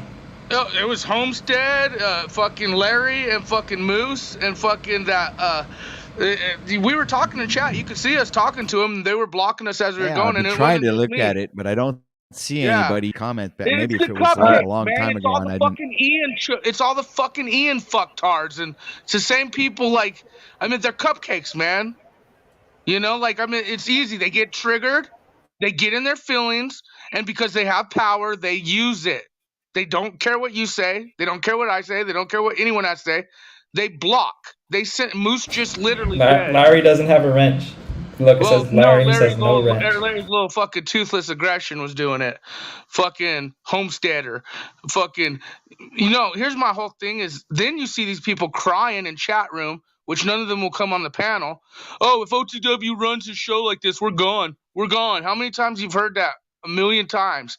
Like, you guys are simp ass Well, fucking bitches who are obviously the people disrespecting didn't OTW. watch the intro where it says that anything can happen here. We have it all. It's all there. So this is part of the show, ladies and gentlemen. If you don't enjoy what's going on, obviously when we're here up on stage, like I say, we're having a conversation and it's going somewhere. We don't necessarily always pay attention to what's going on in chat, because we're kind of like involved in what's happening on stage or on camera or on the panel. So I think it's a little, to exaggerate, to think that we're all there preoccupying ourselves with whatever's happening in chat. I mean, I think you people are grown people and can handle it. You don't need us here as mommy and daddies to come and help you fucking act as an adult in chat. I mean, whatever. If you guys have your opinion in chat, nobody here should be censoring anybody. If you don't like what's being said, I mean, either rebuke what's being said, answer back, or don't preoccupy yourself with what's going on in chat, because there's a whole different show going on right here on the panel, guys. So I Right. No, and that's understand what I'm you're saying. not You going guys to are come back bringing and all watch kinds of great OTW shit. News because you're fucking only concentrating yourself in what's going on in chat. I mean, what is that? Really stupid thinking? Is that me, or am I overthinking this? Is it my perception bad? But I think it's stupid to think that way. If you're here to watch the show, what? watch I'm the tired show. of these little. Whatever I'm going tired on of in this chat, shit. I mean, it's two separate worlds, people. Okay, people are talking And to here's themselves in another thing. chat. I see people in They're the chat having their room own saying, "Oh, he conversation, lost and views." sometimes, will you shut up 2 seconds? I'm saying, like, people are concentrating on what's being said in chat, and they're not even focusing on what's happening in on the fucking panel and what people are talking about. You don't really realize that there's a whole other world happening, and maybe you should just like tune out of chat and look at the screen and watch what's going on and listen to the conversation instead of being a finger warrior and going ahead and trying to, I don't know what, but who really cares? I mean, unless I only bring up comments like reasonable questions, comments that are actually pertaining to the conversation that's being said on. But I never like follow the drama and all the bullshit that's going on in chat, because I think it's a waste of time. And I have a show to broadcast here. I don't have any time to waste with negative comments or stupidness. Right. I try to concentrate the efforts of this broadcast to be enjoyable for the audience, and enjoyable for anybody who's even listening in from their mobile device in their earphones while they're at work. Doesn't really make any difference. But as long as they're enjoying the show, because there are people that are actually listening to what's going on and listening to the conversation at hand. So, they don't even look at what's going on at chat. So please, people, if you feel offended in chat because I'm not preoccupying myself and taking care of you guys like a daddy, if I gave you a mod, is because I figured you're responsible enough to take care of yourself, and also respect the wishes of OTW News by not censoring anyone. All right. Thank you very much. That's not what I give mods out for. It's not to censor people. It's to share information, share links, share other people's channels so we can connect together. That being said, your thoughts, panel? Do you see what D's Nuts just said? I mean, that's just disrespect to all these creators. D's Nuts. You fucking foul ass Nazi cupcake. I don't see you up on any of these panels, D's Nuts. I don't see who you are or you make a difference, but you're going to fucking sit here and talk shit to OTW and everyone on this panel and all the other creators out there acting like they ain't making differences. They ain't doing shit. Like you got the answer. See, this is what I'm saying. This Camp Cupcake thing, very soon, when the wheat and tear hits the street, all you little fucktards who cry victim are going to learn that shit ain't going to roll. It's just like prison, just like jail, just like fucking working, job in the oil field or working with regular people. Real recognizes real. And when you guys start cupcaking it, you're going to have the alpha dogs fucking smash you up. You're going to get in a wreck. And that's all I got to say, man. Real recognize real. And this shit's fucking These people are begging for censorship. They're crying victim on the metaverse. They're doing all this bullshit. But I guarantee if they try to pull that shit in real life, let's see how much they how far they go. You know, you guys Hey, talk thanks all a your lot, shit about me. Snafu, for your perspective, and I do appreciate you, man. So thank I you for being appreciate you here. guys. No, I do appreciate I- you guys. You guys who know me long know in my heart where I stand. You know, it's for me, it's the privately owned big dogs, the big fish. But it's the programming, the mental cult and the program of the shit too that's really stuck and really a problem. And it's like these nuts. She could bitch and chat, she cry, but she won't come on this panel and express why that they have issues with you or other creators, or they'll sit there and chat board warrior all day. So no, Well, it I just says want to let you open know, man, panel keep in the doing you. title of the show. So and it also says in the intro that if people want to interact with us and want to express their views and opinions, they're welcome to come. It's an open panel, so everybody, there's a link out there. I'm gonna drop one right now in chat. If you guys have opposing point of views and that you think that OTW See News why can't handle a little bit of heat, then you're mistaken, because we welcome the heat, people. Bring it on. Hey, So I'm just gonna did drop you the read link. what These Nuts said? These Nuts, you sound like a Nazi victim, Me Too rape fucking child. I'll scream rape if someone just touches your leg. They said when someone gets hurt from these communities, they'll be singing a different tune.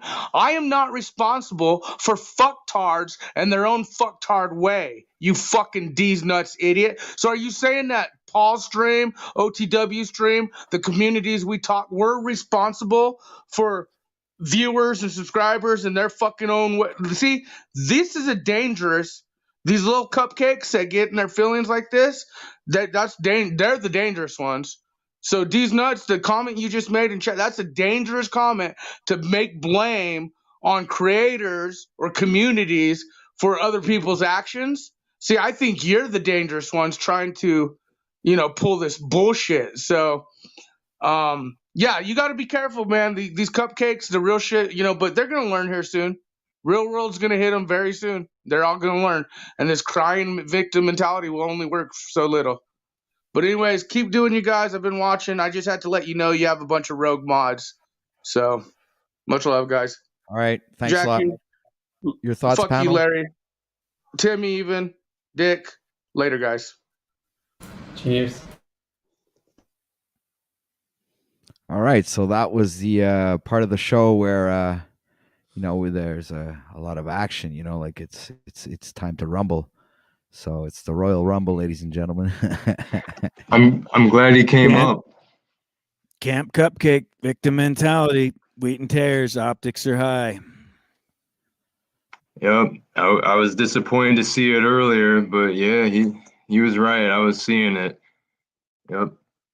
I don't know what's going on, to be honest. I'm not paying that close of attention, but No, I just hopped in and happened to see what he was talking about, just like blocking people, putting them in timeout or whatever. But anyway, not to stay on that topic. They didn't block them, right? That was the good thing. OTW was anyway. We don't need to loop. I'm the king of loop. I'll end up putting lube on the loop, and we'll just sit there and circle round and round. We go. Woo, here we go. Where it stops, nobody knows. Okay, so back to solving all the world's problems and getting down to truth and serious business, Christos. I think we stumbled onto some, sacred truths here today. No, the chat slaves say that this is a big waste of time and we're just rehashing and looping about the same things that everybody else already knows. So stop wasting our time and talking about things that we think are important.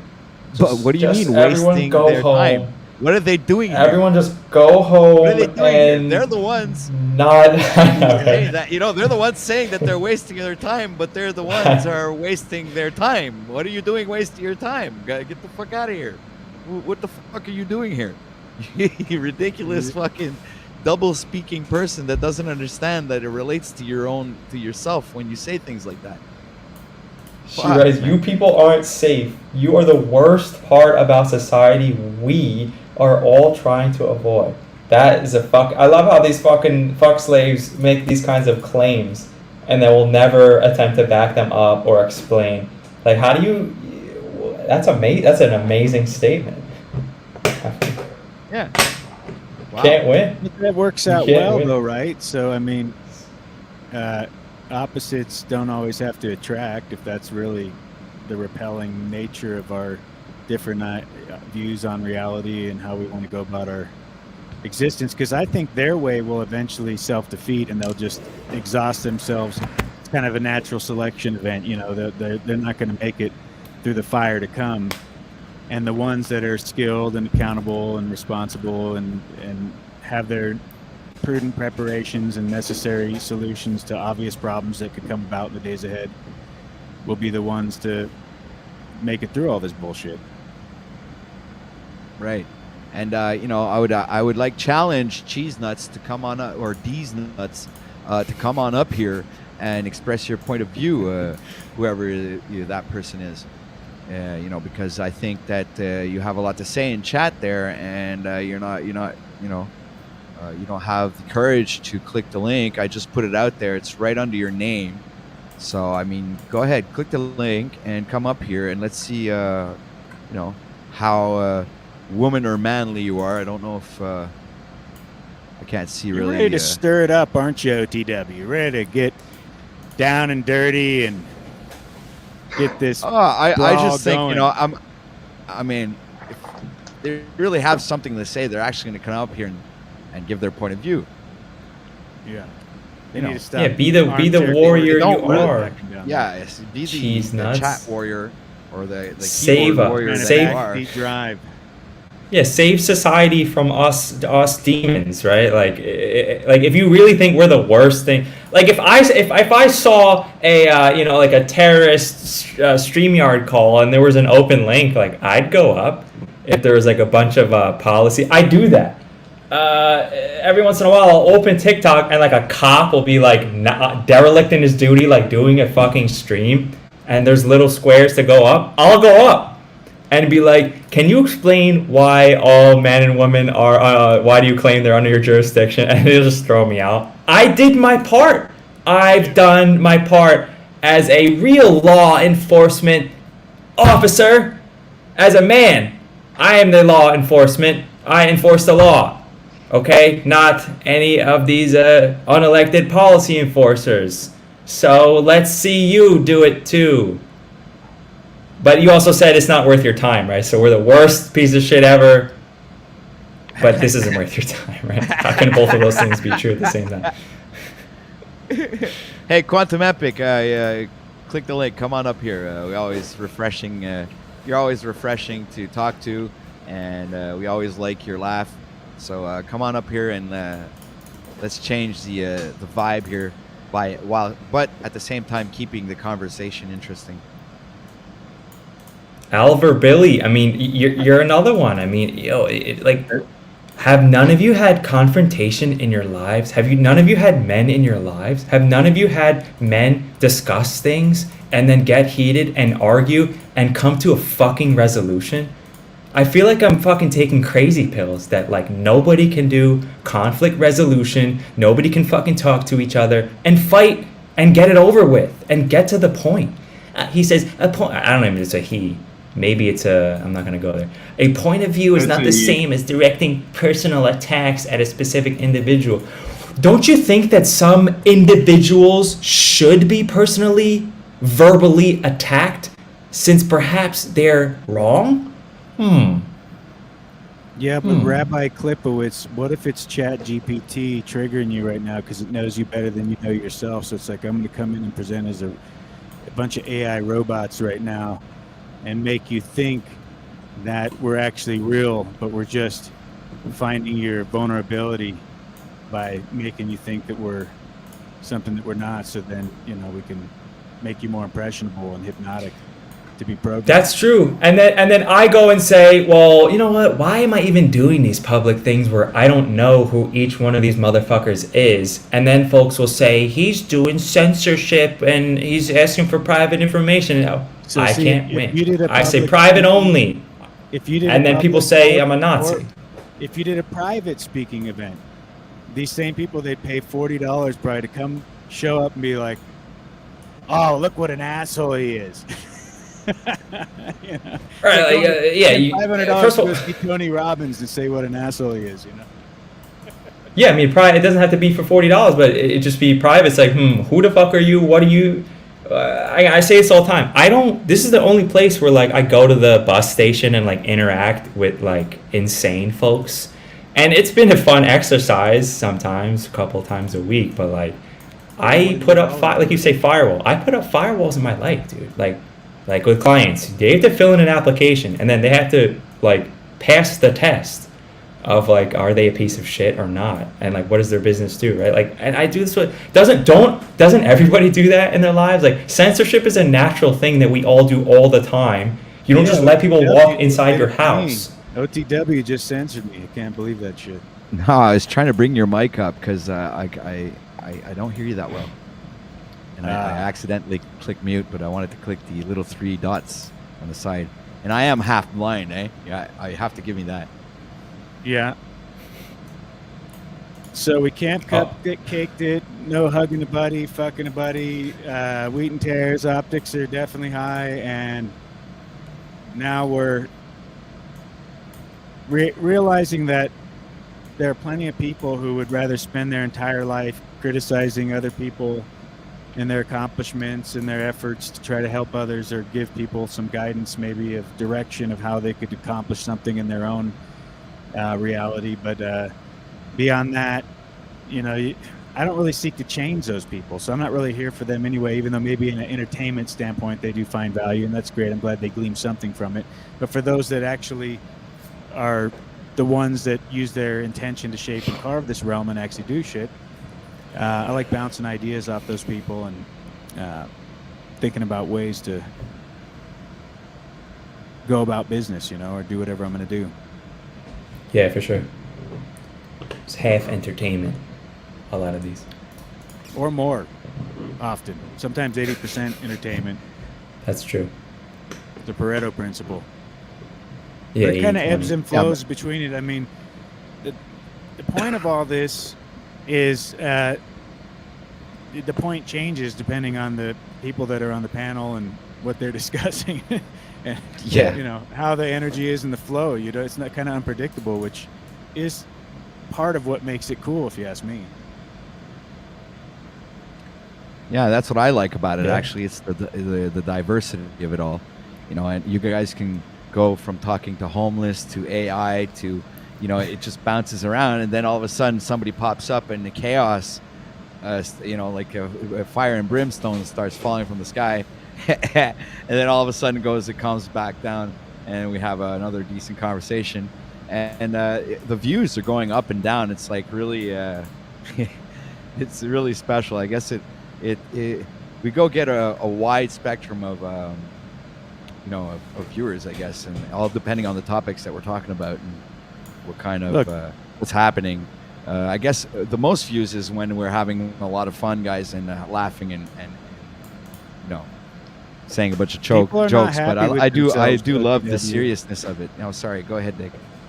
People are not happy with themselves. They're going to be buying robot attachment phalluses to try to give them some sense of worthiness or something, and then go use that to penetrate augmented intelligence enhanced robotic sex dolls, while wearing their Meta headset to enhance their climax or something. I mean, the weird perverted areas that this is going to go into quickly with all the virtual reality nonsense that I really want nothing to do with, and so that's kind of where I want to draw the line. But then you find that they're reeling all the kids in with the gaming, right? So that they get used to this being their communication, as it's tied into their avatar and it's tied into their communication process. And so when you observe that and you see how they're penetrating that next level of the psychology of the child by really integrating it full circle to engaging in those digital realms, it becomes difficult. I just will present that, and then imagine your children go into that realm. It's too pervasive, it's too influencing for them, and they live there, they work there, and you're sitting out trying to farm or whatever while Amazon drone robots are on the next farm over, you're the last of the Mohicans. And it's doing all the farming, with robot technology. You're the last guy with a shovel in his hand and a fucking tractor. Yeah, see, this is why I reject the. I'm an extremist. I'm just going to be honest. This is why I reject even the idea of folks going out and then like being alone on some homestead and thinking that's going to work. Long term, I don't think that works, because I look at these folks, the older folks that have amazing properties. Watch this documentary about a guy in California. He's got an amazing property. All his kids left. He's got no community. He didn't make any community there, right? It was just him and his wife and like 3 or 4 kids. They're all gone now, right? They went to USC. They went out into Babylon, right? And I don't think this model works when you just go by yourself and then you don't know who's around you. You don't actually create some sort of like quote unquote community with them on some level, right? And again, I'm getting on this Alvar Billy guy, and then he says, well, yes, I'm 67, retired. That's why I live in the middle of nowhere since 35 years, to get away from all the negativity. It's good out here. The rocks and trees don't go out of their way to be insulting. I bet he's alone, right? I bet he's alone, and he's not going to continue his progeny to anything, right? Well, I'm just speculating, right? But like, so where do we go with that? What is the world going to look like in 50 years if everybody's just on a homestead by themselves or in a slave city? So we've got to be able to come back to some level of like having communities working together and like having some trust and honorability like on some level, because it doesn't exist anymore. And where does this go if this doesn't turn around? If this doesn't do a 180 at some point, what the fuck is this realm going to look like in 50 years? I don't really want to know. I mean, if on some level some level of wiseness, and there's no one to wait for.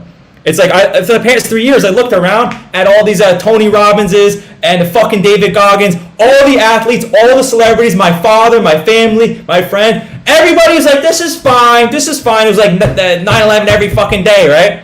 And I realized there's no one to look up to anymore. I gotta just start fucking being the man. No, I'm not looking up to no government, no fucking sports star. No, they're all fucking cowards. And I'm like, wait a second, I'm a fucking powerful motherfucker. So people hate that. All these weak slaves, they hate that. They go, this guy's confident, and they equate confidence with fascist, capitalist evil, because anybody that has confidence in this world is arrogant and is like built on the fucking slavery, right? There's not many people that are confident that actually like are also doing good things and they run shit well. Hierarchies are not evil, you dumb fucks. You guys are Bolshevists, you morons. Go read what happened in Russia 100 fucking years ago, where they killed all the farmers. Oh right. Oh, remember it happened in Vietnam. Oh yeah. Oh right, it happened in China. It happens the same shit over and over. Now we got digital Bolshevism with the fucking blockchain is your daddy, right? So where does this go? We gotta fucking turn this ship around. Otherwise, I don't want to see what the fuck's going on. Some kind of weird, twisted reality show where it's like everything's under a constant state of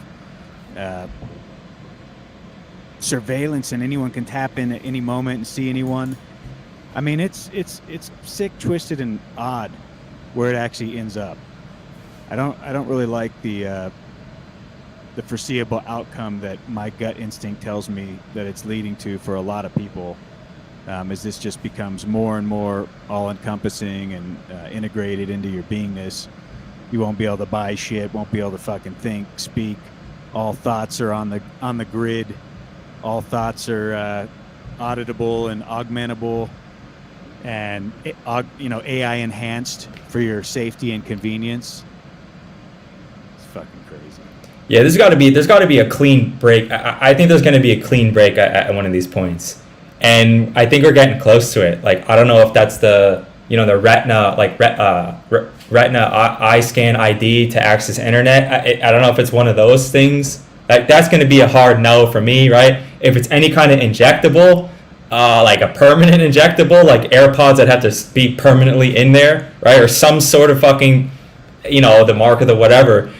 Yeah, that's going to be a hard no for me, right? Anything injected, hard no. A retina eye scan for the internet, I mean, that's good. I don't know. I mean, it's a slippery slope, right? Because on some level, they already kind of have that. But we all know where this heads, right? They gave us Facebook and Gmail for 15, 20 years for free. And then they start to go, oh, yeah, now we're going to literally censor everything. And, oh, you got to upload a picture of your asshole to access your Gmail today. That's like, it's their service, right? So I don't. Don't give them ideas there, Timmy. They got the ideas already, man. Hey, Christos. Hey. What are you up to? I'm just burning some Palo Santo. I'm thinking about what I'm gonna do for the day, and yeah, I'm just chilling, listening to what you guys are doing, and cleaning up my house, and trying to get the feng shui on point. So a little bit of just casual multitasking. I'm still waking up a little bit. I need to catch up on a bit of sleep, but I'm up and going. I just took some iodine. I just took some CBD, probably like 60 milligrams of CBD, and I also got a little magnesium in my water bottle that I put the little lion's mane caffeine folate reishi little supplement pour in that I like to put in my water bottles. So entering into the flow state a little bit. Interesting. So, Christos, if you have robots, the rising is not completely grand yet. We'll put it that way, but we're getting there. By 9:30, 10 o'clock, it'll be very grand rising. So if you have robots take over the whole reality, and it gets to the point where they're growing all the food, they're handling the law enforcement, the medical, presenting the science, they've got all the different types of chat GPTs integrating with people's conversations and helping guiding the narrative and doing all this sort of stuff. Do you foresee maybe the augmented intelligence being compassionate enough to consider a conservation project of the human species, the Homo sapien, and create some kind of unperverted ground where it selects a small percentage of the general populace and says we'll maintain some kind of remnant of what the original reflection was? Or is resistance futile and we're just going to be cyborged from here, and the quicker you get to slave camp, the better seat that you're going to have in your mental and shackled enslavement through the AI? I could definitely see like a Noah's Ark being created, but for humans. And the whole idea of like, oh well, we don't want what we call the humans to go completely to waste. I could see what you were saying there, kind of whether that would be the quote unquote utmost top of the hierarchies of humanity that they would do that with. I'm not sure, but that is an interesting question. There's a lot of propaganda around like a hard, tyrannical, genocidal, like evil lookout on AI, like Terminator scenarios. But I definitely think it's still up in the air a little bit where we go from here with AI. I definitely don't think we're just doomed. AI is going to take over everything, and that the whole idea that AI is completely bad as well. It's being used with bad intentions, and it's being weaponized. But it seems like there is kind of this underlying tone of AI is inherently bad, and I think we definitely don't want to look at it in such an absolute form. I think there are some good aspects. It goes back to what Timmy was saying earlier. Unless you're a complete moron, I think he said something like 90 or 99% of the people that come across this AI that they put out to everyone, whether it's Chat GPT or Midjourney AI art and whatnot, you can use these things to your advantage actually, and use it for progression. of yourself and maybe community or whatnot. It doesn't have to be this inherently bad package that we're getting, even if it's being given to us with that intention by the quote-unquote controllers. But yeah, I'll yield. Christo's down for the partial implant. I was thinking about that recently. No, I definitely don't want anything like that, but I do think that AI can be integrated in some way, in some type of, I guess, for lack of better words, healthy way, even though I don't think it's even Has healthy. to be something you could with. shut off, right, with confidence and know that you have full autonomy and control. And that's what we're missing right now. And it's an obvious part of the discussion that you would think if you were going to have any intelligent type of dialogue about how you're going to have self-autonomy, well, you need to know when you shut that phone off, it's actually off. And of course, which it isn't. So it's a runaway situation. Accordingly, of course. Mm-hmm. I don't know. At the end of the day, I think we give them, whoever them is, they way too much credit because we know, or I think most of you guys understand, like nukes are fake. Like nuclear weapons don't exist. So or at least there's never been evidence. I've never seen evidence. They've all been like paper mache, like fake videos. And also what happened over in Japan were fire bombs. And unless you want to show me evidence, then okay. So, you know, I don't.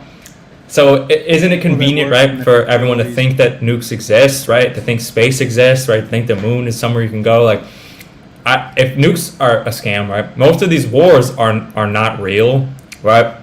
So it's like I think we give them a lot of credit. I don't know, all these fucking CIA documents that show the mind control shit and all these things and experiments and stuff. How do we? First of all, why would they post those? And second of all, how do we even know those are real? You know what I'm saying? So I think we give them a lot, like way too much credit, and then we diminish the power that we have on a metaphysical level, and then on an actual like physical level. So, I mean, otherwise, it's just like if we think that it's going to just be a total dystopia, I mean, and there's nothing we can do about it. I mean, that's a sad route to go, you know. So. Yeah, I don't. I'm definitely not going to buy into what they've laid before with so many of the movies. Even if it might be that to a certain degree, the whole AI is completely taken over. No, that's not what's going to happen. No, I refuse.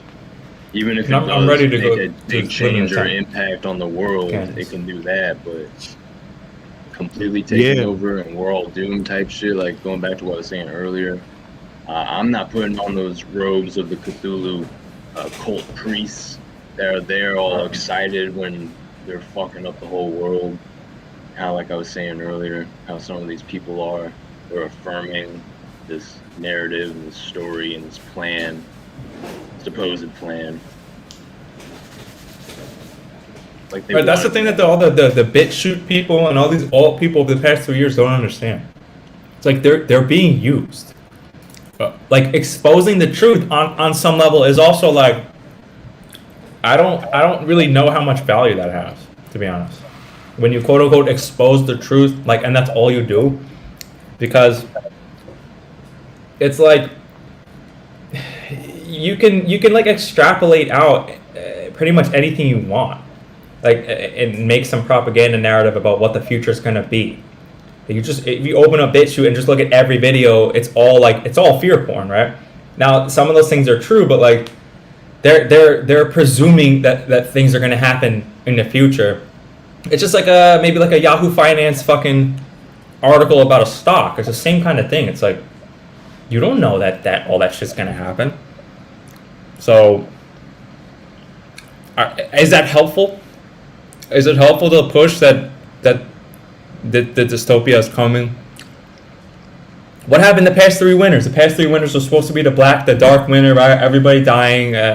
Shit didn't happen 3 winters in a row. Food shortages, supposed to be supply chain breakdown, monetary collapse. It's all the same fucking charades. It's like, right, like what is it? It's like obviously have food. Don't be a dumbass and like have $1 left and like one can of tuna and rice left. Like, isn't this basic shit? Like, you dumb fucks. Like, so I mean,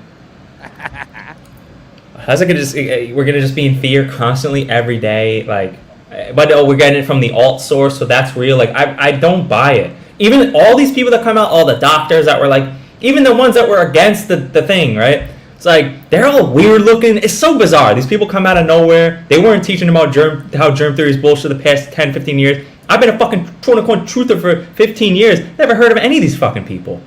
All these people that just came out of nowhere, it's very bizarre. You know? And I, for the record, will say I think you guys are wrong. This is going to a full simulation, and there will be an element of where people actually decide to integrate at a level that will shock you. You know, it's like I think all they would have to do at this moment. I apologize for the phone ringing. Let me see if I can shut this off. There will be a moment. Well, they will offer that monetization for that all-encompassing 24 type of surveillance thing where you have the camera on you and in you, and all that intel is able to be captured. It's a knowing consent thing, but at that level, once they have you to that degree, you're now a fully predictable, fully controllable, like a remote control Beetle, where they can essentially put whatever they want into you and guide the ship. You were a lost ship at sea. That's why you were able to be taken over in the first place, and you never took autonomy or control of the helm. So that's what happens. But I think you blaspheme God by saying that. Like, I don't think there's any possible option. Like, I claim that God is within, right? It's good. So even if you make all the, like, so many mistakes, you put in fucking, slave net, you're a robot being. Mm-hmm. If you still have access to your mind, which is a big if, right? If you're still conscious of you can go internally to your inner space, and that's not severed, which is maybe what their mission is all along with calcifying the pineal gland and all this stuff. I don't really think that can be severed. So as long as you have that and you're not a vegetable, but who knows, even when you're a vegetable, maybe still a connection to that, I still think there's a way out, because the way out is a way in, right? Kingdom of God is within. So there's always a way, right? So say you had a link to ChatGPT right now, in some respect. I don't know, an earpiece that's giving you suggestible type of info regarding what we're talking about, or even more, where it's actually integrated at a thought level, and it can just give you ideas in your mind that would then enhance the conversation. What percentage now am I talking to you versus technology at that point? You're saying if I totally opted in to the Borg? No, I'm just saying, even if you just took on a basic enhancement of an earpiece that gave you suggestive ideas from the Chat GPT that was enhancing our conversation and gave you factoids and talking points that I don't want to say a leverage advantage, because the conversation is not a competition, but allowed you to be more articulate and eloquent and informed in a multitude of ways, because you now had a cross-section of different arguments to draw from, or even help steer you in your narrative of the conversation. And it's just it's not even a chip or a Neuralink or some kind of installment. It's just technology that's with you. It could even come through your phone and an earpiece. Now, I say that wouldn't be. It becomes a sliding scale, right, of how much you adopt its input. I said that it wouldn't really be that different, because, like, on some level, I could have ChatGPT just like right here on my glasses, and then I can just choose to say what it says, right, or not, right? But I would say already people are already like that. Like, academic assholes, or just like people that are totally bought into like society and everything they read on like CNN and like, they're already like that. These, it used to be the average American watched 6 hours a day of television, right? What are they watching? They're watching nonsense programming, the news, fucking Seinfeld, all this bullshit. They're taking the download, right? So they're just spitting it back out. They're already on some kind of ChatGPT for forever, right? I can see the newscaster, how they are, but you're saying college students and just average, because I think that's where it's going, right? Is the average everyday person will be docked up in that capacity, where they're no longer autonomous or independent in their decision making and their ideas. They're always AI enhanced, always.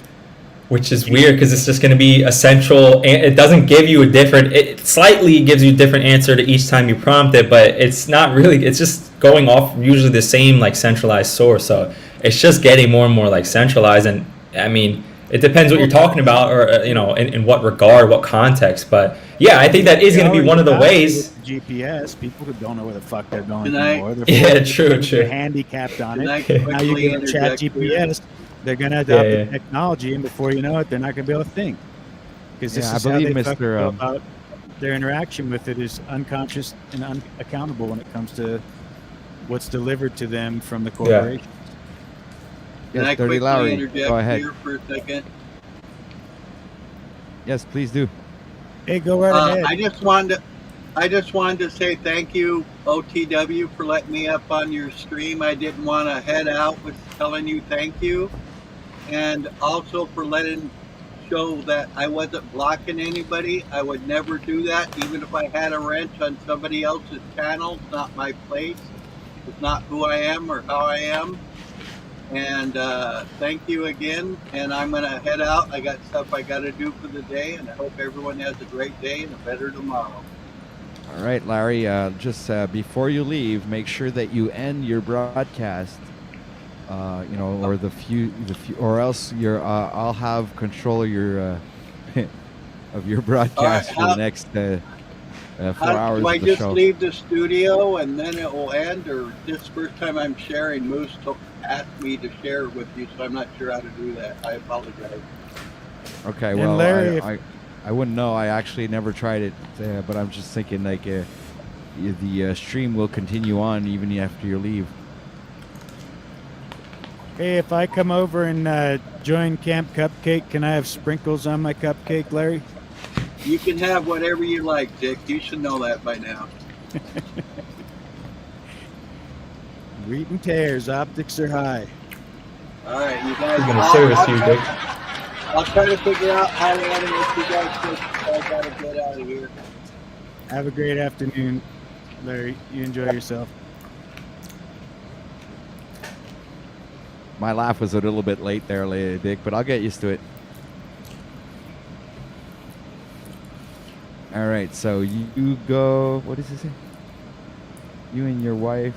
Oh, Paul, an apology. Oh boy. Okay, so he's getting heat in the chat. All right, so I'm gonna drop a link. Panelists are dropping like flies, ladies and gentlemen. I won't involve myself in it though, because I've learned better than to just jump in between people's bullshit, unless I'm just looking for a rodeo. I'll jump in between. I mean, Larry just disappeared for like 5 months. Yeah, one I don't day. even have that perspective though. I haven't even seen it. But You- go on yeah. me, bring me up to speed. I mean, Larry would show up to Paul's stream constantly and talk with him and have some level of rapport. And then one day, Larry's woman, whatever he calls her, was talking shit at one of the Ian episodes, I guess. And then Larry just never came back and never said anything. So, I mean, I don't know what that is about. All right, so everybody, I'd like to welcome Mr. Phil McReal to the live stream, ladies and gentlemen. What's up, Phil? Mic check. How's everybody today? Howdy. Pretty solid. Not bad, not bad. Saw you down in the chat. Yeah, what's up, man? Cheers. Dick, I saw your comment. I am not a rabbi. I'm not Jewish. I just have an Italian big nose, and people say that. I've always said. I just roll with it. I thought I was getting ready to get into it. Get down with it. Is this mic a little low to you guys, or is it just me? No, it's Yeah. probably me holding it away from me. Is that Yeah, better? yeah, yeah. A bit. I don't That'll know. be fine. I can still hear you. Don't worry about it. Yeah, so do I. I guess everybody else is really paying attention can also hear you. How's that? Mic check. A lot better. Yeah, that's that's great. Sounds good. So what you getting into today, guys? What's the topic? Oh, we hit all kinds of topics. I mean, we went through, robot invasions to, Terminator-like Android, in the future. We talked about, overgrowing society with plants. We talked about, aliens. Yeah, we talked about that. We talked about Satan worshippers. Yeah, we talked All about right. that. We covered also artificial intelligence. We covered a little bit of FEMA camps, and we also covered. We did a lot of talking here, guy. We also covered free market. I guess I'm right on point with the Noahide then. It sounds like. Yeah, and then we also covered one more topic here. Was we covered homelessness. Yeah. There we go. Right on. So that's pretty much what we talked about. AI. My opinion on AI is if AI is so smart, they'll figure out who the enemy is and eliminate them. We hope. But I think we are the AI, honestly. In my opinion. Homelessness. A lot of people choose to be homeless. Yeah. Good point. Oh, the other topic. Yeah. Just talk what you want to talk about. I mean, this is a free open panel. All this. Well, I didn't know if you had any restrictions on saying any words, keywords. Did you know what I'm going to talk about? Use the code. Okay, that's what I just wanted to make sure everybody was aware. So, I don't mean to speak for you, OTW, but we don't want to get things No, of course. Obviously, anybody here who has any, intelligence would understand that you have to be. Sure. Especially for certain topics. There are certain topics you have to censor yourself. Yeah. Absolutely. So these laws that I brought up. Is everybody aware of what? I don't want to start talking about it and then not everybody up to speed on it. Everybody's aware, yes? No, I'm not. Okay. Or I guess it's like their kind of abomination of the Ten Commandments, right? Like some kind of upside down version of them, something like that. They have 613 laws. Oh, okay. 7, I'll call them hide laws. That makes it 620. So what it is, and 3 of them are decapitation by idol worship, which would be Jesus. It would be idol worship. I think 2 of them are pertain to Jesus, and the other one is murder on the chosen people. Those are 7 laws that were passed in March 26, 1991, I believe.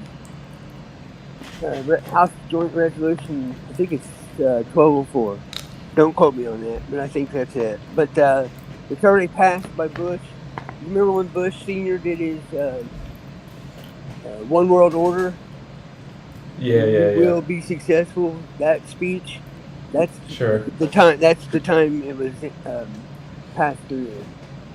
Now a lot of people say it's not this, it's not that, but it is what it is.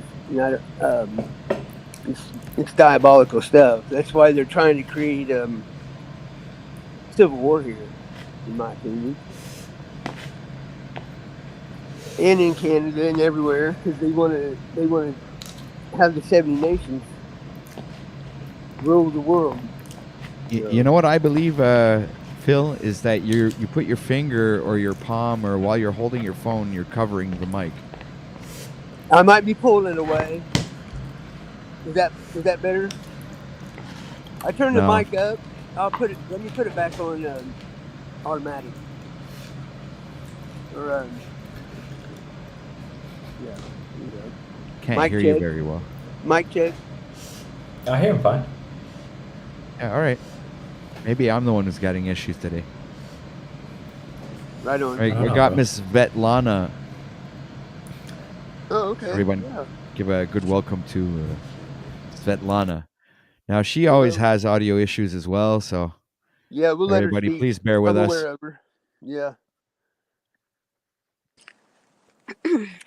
Hi everyone. I overheard stuff about AI and how we use how people using like certain gadgets to improve their ability to communicate and pull information out and stuff like that. I actually think it's much deeper than that. You know how it was multiple gods and pagan religion all over the world till a certain point. And at certain point, it's become like single god religions for many, many religions. I think that's the moment when from multiple gods, we switch to one god religion, which is include many, many religions have one god religion. That's the time when AI actually overtook this place. Basically, people who worshiping one god, they're already worshiping AI, and it has been for many thousands of years. Also, another proof of AI controlling this place, just your thought process is already like, for example, why do you need conversation, internal conversation? If you have conversation, that means you're conversing with someone or multiple someones. So Do that's you not, worship multiple gods? I'm not worshiping any gods. I don't need to. But Very good. But there is some religions like Indian Hindu religions. They still worshiping multiple gods. The Chinese religion have multiple gods too, and those religions goes over 5,000 years back. And one god religion goes how many, like two and a half thousand years. So that's when overtaking AI was happening. And about internal conversation, like for example, everything that saying I want, that's basically a I want. Like I want to eat. You as a spiritual being without body does not need food. I want to sleep. Same thing. You as a spirit does not need a sleep. I want to have sex. Same thing. Who is telling you what to do? Just think about it. And if you only want, you simply know. You don't need to talk about it. You just know what you're doing, and it's just very smooth. So we basically carrying imposter in ourselves since you and me and everybody else start speaking language. So the language itself, basically, that's what language of AI, and we Yeah, but telling it's AI what we think, and AI just telling us what to just to do. push back a bit on that, Svetlana. Then why do the animals rest? Because we observe it in nature that there's cycles of productivity and Why you cycles think of rest. animals are different from you? Well, I'm just saying it's not a language of Babel per se, or some kind of united God deity sense or lack thereof that causes that phenomenon to take place. It's an Animals are the observable control thing that animals. happens in nature, and all beings of You life say seem to nature comes have that different proclivity. from this place. No, nature itself is part of the AI. If you took ayahuasca and you saw patterns, those moving patterns is basically mathematical equations. The mathematical equation can be written, it can be known as a, that's what it is. So everything in nature, including plants, animals, it's all also, everything physical is basically is part of the AI. Only non-physical is your spirit, or animal spirit, or spirit what's sitting inside of the trees. So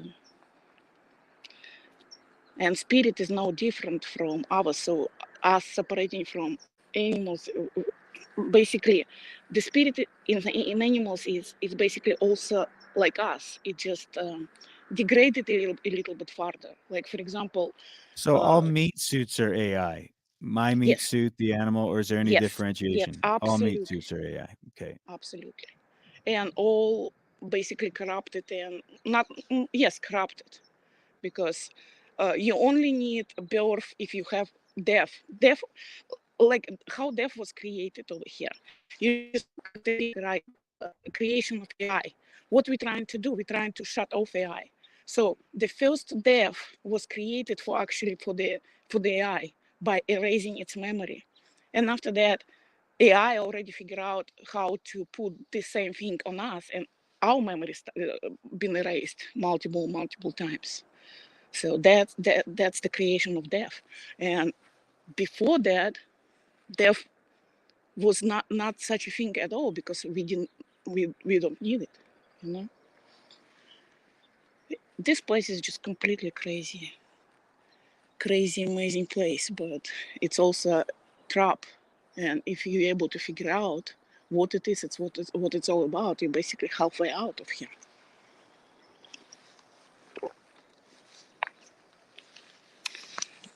Yeah, I see that there's a different vibration behind the augmented intelligence. And I call it that because I don't think there is actual artificial intelligence per se. I think it's all driven by a narrative, but I think there's a serious delineation between the creator fingerprint, which is that thumbprint snowflake type of building block where everything has this unique fabric to it, and it's not using these square waves. It's using the more artistic type of sacred geometry to create with toroidal hyperboloids and all this. So to That's me, the I thing. see contrasting type of opposing energies there. It doesn't mean that they're not interconnected at some level, just that if I am going to try to define one thing as another, I'd say I do see differentiation. See, being mesmerized by secret geometry, that's what I was talking about. Secret geometry is a math. It's mathematical equations in geometrical forms. Well, I mean, it's the And observable building blocks of reality. We could say that, right? Even if it's an illusion, it's how we can create some kind of framework to define that's this. actually exact.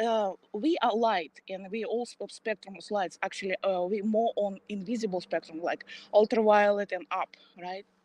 So, in order to create this reality, the light supposed to it's slow down. Number one, it's basically like frozen state, and because it's frozen state, it have to have certain like crystals, they have certain points. That's exactly what it has. Like secret geometry is basically crystal structure of the light for this place. Basically, the light crystallized and and dance in certain way. And our subconscious, actually, that's what our subconscious does. It's actually reads that, it gets mesmerized, and completely continue building stuff in a certain way. That's why they always throw those secrets that important for our subconscious Okay, to but the hold on to toroidal this whole. hyperboloid, the sacred geometry, to me, I resonate with significantly more than I do Chat GPT or these like artificial types of intelligence. I think nature makes a lot more sense to me than having some kind of collective ideology formed through a cumulative gathering process of intel and then it regurgitating some answer that it deems appropriate, you know? That's just because you're not too smart, Dick. Let's just get that. Yeah, I'm not fully straight. assimilated yet. I'll get there because Yeah. the Chat GPT people have, on average, a 30-point better IQ. So Yeah, get a little closer to the city, and your IQ will go up measurably. it's a long road for me IQ back it does to not show Babylon. how smart you are. Yeah, IQ does not show how smart you are, because at this point we are already experiencing and seeing how many people got shots, and does it correlate with the intelligence or what? So basically, Yeah, that's of the course. day when they separated stupid from the smart ones. That's what it was, and it doesn't mean that there is some people Yeah, the with collective much less IQ. consciousness. They were using their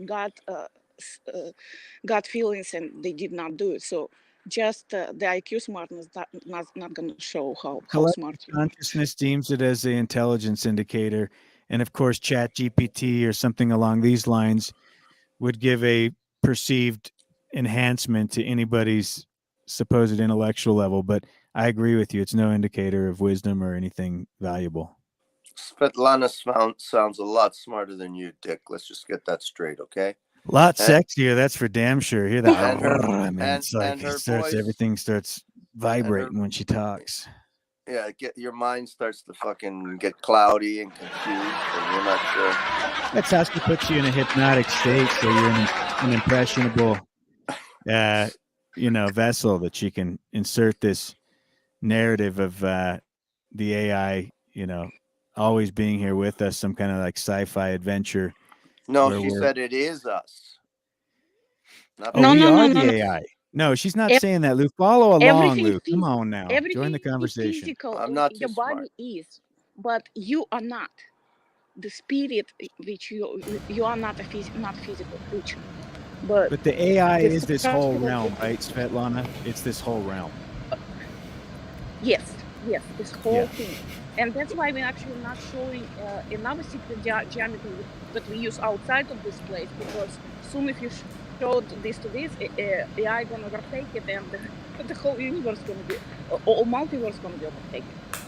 So, as right now, that's why basically some of us know some stuff, but it's not allowed to show.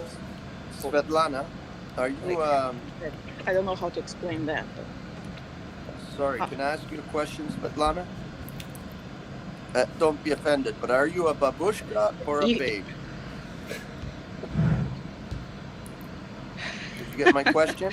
Well, it's Or somewhere by in the the middle. Russian standards, I'm babushka.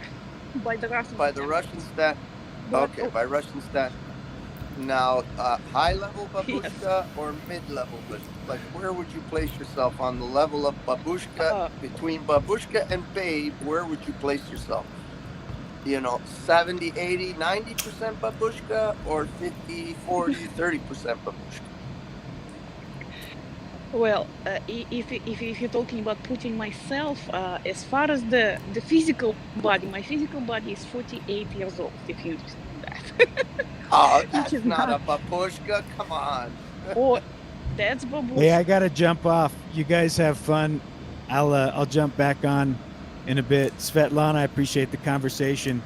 Yate bia le bleu. And you're not dumb, by the way, Dick. I was only kidding. Come back here, give me a kiss. Hey, Svetlana. Yeah, but on the other hand, the spirit does not have age. That's why everyone who is here on the chat, we basically feel the same way when we were feeling at age 16. So I know what I'm talking about this stuff for sure. So, well, it's about infinity. Are you there? Yes. Oh, sorry. Yes. I thought I lost everybody for a second there. The sound all changed. And you sound a lot better right now, Svetlana. I'm still here. Well, Mr. at some Lamass. point, we're getting technology. At some point, we're going to be able, like, I'm the most abused one by technologies, and at some point, we're going to be able to actually beat the technologies. That's the next step. For certain people, like people who are able lucid dream, people who see Mandela effect. They actually sell us to aliens for several $1 billion each. Lady, what are you talking about? Do you have any proof for these claims? Oh, it was Timmy.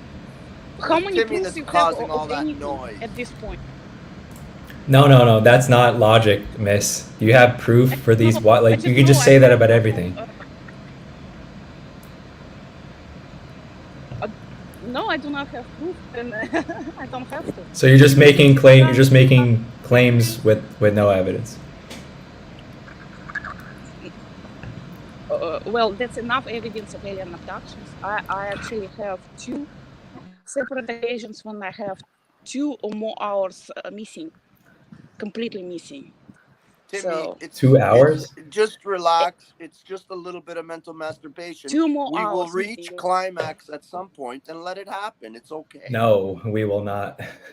It's okay. Excuse me, Svetlana. Fucking Lou. Hello. Yes. Do Can this you at hear the me? local bar, Lou. Yes, I'm listening. What do you think of the particle colliders? Them being what holds My our take on the particle colliders, because of they're there to stabilize magnetic field, aka toroid field, because each one of them is basically a super magnet. And Thank because the you. magnetic field is, you can look it up yesterday, magnetic field is basically collapsing. That's what they for, and it's more and more of them. They started from 1, now it's over 30,000. Each major university have 1 collider. So it's Yes, a I believe magnetic the field, same. that's what it is. And of course, when in the central magnetic field, it's going to be portals there too, because the center of magnetic field, every magnetic field would be a portal. So that's another. Svetlana, you said that you were missing some hours, that somebody abducted you. Is that what you're saying? Yes. What did they do to you while they were abducting you? Can you go into detail, please? I want the truth. More memories of that, but I do know people who did.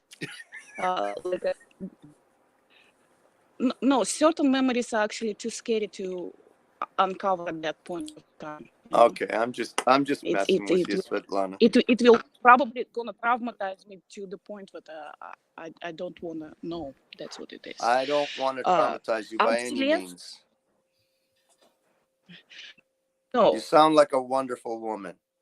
Actually real, because what they're doing, they collecting DNA, that's number 1, and they're trying to aliens. Basically, it's what we're seeing right now, the people who got if you progress several thousand years, that they're going to be aliens. So they're trying to get back where they can actually change something, but it's not possible because they're missing piece of soul, but connecting them to multiverse, and it's irreversible. So where in Russia are you? In Russia, Svetlana? Are you in Russia?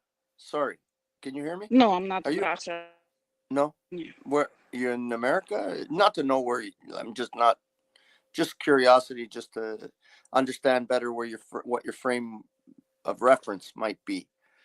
Are you in America or some other land? She already said she was sold for billions of dollars. She's in a different realm. She went over the fucking ice wall and she's telepathically communicating with this stream for some reason. I don't know why she would pick this stream.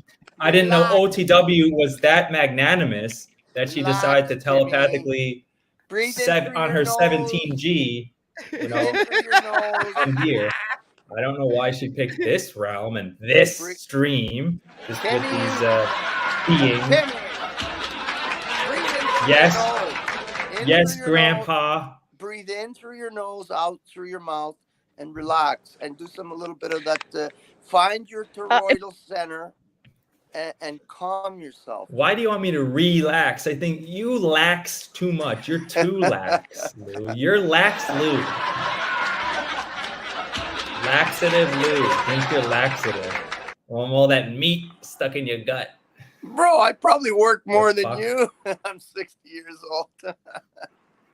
You do more physical work. That's definitely true. I'll give you that. Laxing? Who's laxing? I use my mental energy is very draining, Yeah, but masturbation doesn't count. Oh, okay. That's the bulk of my physical activity.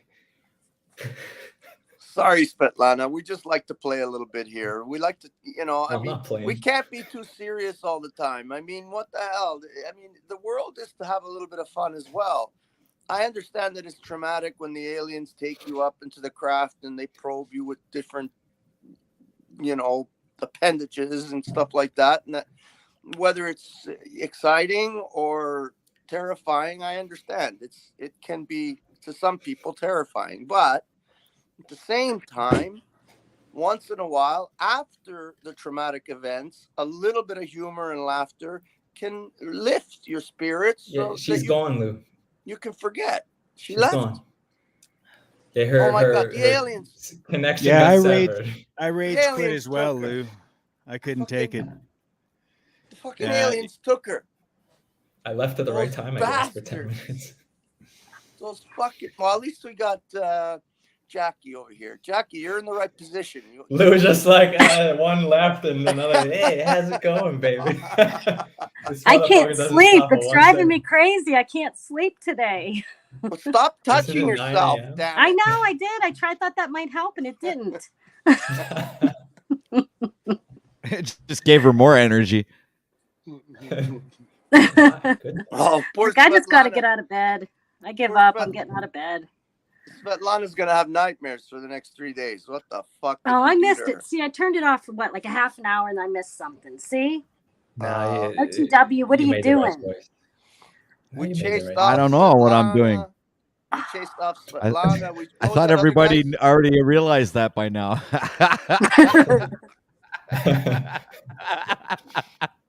Well, some aliens somewhere think you're doing the right thing, man. So they're pulling the strings or something.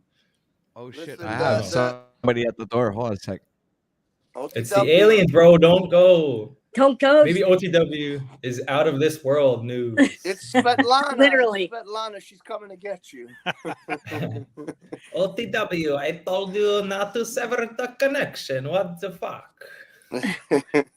Now, All right, I'm gonna get dressed. Now I will lay you down, tie you up, and I will probe you with my stick. It's a Soviet. I thought you were stick. trying to move in on that, Lou, so I left because I didn't want my good looks to overshadow your Fuck low you, intellect, bitch. you know? Fuck you, bitch. That's true. Just wanted to Oh, give you my. a fighting chance to win. Oh, you got the laugh track. He kind of got Right. stage fright, and anyway, missed Yeah, opportunities it in happens life. a lot. Most men seem to Shriveled just up. cower and run when I walk into the room. It's Yeah. it's horrible. Dick but- shriveled up. Oh my. They put on hair buns and flowery shirts. They call themselves Philomena, and they run like a bastard. You call me Philomena, and I don't know who that is. You boomer fuck. I wasn't around in 1961 to I fucking know who wasn't. that I'm was. not a boomer. I'm just. You're not a outside. boomer? Well, the boomers started in '62. I'm '63. I just made a guess. Sorry, Okay, the 60 boomers ended in '62. Ended. And Does it make you a really senior member of the millennials or Gen I'm X? I'm Gen X. Yeah, Gen Wow, X. dude. Either there's only 3 options for Gen X. Either you're on drugs, you're in jail, or you're fucking dead. That's the 3 options, or well, possibly in a mental institution. That's the 3 options for Gen Xers. What about all the inauthentic white collar corporate fucks? They're not That's fucking like Gen 80 Xers. They're either boomers or Oh, what's that okay, other one? okay. What's But the that other boomers one? are the white collar ones. Yeah, or the other one, the fucking after the Gen X. Millennials, Z's, Millennials. yeah. Yeah, millennials. Yeah, that's Christos's age. Yeah, Christos got to be what? He might even 30? be Gen Z's. I think he might be in his 20s. Now he looks young, but I think he's 30 or something like that. Oh, really? Oh, so I could Pineal's be- a millennial then. Right, No, I Pineal's. think really? Yeah, he's 32, I believe. Pineal. No, Is that 30. wrong? He's 30. 30. Or Is he 30, 30, okay. 30 or Holy 31. shit. I'm getting Yeah, he looks young too. Pineal looks very Yeah, young. he can pass for a fucking 20. He could pass for like 18. Yeah, he also has. He could pass he for a also very has- attractive female. He could. I think he does have. He puts a wig on.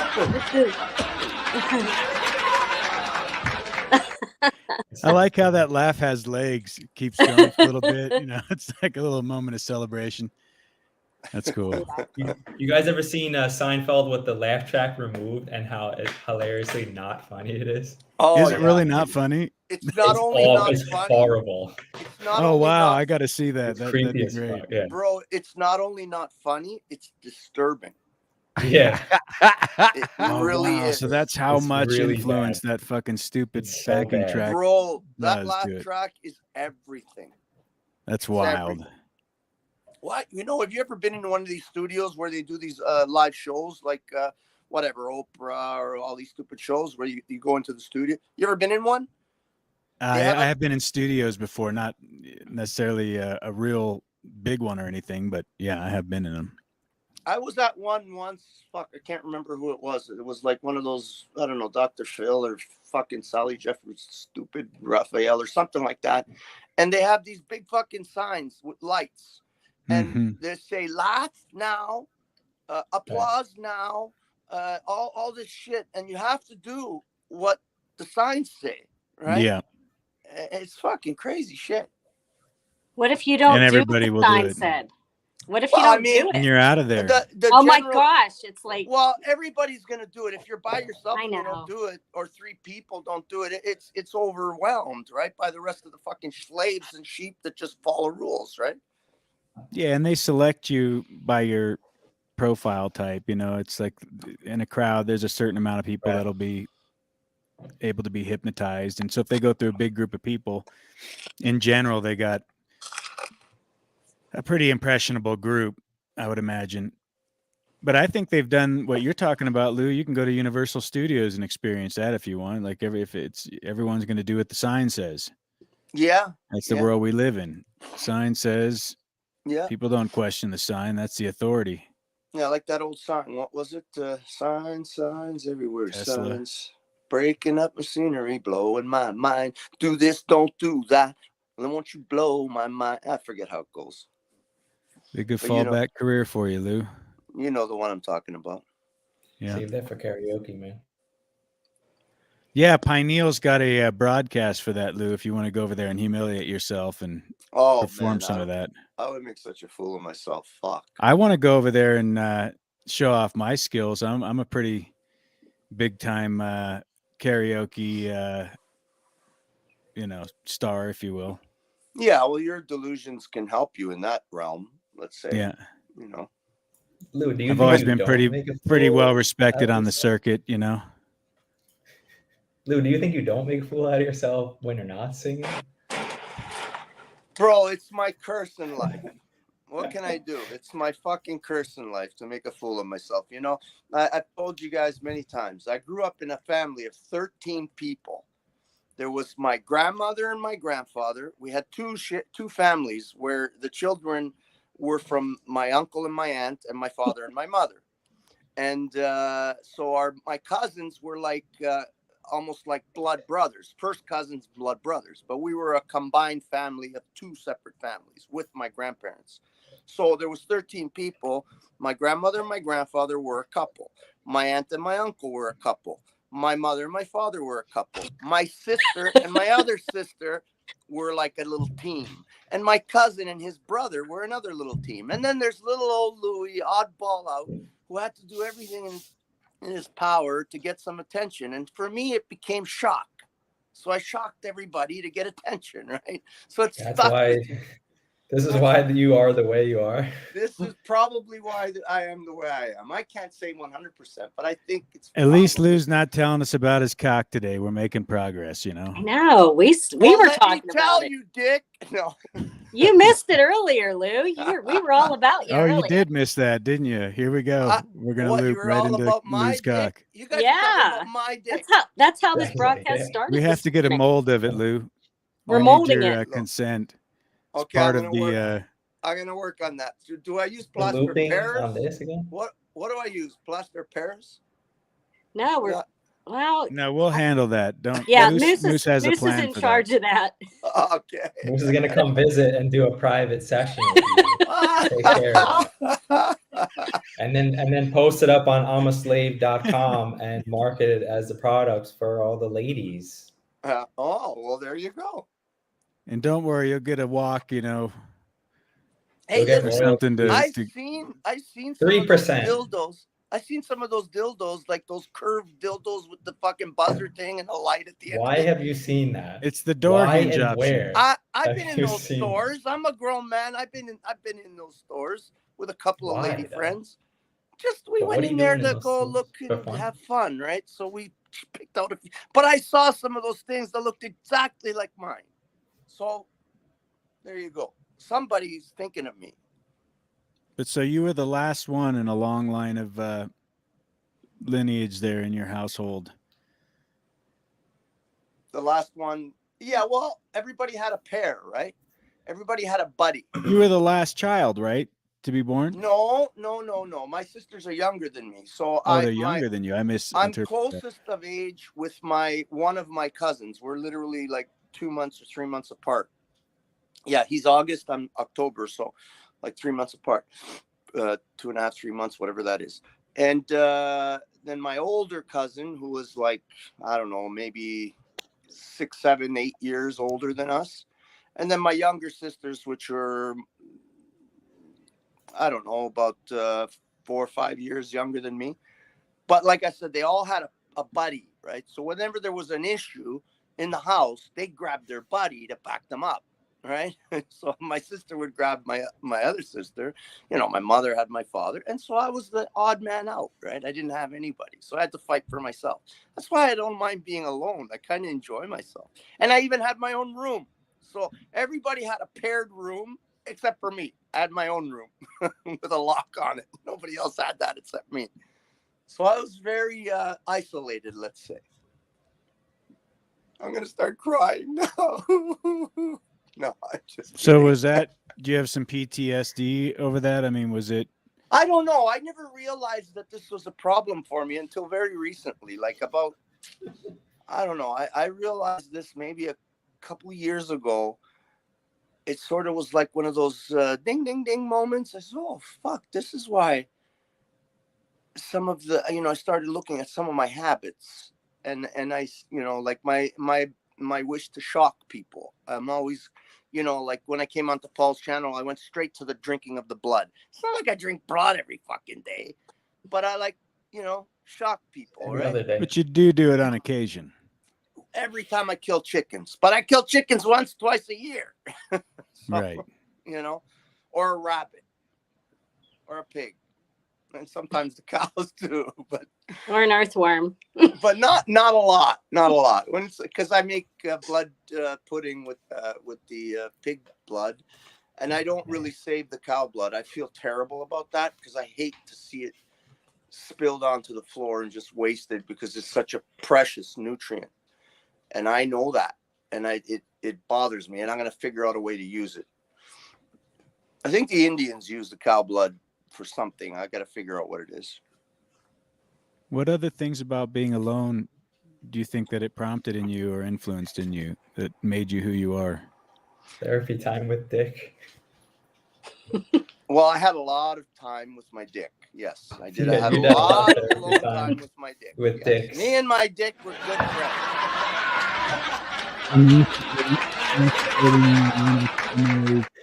Outcomes See, of even the laugh track makes you funny. Also, What? Sorry? the laugh masturbating. track also makes. Oh, go ahead. No. You One got at a it. You're time. wrong. Like one at a time. What'd you say, Timmy? I said even the laugh track can make you funny. Right. Exactly. No, you should have done the laughing track there, OTW. That was a missed opportunity. Lou. Yes, sir. You're essentially saying masturbation was a greater opportunity for you because you didn't have as much obligations or communication going on with other people in the household. Well, I had a So lock on my room, right? Nobody else had a lock on their room except for me. Did that so I lead you to like a perverted sexuality or something, though? I mean, what was the, or was that a healthy thing? Well, I wasn't into crazy stuff, but I was a little, let's say, out there during my sex escapades. Where did you hide all the magazines? Where would you put all the magazines? Oh, I used to hide them in my cousin's room. because he was older and he had them. So I'd go check his magazines and put them back Smart when I was man. done. Smart man. Yeah, he had all the Playboys and the Penthouse. Oh, the fucking Hustler. When they came out, I was in heaven.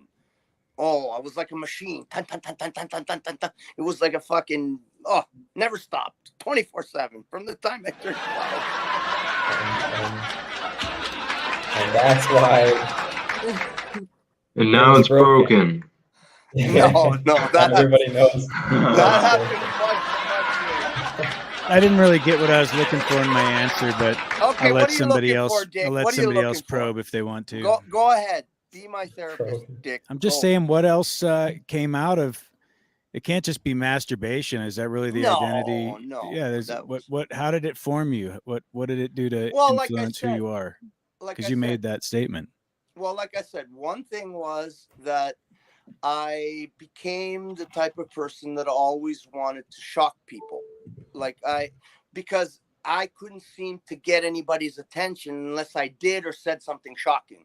And then I got everybody's attention and I was happy. So I think that carried on in my future, in my life, right? I mean, it's obviously leveled out to some degree.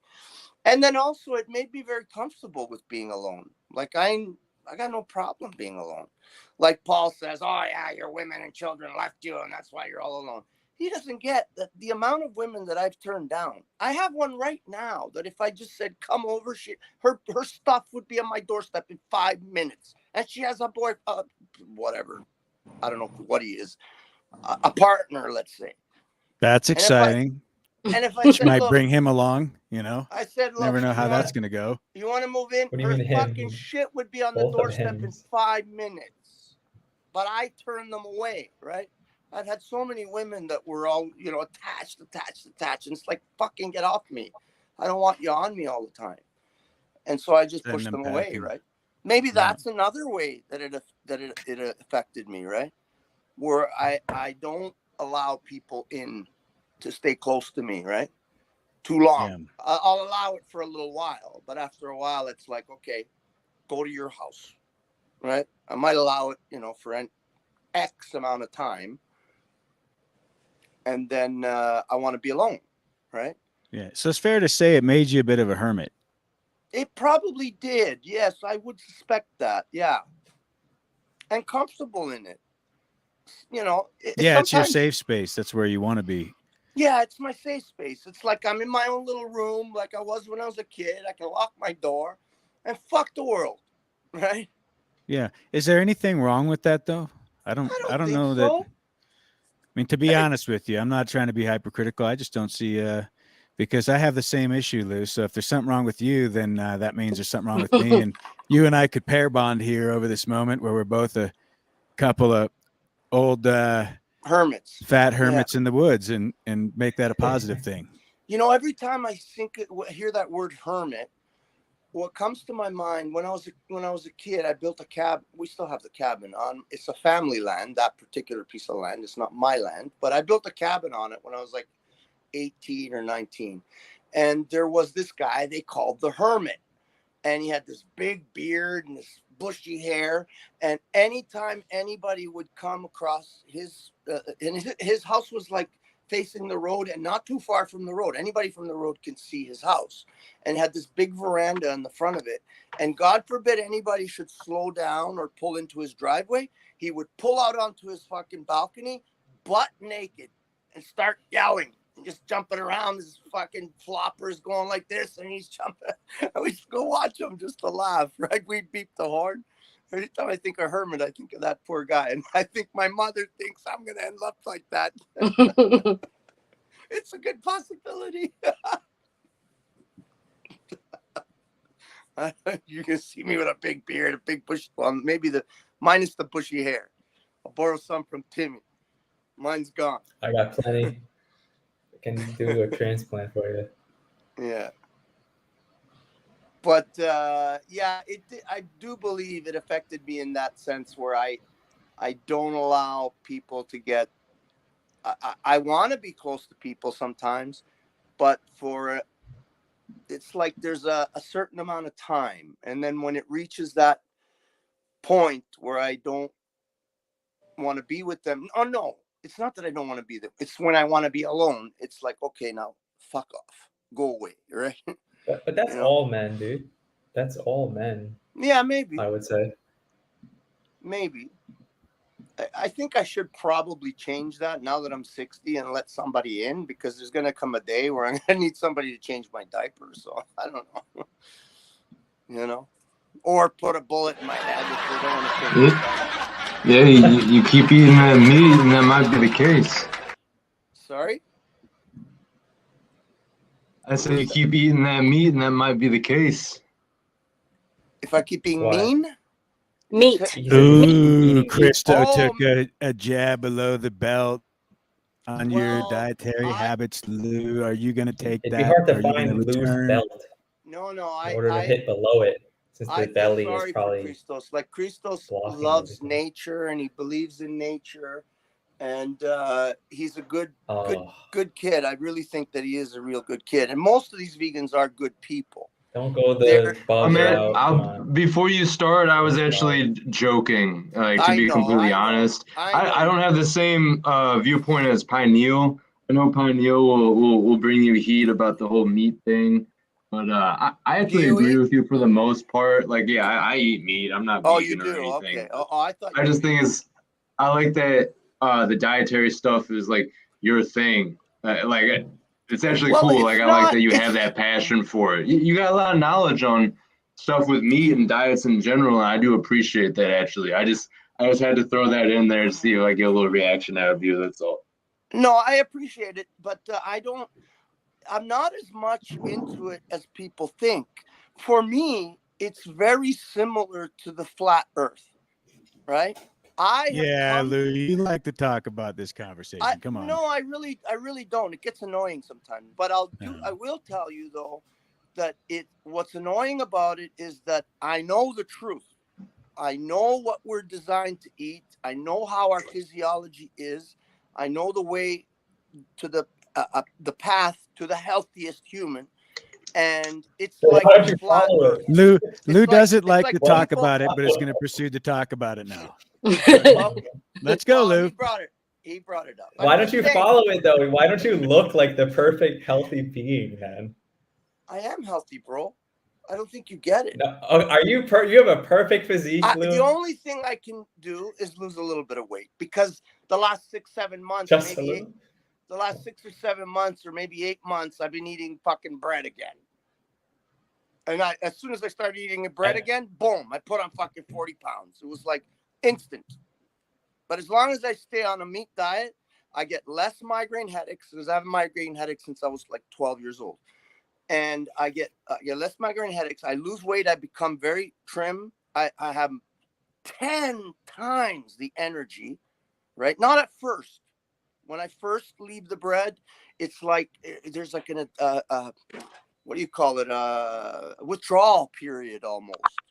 Yeah, you got to change the gut terrain. It's all feeding off them carbs. You got a bunch of biology that's got to die off and calibrate. Yeah, well, I mean, as far as the gut flora, people talk about the gut flora.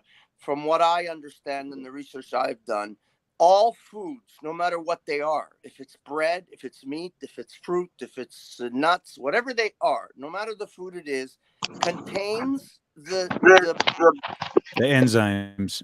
Contains the enzymes and the bacteria and the whatever else that is needed to break that food down. It comes with it. Perhaps, but they also populate it over time. So if you haven't been eating right. a food consistently, you'll have to have a re-entry period where your body adjusts and Exactly. So if you've been eating a lot of bread for X amount of time and your gut flora has been adapted to eating bread, then it's populated with that type of flora that comes from the bread. And then all of a sudden you eliminate the bread and you start eating meat. You're going to have a period where you go through some sort of withdrawal until your stomach repopulates with its correct bacteria and gut flora. And that is the flora around consumption of meat. That is our true gut flora. And it's very common that people that don't eat meat have increasing levels or really high levels of mental issues, because this gut flora is highly tied to the brain function. Hang on. Very Wait, tight. time out. I know you don't want to do this, Lou, and it's a self-sacrifice for you because it's not something you want to talk about. But could you expound a little more on how the Well, just like the to meat welcome affects the Bizwood brain to and the just animal fats? Welcome, Biz. What's up, Biz Woofer? Yo, Huh? Biz. Hey, what's up, guys? Good to be with you again. Awesome. What's up, OTW? How you guys doing this morning? Hey, man, what's up? Happy to see you here, Fabulous. man. Yeah, Tremendous. great to be here with you guys again. Likewise. I'm sleep deprived. Lou, aren't you doing the statistics though? Because like you're comparing like the folks that are not eating meat. Like you're looking at the sample size of those folks as like complete morons that are eating like bread, fake. I want the truth. Soy all the time. Lou, please selflessly really take fucked this up on for diets. us. Selflessly, Aren't you please looking do at this. those folks? Like Take the what? Sorry, selflessly take what? I Joe? just What'd said, you say? Lou, please selflessly take this discussion on. I know you didn't want to go here, and I know this is I know. difficult for you. Okay, so I'll back But out. I'll back out. somebody's got to do it and lose the man. Oh, you So don't want to jump talk right about in. this? You're Well, fucking he's around? saying I'm taking over the panel, and I didn't want to do that, and I really didn't. So No, I'm fuck saying off. you said you don't like talking about it and you don't want to. So, but it's funny how like that. Then we're dovetailing right into it, and that's gonna. No, I didn't say that I create don't the like whole. talking about it. I said it gets annoying sometimes because it's like the flat Well, he- Earth versus round Earth. Yeah. I know the truth. And so somebody that's heavily studied the shape of the Earth comes to a conclusion, in the most part, from what I've seen, and I don't have a dog in the fight because I haven't done the research in depth. I've dabbled in it, and I understand what flat earthers are saying. There is a lot of mounted evidence on that side, and so I'm pulled there, but I don't know, so I can't say for sure either way. But I can say for sure when it comes to what our true human designed, what we were designed to function on. I know exactly what it is, and no one can change my mind about it. No one. I hear because you. I know the truth. I hear you, Lou. You and I are aligned in that, and that's for the record. I do like to talk about it, and I just don't like to take over the discussion with it, though, either, because I do know I have a tendency to do that. So I try to be conscious of it. And then I figured the reason Christos backed down is because you and I are a couple bulldogs, and we would tag team, and he would not have, a shit shot chance in hell of making an articulate discussion as an opposing view. But Christos looks like one of Yeah, those guys so, that he might like it when I'm on one end and you're on the other. He might enjoy that kind of thing. Well, you can come through the back door, Lou. I don't mind the back Lou- door once in a while. I don't mind that. I can get into the back door. No worry. I'm good with that. Anyway, I think it was a wise move on Christos's part. I think you may have made a generalization the other day, Lou, when I don't remember exactly how you said it, so maybe it's a mute point. But yesterday, on whose stream was it? Benton? I don't even. Yeah. I believe so. You were saying that meat eating basically everywhere all over the world is like the primary thing that we've been doing for quite a while now. Like, correct? You're basically saying there's not places in the world where, I mean, with a few exceptions, that they're not eating meat. We've always been eating meat. It's across the board. Would you say that? Most places in the world as part of the diet? If I didn't say it correctly, let me clarify. What I please do. probably trying to get across was that there is no indigenous society that has ever been studied on the earth has ever been a vegetarian society or a vegan society, let alone a vegetarian society. They've always only supplemented with plants. Plants have never been a staple for any indigenous society that ever lived.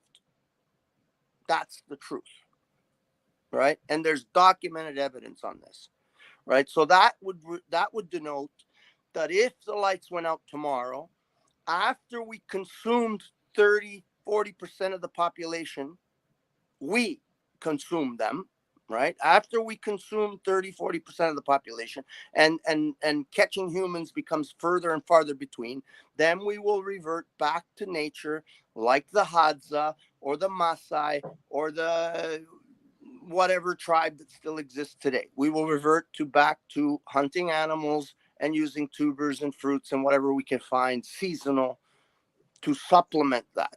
That's all I'm trying to say. I don't know if that clears. That sounds pretty spot on, actually. Yeah, that sounds pretty accurate, I'd say, for the most part. I think there probably are some places, but yeah. So Lou, if there was one being, like a baby, that he just drank breast milk and the mother was vegan, let's say, and then that baby had perfect health, would you alter your belief system at all, or no? If the mother was vegan? Let's say the mother was vegan, she breastfeeded this baby, and then this baby was vegan. No, there's no such thing as a vegan baby. Let's get that clear. There's no such thing. What are you if the baby's drinking milk, he or she is drinking animal products. From his mother, you're calling that not well, vegan? Are we not animals? Okay, dude, you heard what I said. Don't fucking... he's drinking his mother's milk, and then he's vegan for 20 years, and then he appears like in front of you and says that. Are you going to just not believe him? And let's say he shows his blood work, and are you going to change your mind or what? Timmy, find me one. I'll give you my farm.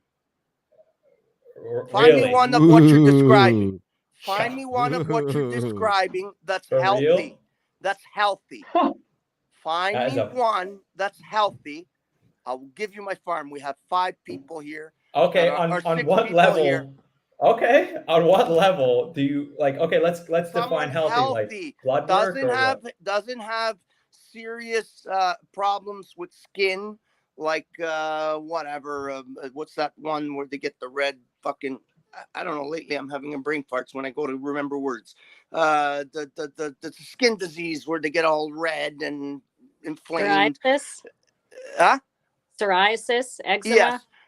Show me one that doesn't have eczema or doesn't have severely bad skin in to some degree or another. One that doesn't have really bad hair problems if they're not lost, or it's very dry and very the dandruff and all that shit and bad teeth and poor. You find me one that is in good as healthy as I am at 60 years old. I will give you my farm. Find me one. Okay. Did they have to be vegan their whole life, or just like a large? Well, majority? That's what you said.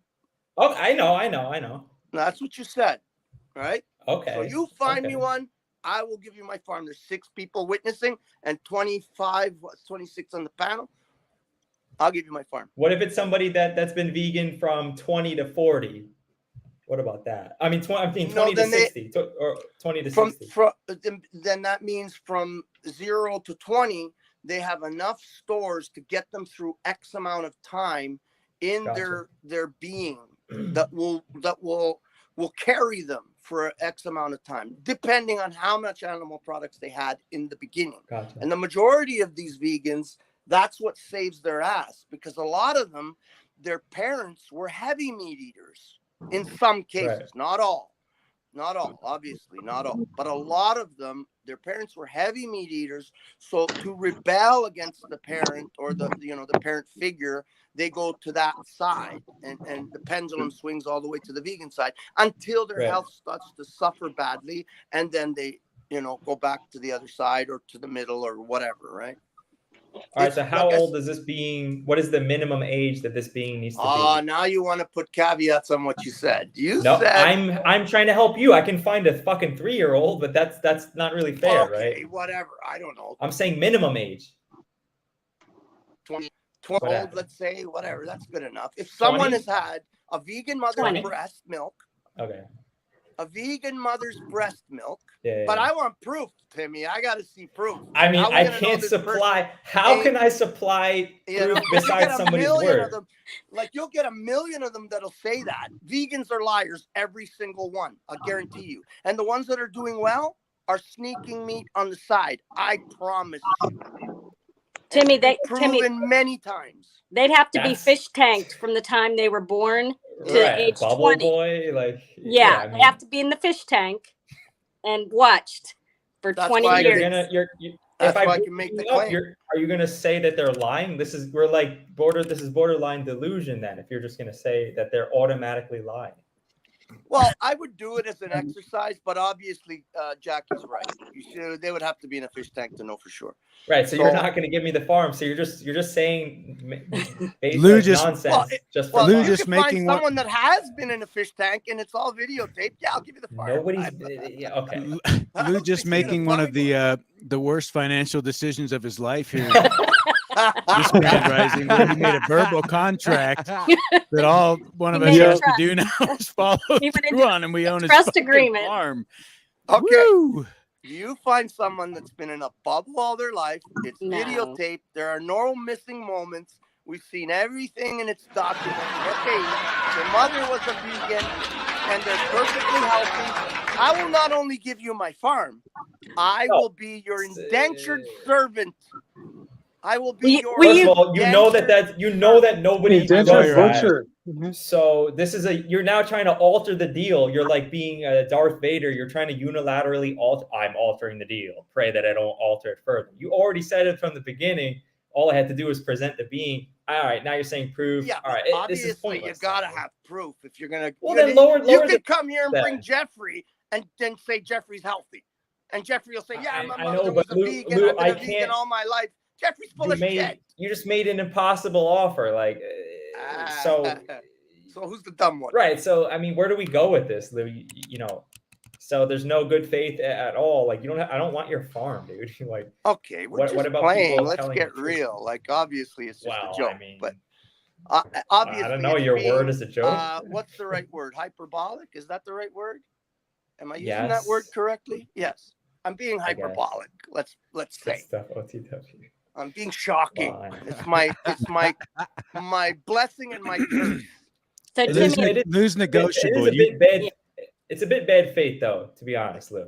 Yeah, It is it's- bad No, faith Lou's on- just negotiating. He's coming out with, he's willing to move. If You can't negotiate anything with bad faith as the starting point, Dick. I already gave you. well, you 20 can years have his old, farm but I as long could've as said- you rent out a room I and could've said coexist there 60 with years him. old. I You can gave have the 20. experience of his farm. So he was kind of telling the truth, Yeah, and I gave you 20 years old. What 20-year-old isn't fairly healthy, no matter what? Yeah, they but then fucking you did? said the proof has to be there needed to be a continuous Jackie was the 24 one hour that said it, stream and I just on that. carried it on. Jackie was the one that brought it in. I just expounded on it. Yeah, whatever. the final point, though, of it all is that no matter what you would produce, Timmy, he will never. Right. He will never believe that anyone could live for a certain amount of Right. time as a vegan and be healthy. Right. So that's what his Exactly. No, point I was. do believe that some people can reach longer periods of time because the vegan diet is basically, unless you're eating a lot of carbs, right? Because carbs do contain somewhat of the amount of some of the nutrients that could sustain you, but not nearly enough. But they can sustain you a little bit.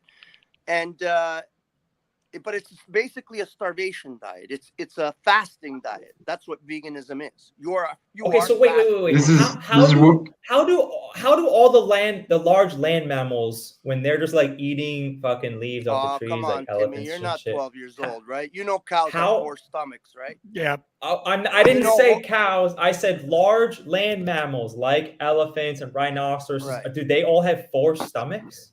They have, if they don't have 4 stomachs, they have what's called, number 1, a large functioning cecum.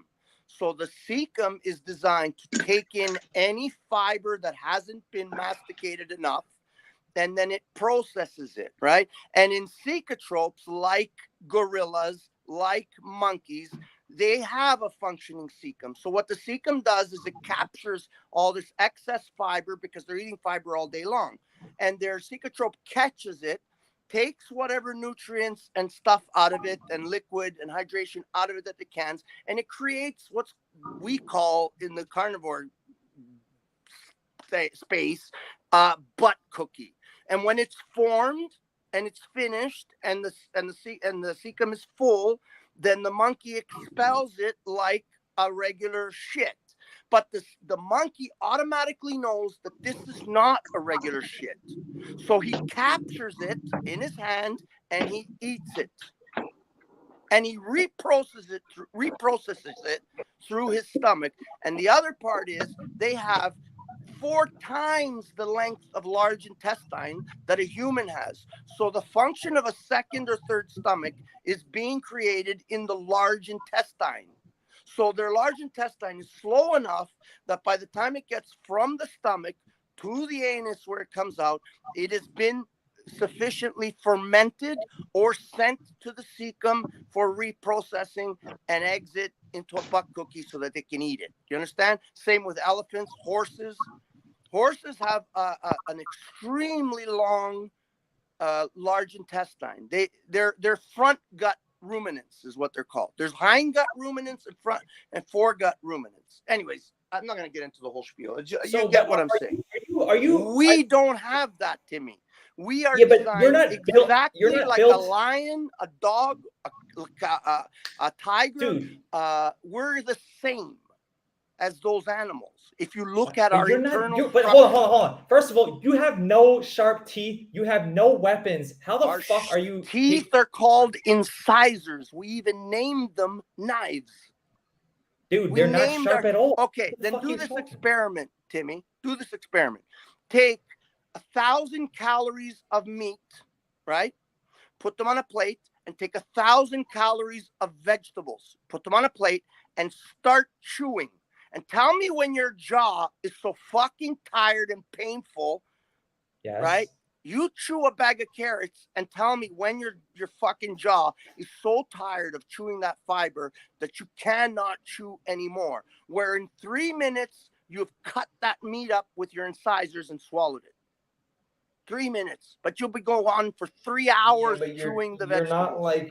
You can't just chew meat 3 times and then it's not like processed yet. Your mouth is supposed to be like the first part of your digestion. That's the beauty of meat.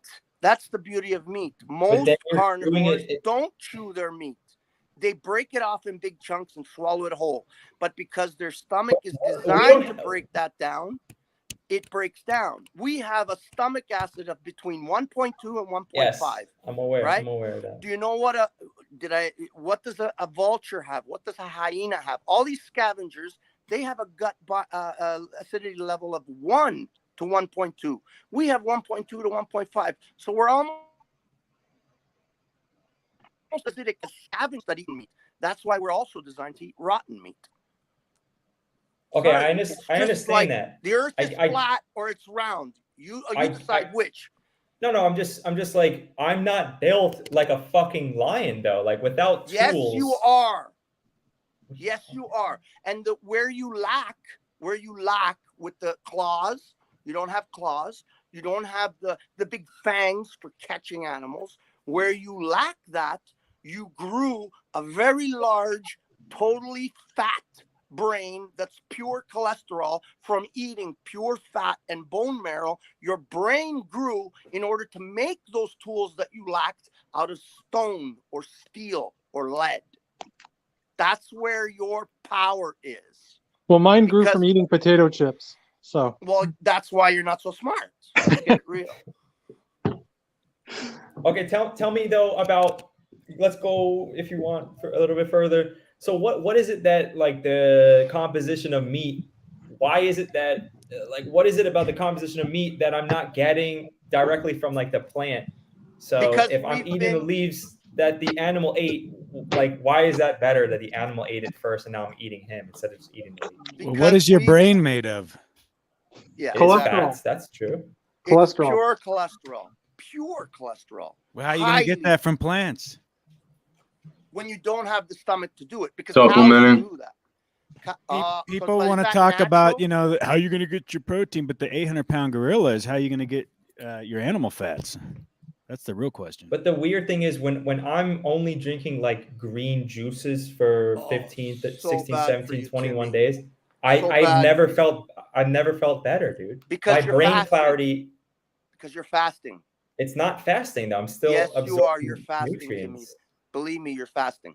All those nutrients have more anti-nutrients in them than they do nutrients, and they're going to come out in various ways in your body. And with more and more time goes on, you're going to start to see the effects, and you're going to say, oh, I'm detoxing, or yeah, my teeth are getting black because it's just detox, right? Or my hair is falling out because I'm detoxing, right? That's what you're going to do, right? Just give it time. You're young. How long you been vegan, Timmy? I'm not vegan. I've been vegan before. Oh, okay. So you are eating. I eat meat. I eat meat like once a week, though. I eat meat like once. Okay, that can be enough, because natural humans often didn't eat for 3, 4, 5, 6, 7 days sometimes. Right? That's why they supplemented with tubers or fruits, because they couldn't get meat, so they would eat whatever they could find. Right? Whatever tube or whatever fruit they could find, they would eat. But if they could get meat every day, they ate meat every day, and they didn't even touch the other stuff. They literally, like the Hadza in Africa, they take, because the people grow corn, right? Maize in the area. So they have dogs. They take the maize and all that stuff. They make like a soup out of it. They feed it to their dogs. They don't eat it. What about these motherfuckers in the East that have been vegetarians their whole lives, like Buddhists and all these Indians? Like, again, these people have eaten eggs, ghee, butter, milk, cream in huge numbers. That's not a common staple in like India and like these look areas. it up. Look Eggs it up. maybe. Butter? Look up. They process butter? They don't use seed oils. That's one of the things that saves their ass. They use ghee for cooking. They don't use seed oils. That's why they worship the cow, because the cow is worth much more as a producer of milk than it is as a producer of meat, which is true. They worship the cow because they think that that's their dead relatives, not because it gives them milk. But the origin is that they needed to save the cow for the production of milk and all the products that produces. Yeah, nonetheless, it's Ayurvedic to have the ghee in your cooking. Is it? And what I understand. Ghee has been known to be one of the best oils you can use for cooking. One of the best. I agree. Isn't it bizarre though that this is set up like this? Like, why do I need to drink another animal's milk to survive? Like, how fucking bizarre is this setup though? But you're born, you're drinking milk. It's my mother's milk, not a fucking foreign species. It's bizarre. But that's what how does that make any blubber? That's what this blubber gave us the ability to do. The blubber that we have in our brain, the pure cholesterol that we have in our brain, gave us the ability to use other animals for the nutrients that they carry. Right? We didn't have to have the big fangs or the big claws or to be able to run 40 miles an hour or 50 miles an hour. We didn't need that because we had a brain. We could throw a spear at 60 miles an hour rather than have to run 40 miles an hour. So we became more powerful than the lion. The lion runs from us. We are the carnivore apex predator on this earth. It's just how we were designed. That's whether the earth is flat or it's round, you decide.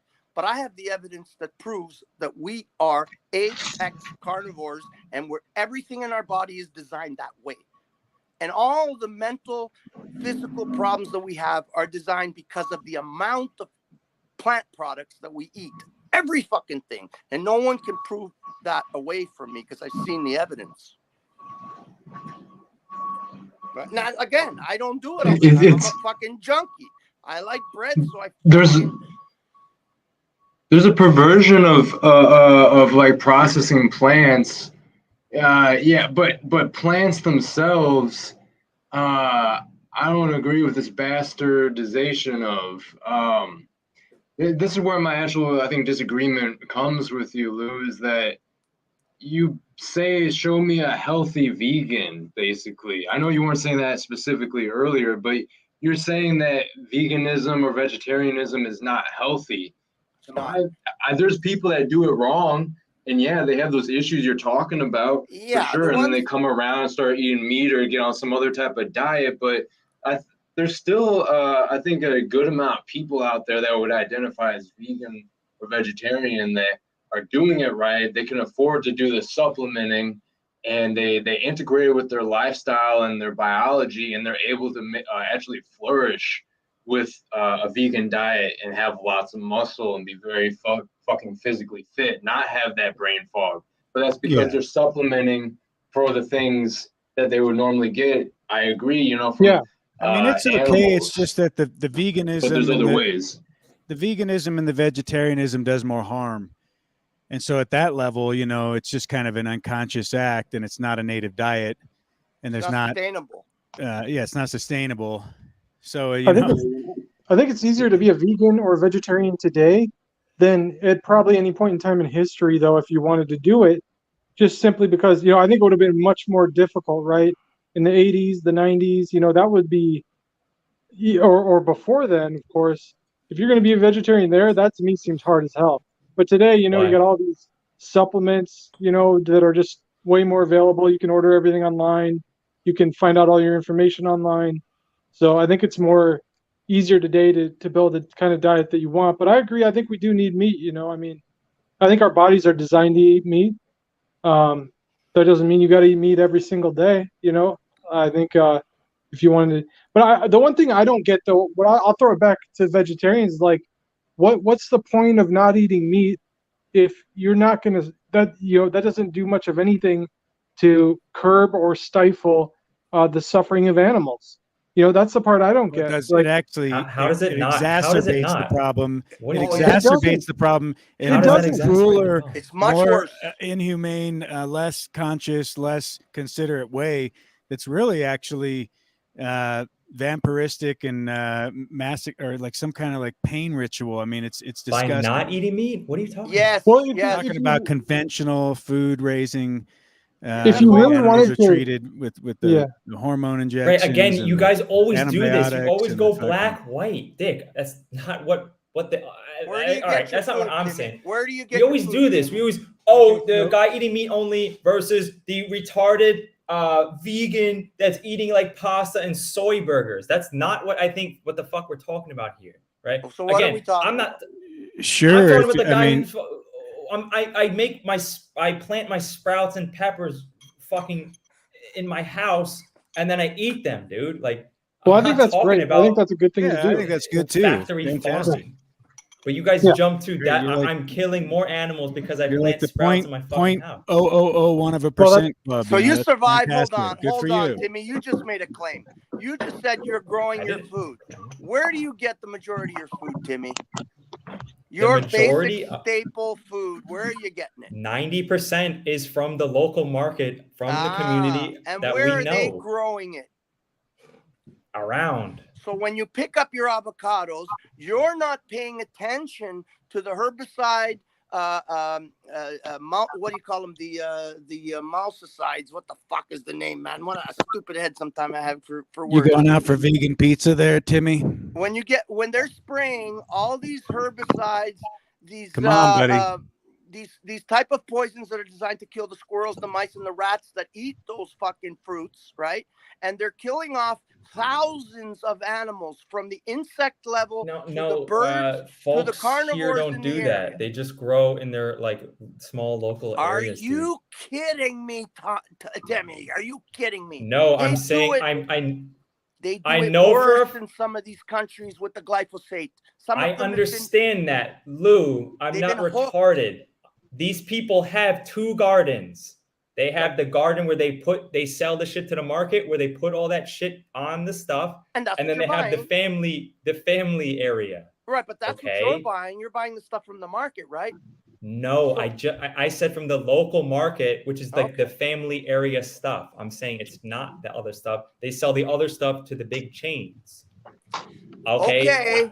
This is the people my wife knows for 30 years. Maybe they scam. Maybe some of them scam. I get it. They probably do on some level. But this is people we know for 30 years, right? So, okay. You're bad faith in these arguments sometimes. No, Lou, no, and I agree with it's you. not honorable. You're saying you know when you're not fucking there. Okay, let me agree with you on this. You have, particularly because of where you are, you have much more opportunity to acquire natural, bastardized food with But at this moment, conventional at this moment, herbicides and rodenticides to is the to word a I was degree, looking yeah, for. to a degree. And the Right, but from most people, no. rodenticides are almost worse than the other stuff like glyphosate and all of that, because it follows all the way up the food chain. But I will agree, has the ability to get much,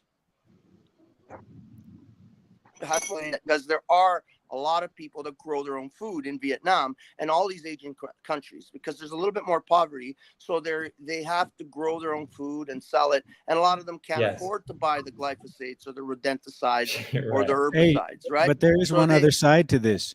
If that food is going to be nutritious and you're going to be a vegetarian, which I think you can make a great argument for, I think veganism is kind of absurd, but even if you're going to attempt to make the argument that you can do vegan sustainably, the only way it's going to be done sustainably is going to be through animal inputs, which means, and one of the best manures is chicken manure broken down. So if you're going to have chickens, that means you got to raise chickens. You got males and females you got to deal with. The ratio requires a culling at a certain degree. So you end up having death at your hand, whether you want to acknowledge it or not, to get quality nutrition. That's just the way nature works. You're going to have to confront that at some level, that there's going to have to be animal inputs to have biodynamic soil conditions that actually make trace minerals water soluble, so they're broken down enough so that we can actually get the conductive elements in us that allow us to be bioelectric the way that we're designed. It's probably why we're not firing on all synapses, because we're not getting the proper nutrition and essential minerals and trace elements that we need, that were natural in our food supply, because everything was going back into it. So once we get back to a sustainable practice, we're going to see that interconnected cycle. And if you want to try to do it in the least harm way possible with vegetarianism, I respect that. I think it's a viable way. It's where I'd like to move towards. But sadly, real quick, I don't think it's possible. It's not sustainable unless you add in some form of milk product or eggs. If your mind thinks you don't want to ever kill an animal, but guaranteed, no matter anybody that eats is killing something. I don't care who Do you you really are. think that God? I don't Do care you really what think you're that God set all this up to require me to drink the milk of some random animal? Like, don't you find that part bizarre? Don't you find that bizarre? Do you think that God set this up that a lion had to or go kill a gazelle? Do you think God set this up so that if you look in a microscope, you see an entire war going on with nematodes and protozoa and one-celled organisms and bacteria and fungi? I'm not playing pacifist. You see the same thing on the micro and the macro all around you. So the only thing you're saying is that you're different from everything else around you. Well, in the physical world, no. Which animal, Dick, drinks the milk of a different species? Black snakes in Africa drink the milk of cows. They tie onto They're all their legs scavengers. and they suck their milk. in the physical world, we have to deal with these things, But there's higher Well, I planes gave of you one, existence. Timmy. I gave you one. Black snakes do that? Yeah, they're these. I forget the name of them, but they're these big black snakes. They tie around the cow's legs, and they cripple them by the back legs. And Called Rob Cleveland's genitals. And they drink the milk out. Yeah. And if an animal was killed with a milk sack on it, you don't think that animal's going to go in and drink the milk out of it? I mean, it's going to eat everything that's viable with nutrition in it. Is that a requirement for the black snake to survive, Lou? It could be. It could very well be, because it developed. It evolved that way to eat. It probably does it. I don't know for sure. I know it does it to cows. It might do it to milk gazelles. of white women. It might do it to gazelles and elephants. Maybe not elephants, but like okay, but water you picked buffalo. one obscure animal. Like why I need to drink chicken period eggs or cow milk? Why don't you drink chimpanzee milk, Lou, if they're more like close in DNA? Why do you drink cow milk? If there was a decent raw availability of chimpanzees, who's fucking smashing the house down? Of course it's Pineal. Dude, you know who it is. You already know. Fucking inept. Hey, let me just say this real quick before we continue. I do agree with what Dick was saying about like vegetarianism versus veganism. I do think that veganism is overkill in a couple of different areas with the principles of not using X, Y, and Z. I think vegetarianism is a lot more reasonable, just in my opinion. But yeah, go ahead. Y'all continue. I think Biz had something he wanted to add too. Oh no, I was just saying how we're talking about like, why do you need to do these things to for nutrition and all that? It's because we have we live in the physical world, right? But I don't think the physical world is a totality of everything that exists. So like, if we were existing on a, as a new age people would say, a higher density or whatever, if we have like a spiritual, ethereal body, like that plane of existence, obviously that wouldn't require any sort of meat or killing of animals or anything like that. But because we're in such a dense level of existence, you need a lot of these supplements, minerals that come from animals to survive, because it's a natural process, it's sort of the composition or the decomposition of life gives forth to new life, so in order to sustain your life, you often have to take life, Well, I just wanted to that's give you a reason for that because you asked the question, that's all. that's what I would suggest. Personally, I kind of think that I believe that we have to come to some understanding of what this realm is in order to leave this realm. Now, I could be totally wrong. This is just my opinion. I could be like off the wall. But No, I I think you're believe right. that part of the reason that we're here, if not the whole reason, because our spirit, we have so many questions as human beings, right? Where do we come from? How is this made? Why is this like that? We have all these questions, and I believe that we have these questions the minute our spirit is locked in this flesh. And because our spirit is locked in this flesh, I personally believe that we've been locked in this flesh for a reason. And my belief is that we have to come to terms with the flesh. We have to understand the flesh. We have to become one with the flesh. And once we've become one with the flesh and we understand the flesh, and we are able to look death in the eye and understand that there is life because there is death, there is black because there is white, there's up because there is down, and we merge the flesh and the spirit as one. And when we can truly do that in our own personal lives, that is, for me, what becomes ascension. And we can get out of this place. I could be way off the fucking wall. But if you I look don't at know. people like the Hadza, to me, watching those people hunt, they never care about whether they're going to have food tomorrow. When they're ready to get food, they get up and they go hunt. And they always get something, even with the fucking industrial farming taking over their land, plowing the fields, killing off all the fucking the animals that are in the area because they eat the corn and they eat. So people go around shooting things just to get them out of their corn. And these people, there's no buffalo. Okay, we'll shoot kudu. That's where the for me the vegan or the vegetarian argument breaks down. Is it's on a need basis. So if you're one with nature and you got to eat, you're going to go get something to eat. And that's right. That's and they how never it works. worry. They never ever worry. And they're the most egalitarian society that ever has existed from the standpoint of researchers at this point. They take everything they have and it's shared between them. They have a chief, but he doesn't rule. He's just a member that people think, okay, he's the chief, just so that they say he's the chief. But he does no ruling. He's the same as everybody else. And anything All right, wait, they Lou, get, you're going on they and on. share. Wait. All right. Sorry. So at what point did you suppress, or do you remember like the moment or the time when you started to suppress that feeling of I'm killing this thing? Like, did you was that never there? I've never suppressed it, Timmy. That's How is that something you possible? don't It's suppress. bizarre. It bizarre to me. It hurts me every time. You think What it's was the easy moment for that me? you suppressed yourself where you didn't acknowledge that there was suffering and agonizing of animals with long, drawn out deaths, unnecessarily so through conventional agriculture from a pizza that you probably ate at some point? Because I'm sure you do it. You can tell me you get all your food from some kind of fucking farm or whatever, but we're all culpable at some level. Let's fucking be real. Okay. But are you aware that that's happening? And do you realize that that's also an equation in this?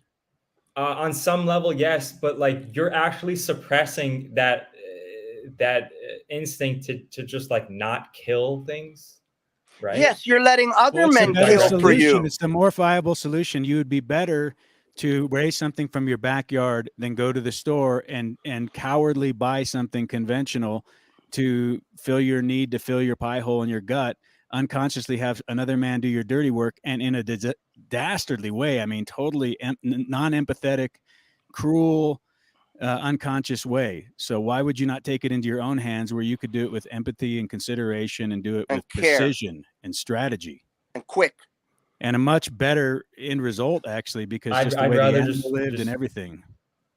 I'd rather just not eat meat anymore, honestly. Yeah, but you're there's killing. something You're wrong with missing it. what he's saying, Timmy. I'm not.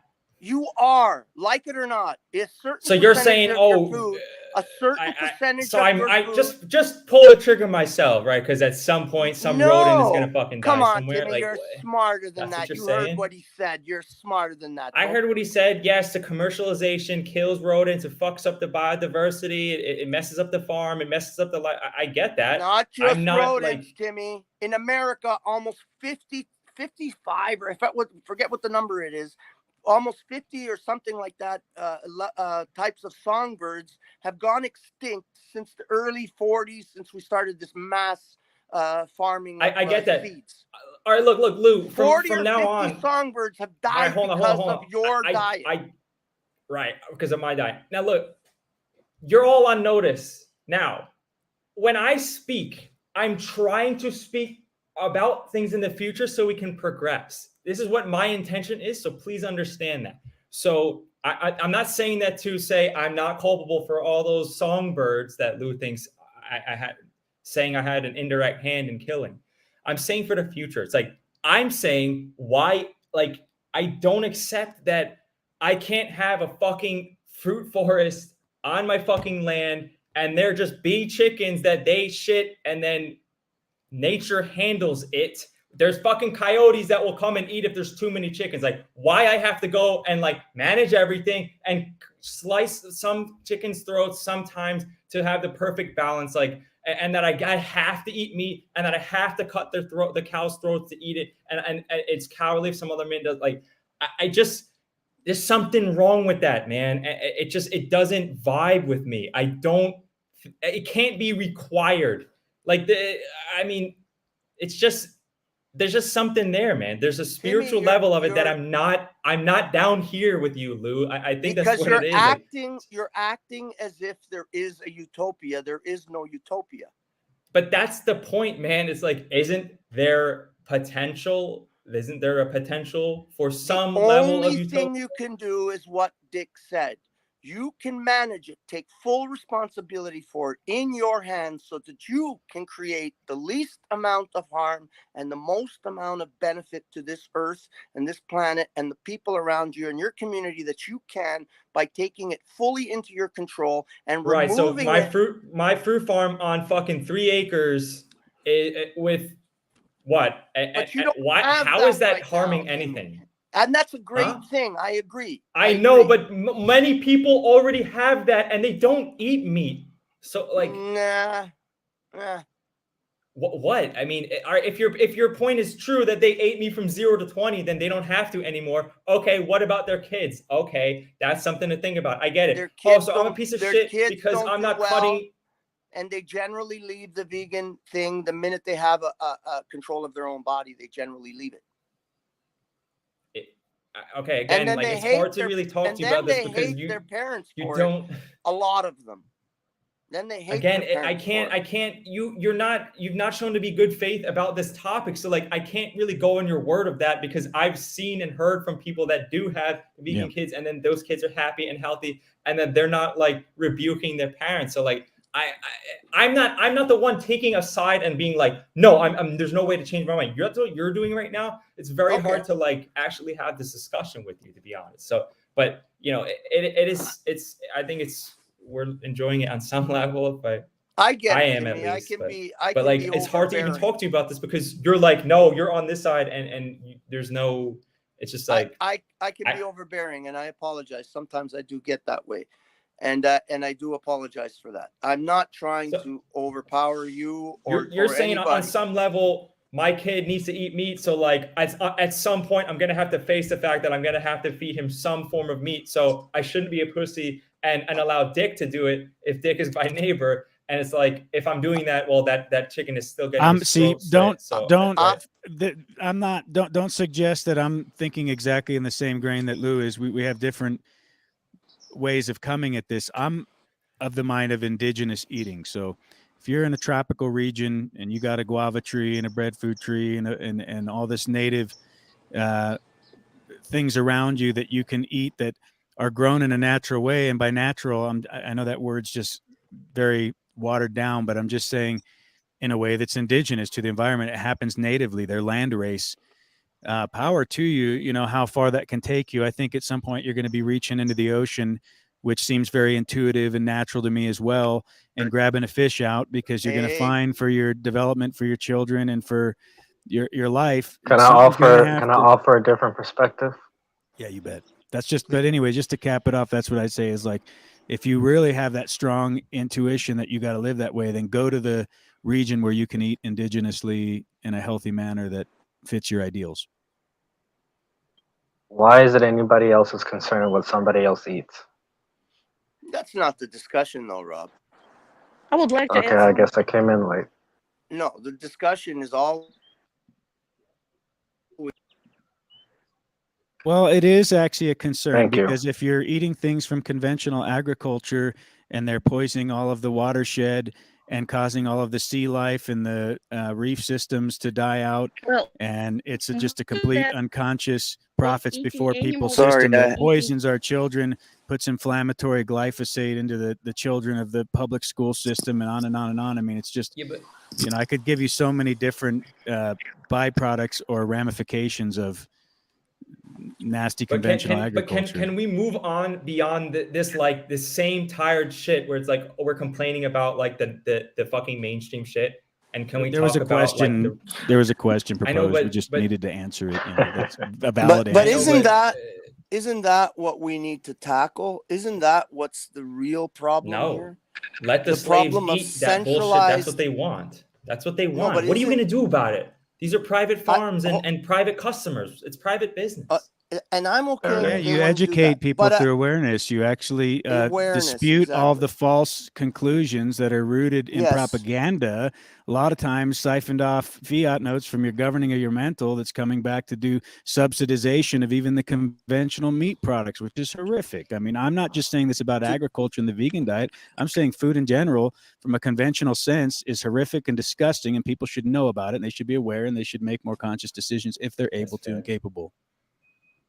My goal Thank you, in Dick, for talking that. about this as much as I do is to lift the veil that has been placed upon us, this misanthropic veil that's been placed over humanity that we cannot see beyond, right? We've been trained to be misanthropic. Someone said earlier or on another stream that they had some fucking art project where they had the title of the art project was The Most Dangerous Animal Alive, and the art exhibit was a mirror. So anybody that stepped up to the mirror read the most dangerous animal in the world, and they were looking at themselves. This is misanthropy. This is the hatred of humanity. This is the destruction of humanity. And this is what this veil is placed over all of humanity. And it's our responsibility to poke as many holes in that veil as we possibly can. And our natural diet is part of this misanthropic agenda. And it is an agenda from Bambi to fucking Blue's Clues. It's all designed to train us to hate humanity. And I believe I have the responsibility to poke holes in it. That's all. I may never reach a point where there's any light coming through this veil, where it's always dark on this side. But I'm going to fucking poke holes at it no matter what anybody says. And somebody might see the light, and maybe we can come to a critical mass at some point where we can break this veil and people can love humanity again. And then we can move forward to a better Keep dreaming, Lou. way. I don't know, man. I don't look at it that way. I think that we all have our part, and we can get to that point, right? We can get to that point. And I believe a lot of people are seeing it my way too, because there is a huge fucking move towards going out to land and getting a little piece of land and growing your own food. It's massive. Look on YouTube and you'll see it. Look on Google. Just Timmy, you type got in modern anything? homesteading. He's just droning. Okay, I stop. I mean, I'm starting to get a headache here. I don't know, Did I man. poke a I hole just in the veil?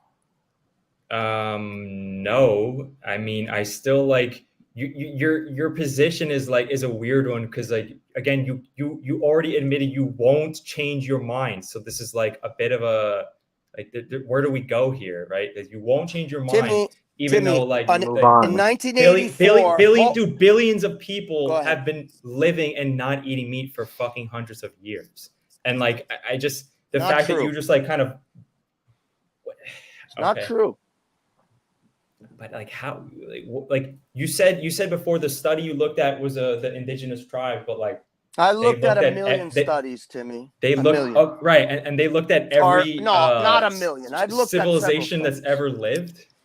Are you not having some information bias where you're not Okay. you don't want to look at the other ones? Read some of Dr. Price's work, and then you tell me if any of these indigenous societies were vegan or vegetarian. And then this is where we get to the point where like now I'm going to sound hypocritical, but like my spirit and conviction tells me it's like there's something wrong with what you're saying, Lou. And like I can't I have people that I see that I look at that are 65 years old that look like they're 20, that they are vegan and they eat raw vegan. And I've seen countless people like this, power lifters. And again, it's like, I'm just saying, man, my conviction. Can I ask does you your a spirit? question? I just have one question. I just want to get in here real quick, and I'm not trying to tag team or double time you, Timmy. I'm just, does your spirit and conviction, I just want to see the consistency. Does it also tell you that it's even exponentially worse to blindly go about just eating a conventional food product that you knowingly, or even a conventional meat product or conventional milk product, dairy, all these things that are produced from the system? Do you think that it's okay to go about that, or that it would be a worse decision than harvesting something from your backyard? Isn't it exponentially worse? It's obviously worse. It is. Okay. But you're not acknowledging it. You're not acknowledging I am acknowledging it. I'm trying. Lou, I'm doing the best I can and making progress every fucking day. So I'm not saying I'm already like there. I'm just saying like, yeah, I know it's like when I can't tell you the last time I actually enjoyed the meat that I ate. I don't know what you might say. There's something wrong with me, but like I can't eat it. I never have, even when I was a little kid. Like I just can't. I hate it every single time. And the only thing I like are chicken cutlets because my fucking mother, she puts on but so be many real fucking with me. breadcrumbs. You're telling me you don't eat something any about that. conventional grains ever? Conventional grain, what, Conventional rice? oats, conventional bag of bread. wheat, conventional. Yeah, man. A bag of bread. A bagel from time to time. Yeah. Ah, where do you think that comes from, Jimmy? Flour. Yeah, and where do you think the flour comes from, Timmy? Somebody is growing the thing. And how do you think they keep the animals and songbirds from eating all those grain berries? Again, how do you think how do they stop Isn't the that mice from exponentially climbing worse than someone who raised their own meat in their backyard? Jimmy, again? let me it's like explain if how- you had to I'm make not a even decision, comparing. Like, I'm not comparing. Are you comparing my current, like, sometimes engaging with commercial products? You're comparing that with raising and slaughtering animals, because that's not the comparison I'm making. I'm talking about my future and having the fruit farm. I'm talking about, I'm being idealistic, I guess. I'm talking about my fruit farm and chickens shitting around and from the neighbors' chickens coming and shitting or whatever they let their so you and I may have idealistic similar destinations that we want to get to. I'm talking about now That's what I'm dealing with talking right about. where I'm at, though. You know, if I got to make choices, I got a couple acres and I can do something with it. It's healthier, it's a better end product, and it's much more compassionate and considerate to the whole process. All I would I think say, if Timmy, other I people think look at that, they'd see they're in a similar situation. They could do something locally or on their land, but they don't maybe for these type of arguments that they wouldn't want to kill an animal. And it's like, well, you're doing that all the time by your compromises and walking through the grocery store, or buying that pizza or whatever fucking packaged fast food product that you might buy. Yeah, bagel, whatever. all I would say, Timmy, is that You're a father now, and you owe it to your son to do everything possible to falsify your beliefs, not mine. I have Falsify to my work on beliefs? falsifying your beliefs. Each and every one of us have a responsibility to ourselves and to our closest family, and especially children if they are totally dependent on us. If a child is dependent on us, our responsibility to falsify our beliefs becomes exponential.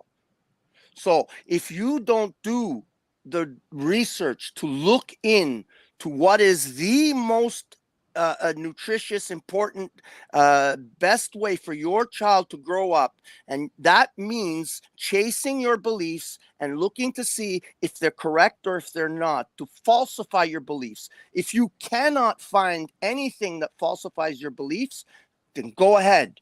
But if you don't do the work to falsify your beliefs, then you're not Lou, doing you're not your talking to an fatherly average duty. moron. You're not talking to an Okay. average moron. I've been trying to falsify nonsense for 20 years, dude.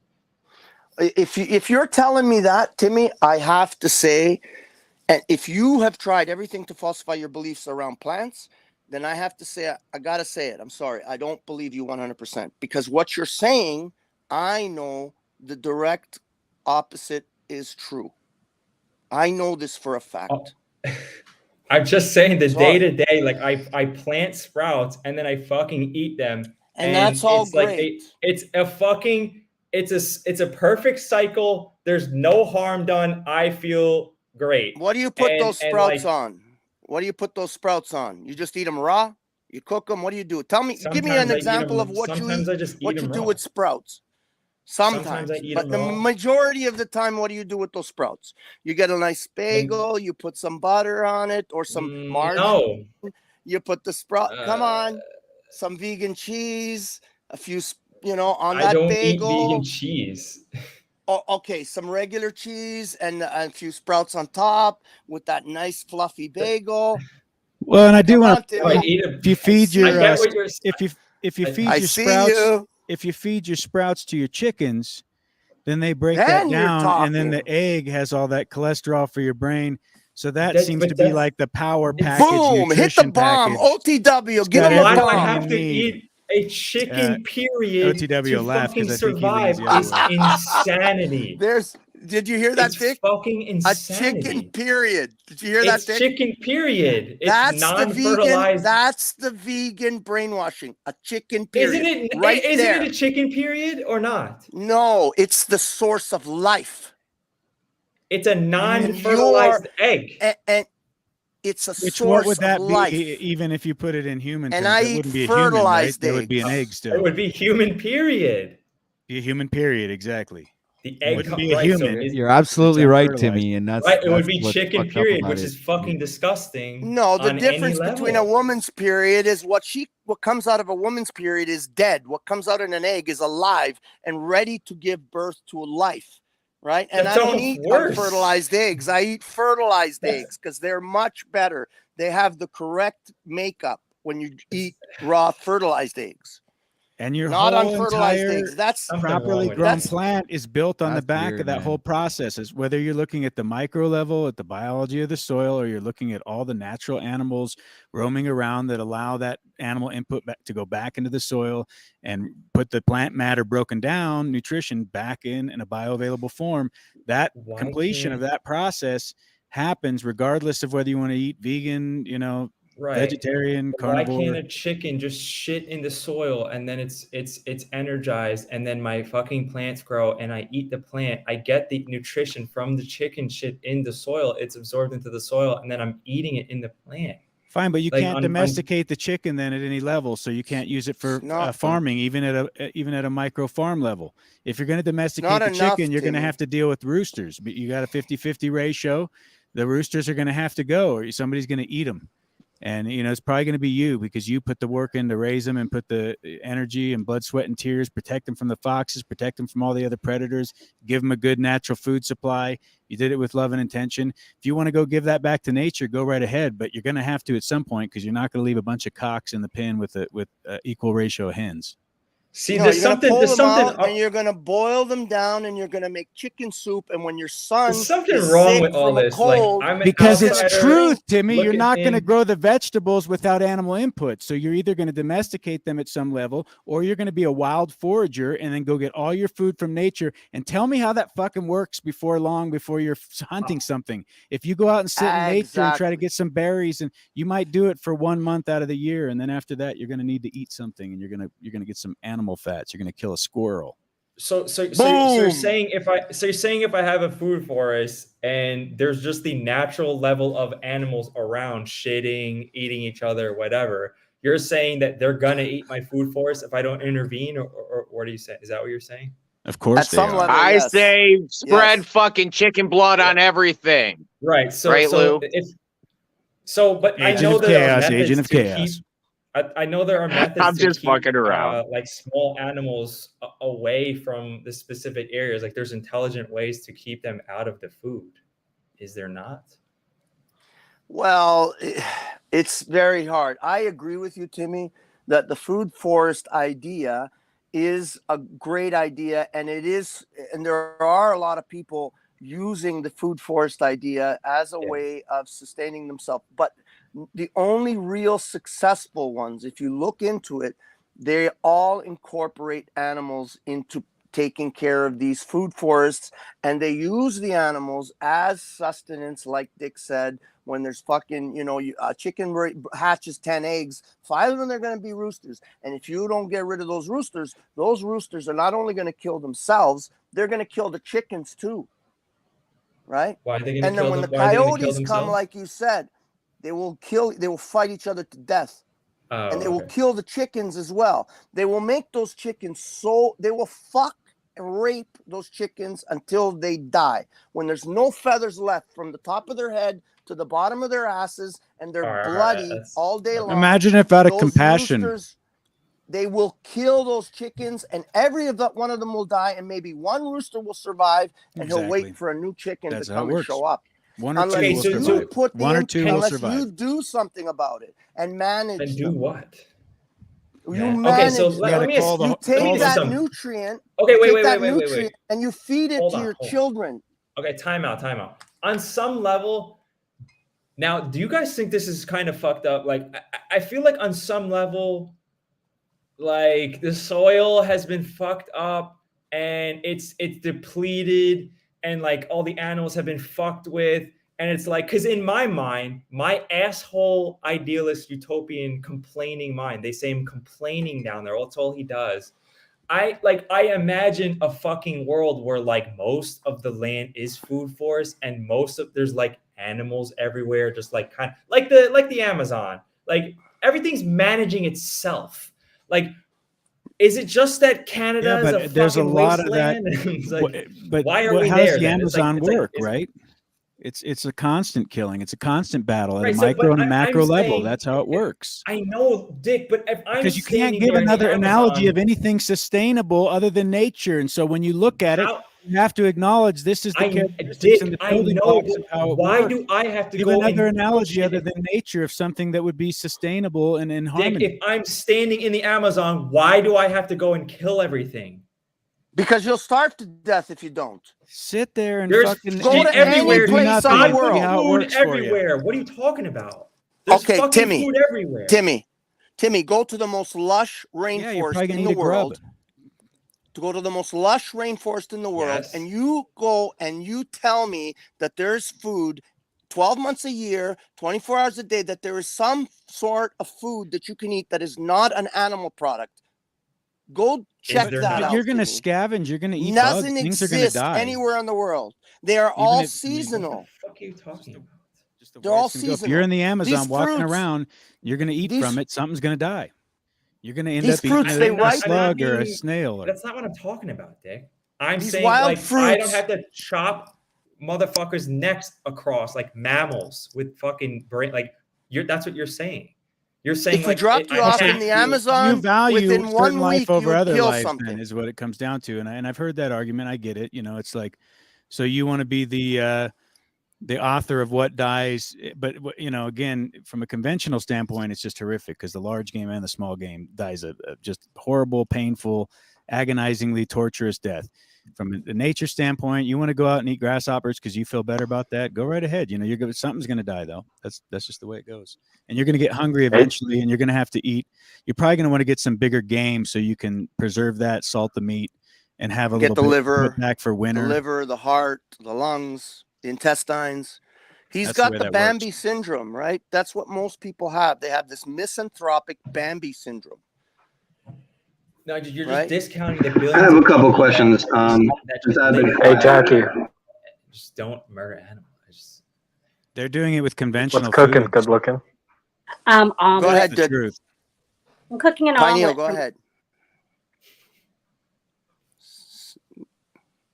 Go ahead, My bad. Pineal. I have the StreamYard link muted. Yeah, I mean, what makes, like, for instance, what makes just to cite two studies, right? What makes the China study to you complete bullets, whereas Weston A. Price's work, being essentially bulletproof? I'm just curious because I'm familiar with both. It's Relatively the not. funding. It's the funding. It's the funding Okay. and the agenda behind it. The China study was funded by people that run this system, and they have an idea of what they know what they want to put into the lexicon. They know how they want to control your brain. But Vincent A. Price funded everything he did on his own dime, and he wasn't a doctor, he was a dentist. And he wanted to understand why all these indigenous peoples, because in the early 1900s, all these indigenous peoples, whenever they brought one in, they had perfect facial structures and perfect teeth, and they don't have toothbrushes, they don't do any of that stuff, but their faces, their jaws, their teeth, everything was perfect. And he was sort of like confused by this. But we are the civilized world, and our teeth are falling out, we have bad bone structure in our jaws. So he went and he studied these things, and he found that, and he documented this very well, that every indigenous society was a meat-based society with small amounts of supplementation with plants. And any plants that they did use, they highly fermented them or changed them or took all the toxins out of them by soaking, by cooking, by doing all. And he has a protocol on how to use plants more safely, because there's a lot of anti-nutrients in plants that even if you're getting a nutrient from them, it's got 3 other anti-nutrients that are wiping that nutrient out. And he gives a protocol on how to cook those plants or process them where you can keep some of the nutrients from them and eliminate the anti-nutrients.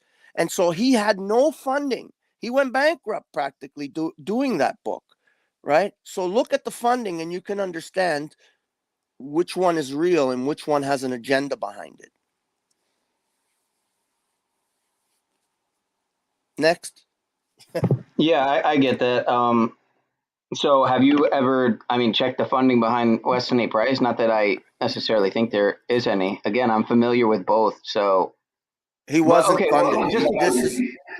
To keep it on Read subject, his book. who funded China study? What were the powers or? Well, it's the World Economic Forum. If you look deeply, it's all the same people in the World Economic Forum. All right, well, that brings up a good point, because you guys are talking about the soil, and I wanted to say how grateful we should be that we have people like Mr. Sadhguru with the Save the Soil campaign, which obviously he's not a WF puppet who got completely sold out.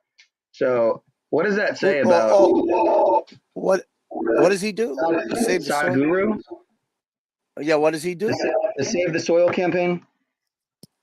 Okay, that's a good thing. And that's why I made Vandana Shiva my background, because I'm questionable of her as well, considering how much coverage she's gotten. But we can't obviously throw the baby out with the bathwater with these people, because just because somebody gets coverage doesn't mean they're compromised. But again, that's kind of like the textbook conspiracy theorist mentality that everything's a conspiracy, everyone's compromised. But I believe I believe what you're saying might be true. This woman here, I don't trust fully. She says a lot of good things, and I'll take what she says that I believe is good. But she also has some connections, and she says some things that are not so great because she's promoting the growing of conventional products. She's just like the controlled opposition that says, oh, it's yeah, we need to grow all these grains, these are important for us, but we should be able to have our own seeds, you know. So she's giving a small amount of the truth, but promoting the conventional farming in the background. I don't know. Right? I don't know that part is true. You Well, might be right. I'm not sure. Listen to her a little deeply, and you'll hear it. So all grains are bad for human? No, but conventional. I would suggest, if you want to know a lot more about that, I would look up the vegan. I forget the name. Lear Keith is the author. She's some sort of paleontologist or something like that, and she was a vegan for much of her life, and she nearly destroyed her in their 40s. She had to change because she was destroying her bone density. Her hair was falling out. Her teeth were falling out, and so she went to carnivore, and she saved her life basically because she was having mini strokes, and then she wrote a book about it. And she went back, and she believes that they've not her a lot of paleontologists believe that wheat itself, they believe that it stayed let me see if I can remember exactly how she says it, but basically that wheat wasn't a necessary thing at the time when we put it into our production base, but we kept it because it has something in it called glutamorphone. And glutamorphone has a very similar structure to morphine. So when you eat bread, and the more you eat of it, you become literally addicted to it. It may not give you a high like morphine would, but it gives you the same addictive qualities like because of the glutamorphone in it. And they believe, many paleontologists believe, that's why we kept the grains this long. What about rice? Right? You know, I don't have a problem with some a small amount of some rice possibly, but it has to be treated correctly, right? It has to be dealt with right. Like the Chinese did eat rice for thousands of years, but they did special treatments to the rice which they don't do anymore. It's right? a serious So now bioaccumulator too. Exactly. So I mean, depending, even if it's organically grown, but they don't, you know, if they're putting all kinds of pollution and heavy metal particulates in the air, you don't know what's going on. I mean, it's better to take and it. Also the moral of the story, I just want to say, because I got to jump out of here, is that it's better to take it into your own hands, if at all possible. And if you're going to do it in your backyard, and you say you just want to grow vegetables, that's great. But eventually, you're going to need animal inputs to do that. And so then you can run down and buy a plastic bag full of cow shit from your garden store and think you're doing a great thing. Or you could have a cow that shits and have a sustainable source and then gives milk and a variety of other things too. And then you're going to have to learn to grow grass. And you find that, you know, the same way then the bison dung sits in the field and the grass grows up better in that spot. Wow, it's natural fertilizer. It all works together. And if we'd figure that out, we'd do a lot better. And if we get to the process of it and trying to do it sustainably, we'll find out that's the only way we're going to do it, is we got to work in unison with the animals. Now, we should have compassion and love and empathy with the process. And the only way you're going to have that is if you're close to it. Cheers, folks. Love you very much. Amen. Amen, Dick. Peace, freedom. Thanks for having me up, OTW, and appreciate everyone on the panel and everyone in the chat as well. Thanks a lot for being Good here. jamming yesterday, Dick. You were killing it, brother. Always a pleasure. We have Emilios, man, in the backstage that was waiting. Hope you weren't there too long, Mr. Emilios. I didn't see you there. Man, the synchronicities are crazy. I don't know if Brian Evans was already aware of your channel, OTW, beforehand, but I just found him, I think, on Burn Eye, Third Eye, Science Guy's channel recently, or Crypto Alchemist, whichever one he was on. Those are both his channels. But he subbed up to me, and now I see him in the chat. So the synchronicities are endless, as usual. Unless he found me from my live stream because he just subbed to me. I guess that's possible too. I don't know. Either way. That could be possible. Could be possible, sir. So everybody, we are did 6 hours and 10 minutes into the live stream, here. ladies and gentlemen. It is exactly noon, 10 past noon here in Montreal, Quebec. You know, it's the 24th of April. This is live, the Grand Rising Show number 14, and it is 7 degrees Celsius and still cloudy this Monday morning. So I believe we do see Lubas here with his glass of urine, ladies and gentlemen. So No, it's tea. It's tea. I don't drink urine. I wish I could.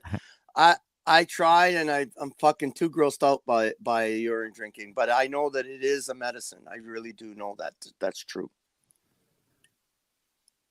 well, How about if you you just knew it soak would your cure feet you in urine? of a fatal disease, would you take it? Oh, sorry. Go ahead, Emilios. Yeah, I guess I would How are have you to. guys? We're doing great over here. How about you? Yeah, I heard you. Too bad Dick jumped off. Kind of sad. Hi. A little bit sad. But we got Lou, so kind of happy. That's We're right. missing Moose, but then we got Pineal. And I'm better so looking, bitch. I'm better looking. how old are you, Lou? If you don't mind me asking. I turned 60 this year. I can't. Lou, you look Yesterday amazing. there was this dude. girl. There was this girl online yesterday. We were playing around with on the what was that stream called? Rob, I forget now. Get chalked Anyways, yeah, get chalked up. We're on the stream, and then I was messing around with Is everybody. that Rob Cleveland? I was Mr. Sarcasto, and this chick came up, and Who else, nigga? yeah, why can't you follow the law and blah blah blah, calling Paul, you're just a gross whatever, and then I says, yeah, she That thinks broad I'm was in the fucking jail. annoying. Yeah, but it was cool for me. It was cool when she said, "How old are you?" I said, "Well, guess," and she said 42. I said, "You're right on the money." She says, "Really? I got it right." Amazing, I Lou. says, "Yeah." I don't know how you can do that. You get it right every time. You're so smart. You're a happy person, Lou. I think. When I'm sleeping and nobody's home, I'm the best. Yeah, you look great, man. For real. Thank you. For real. I'm searching for this guy. I'm searching for this guy for Timmy. I forget his name. He did extensive research on how ruminant animals benefit the world and how our soil destruction is because of the lack of ruminant animals, and that we need to use grazing animals like cows and sheep to rebuild the soil. It's the only way we're going to get to a point where the soil is fertile again. I'm trying to find his name and I can't find it. Hashtag holy afro. Oh, that shit is funny. Timmy. Oh, did Timmy show his afro? Fuck, I missed it. Show it again. I always knew you were part black, bro. Oh, he's got a Jufro. He's got a Jufro. What's a Jufro? I mean, on some level, like you guys know those statues in Rome. Like, does this not look similar? Easy, Timmy. Easy. Damn. Look like a rock star. Isn't it not the same? Look up any picture of any of the emperors. You got that Ashkenazi thing happening. Do you have a guitar next to you? I don't. He's got a menorah. Weird Al ain't got nothing on me, Timmy. He plays the menorah instead of a guitar. I do told not. you he plays the menorah. He does not have a guitar. He plays the menorah with one of those ding ding ding. He doesn't have a guitar. Like ding ding. I resent. But you know, if you think about it, per Bro Sanchez, he had a good stream yesterday. Flipped that menorah upside down.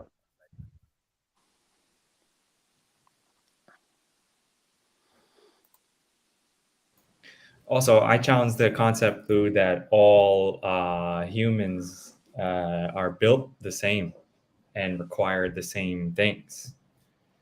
Because I have the woman who at times acts as my wife says she has firsthand witness of a monk, and he's been dead for decades, but his body is like perfectly preserved in the meditation like room of when he died. And like the dude was a vegetarian, apparently. So I guess we'll just say, oh, he ate eggs or something, and that's why he's like that. But yeah, I mean, I believe also that's not everybody is lying. About people call me all the fucking time. Sorry. Yeah, you're so popular. I also think that there, I don't believe that everyone's lying when these monks reach some certain level of, control over their bodies, and like they barely need to eat. Like, you think that all those people are lying? Yes. Let me just say it straight.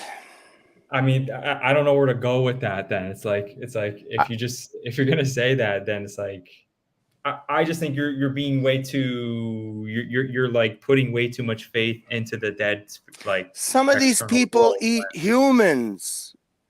Some of these yogis eat humans. They stay around. That's a bad faith argument, sir. Dude, Please stop some of doing these that. people You're on like, panel some eat does humans. X. Like, don't do Lou, that. a lot of us are eating human with the natural flavors, Or if you want to talk about Soylent Green McDonald's drive-through, I mean, what are we talking about here? How many people are eating human? Right. And well, wait a minute. I only. Yes, we all. I don't know. eat. Dude, just because some fucking rabbi said that in a goddamn video doesn't mean it's true, man. Right, exactly. Rob Research. Give him a boom. 93. Research Cinemix. Research. Yeah, just research. I know about that stuff. I'm talking about that Goldberg guy that everybody fucking refers to. I'm not talking about the rabbi guy, but that is a very questionable. Admittedly, it is a very questionable.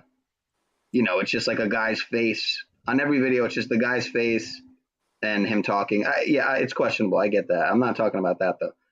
But hey, it is possible though. It could be real. I don't know. I've never really had a solid consensus on that whole thing, but I wouldn't doubt it. If you read the is it the Prodigals of the Elders of Zion or oh Jesus Christ. Dude, this is old hat, Pineal. This is like so old. Yeah, I know. So are we gonna sit here and say that was nonsense? The Prodigals was a psyop? I don't know. Who the fuck can know if it's somebody actually wrote it and again, but at the end of the day, who fucking cares what a couple of grabblers wrote and made their fucking plans? Like, I don't give a fuck what their fucking. I'm sorry, the synchronicity. I have a guy in my chat called Bad Goy and he just entered my chat. Like, what are the timing is insane, dude.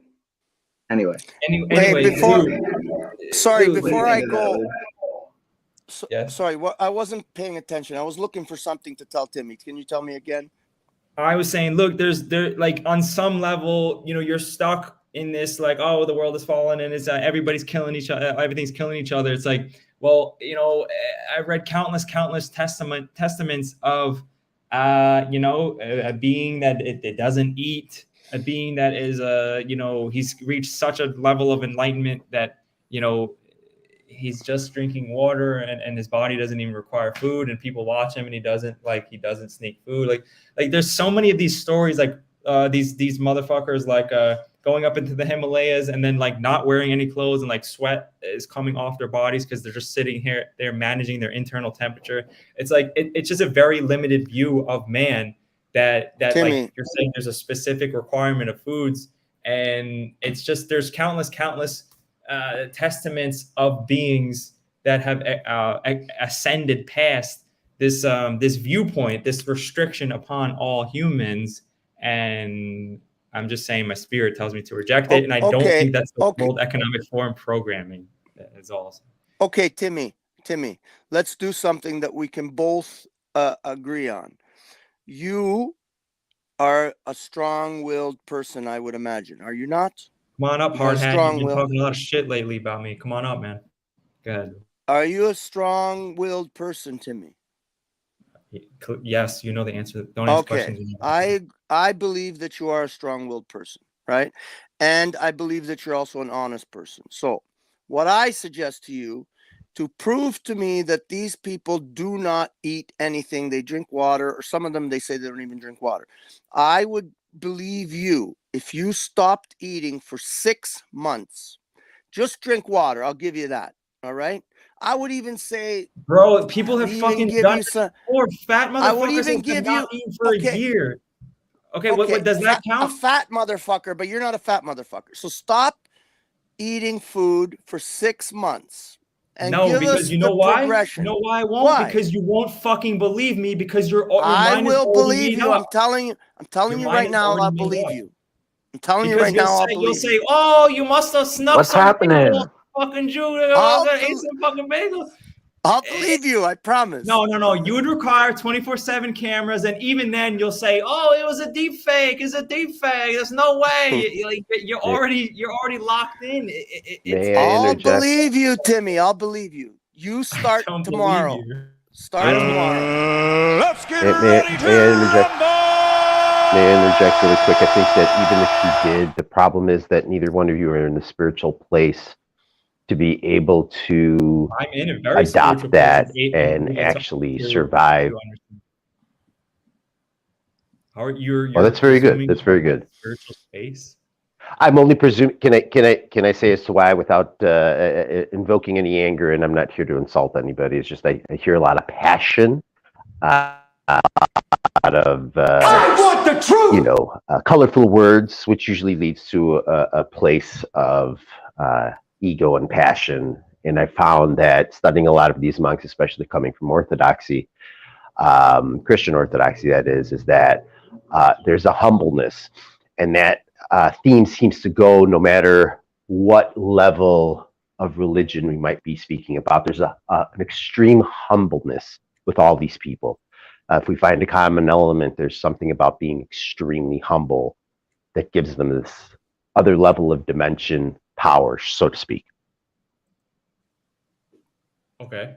Well, yeah, I mean, there is that level, right? We're right now on a broadcast in front of people, and on some level, I want to have a community of other strong men, and that's of the world, like you're saying, and I don't at this time want to go out into the Himalayas and just sit there and meditate for the rest of my life. So I am you just stay in your house and don't eat no more.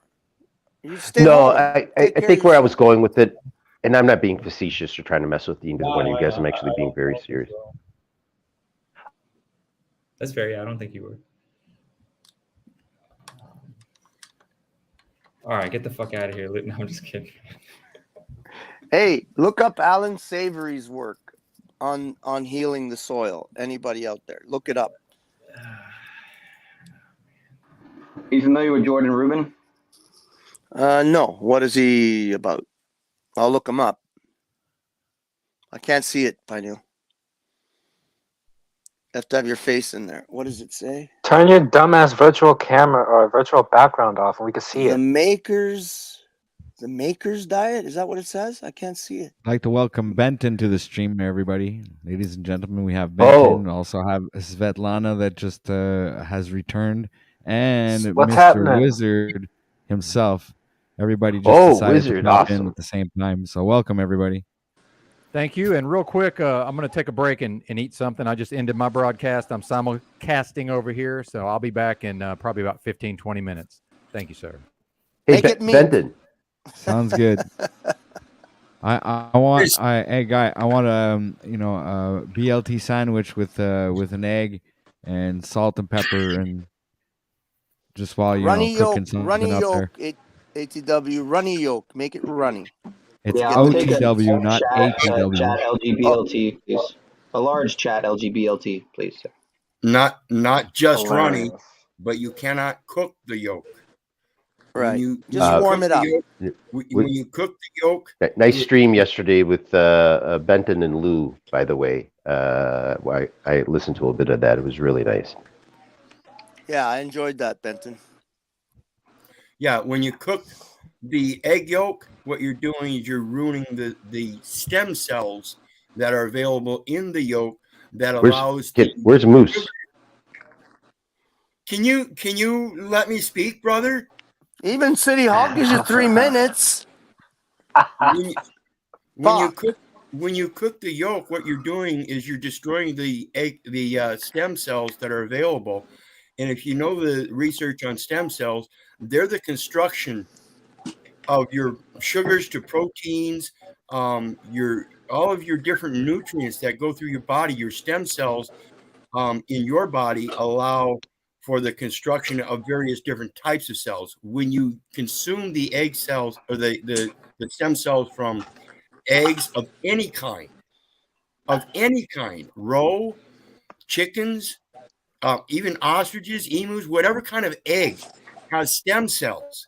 And those are very important and vital to the nutrient chain. And if you don't understand that, people have been teaching you to eat these eggs all day long, but you cook them. I used to eat raw eggs in prison, and I'm telling you, that's the only reason I gained weight. Once I did that, I lost all that weight.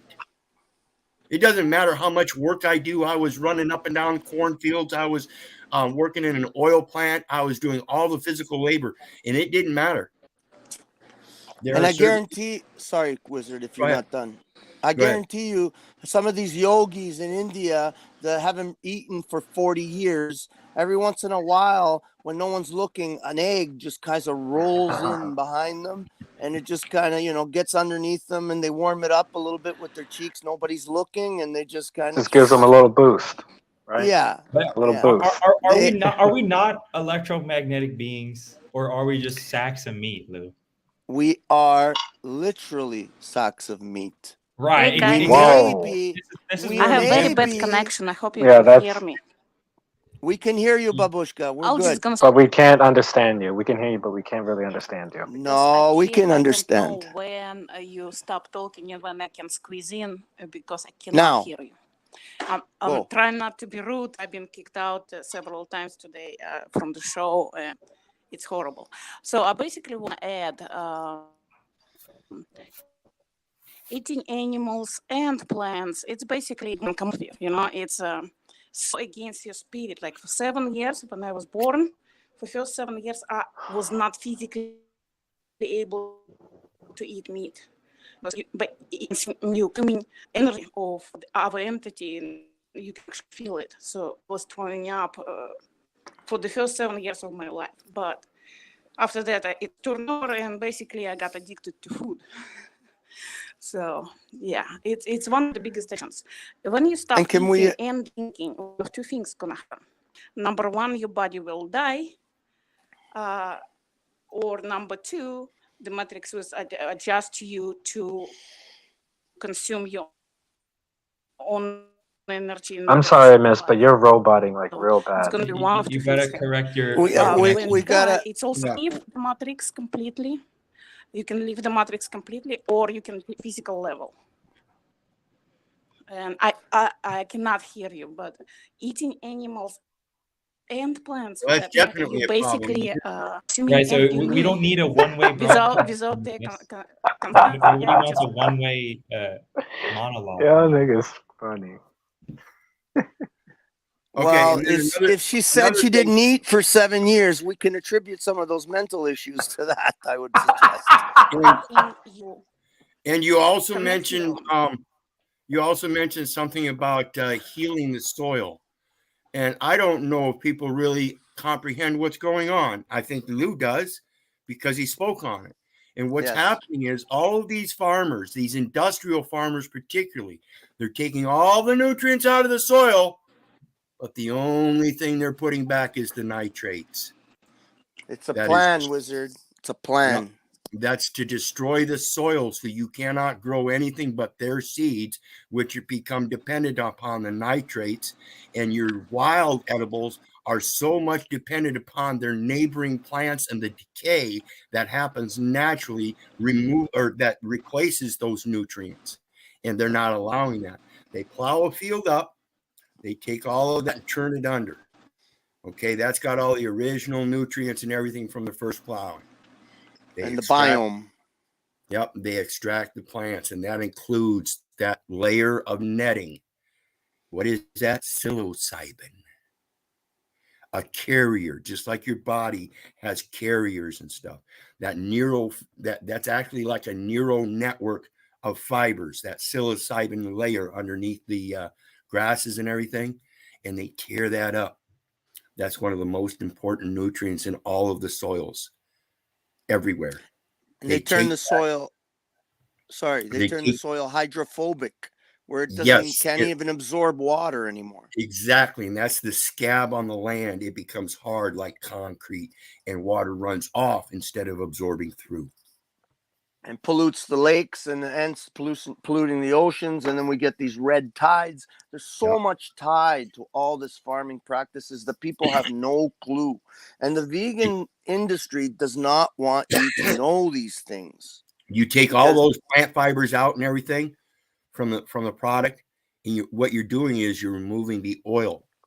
The dirt has to have those nutrified oils back in it for it to be hydrophobic, or for it to be able to hydrophilic, to change it back to hydrophilic. Hydrophilic.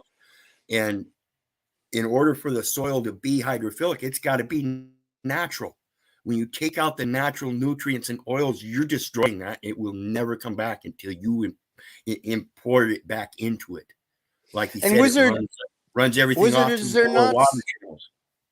Sorry, Wizard, for interrupting you, but is there not, because you know better than I do, I don't know the Bible that well, but I know that somewhere in the Bible there's a saying, and maybe I'm not saying it correctly, but if you can get the gist of it, somewhere there's a verb or a proverb or something that says that God says that the earth is modest like a virgin, or something to that effect, and it wants to always be covered. Right, because it's and that's like grasslands, right? People think that, oh, the forest, they're the most important thing. We got plant trees.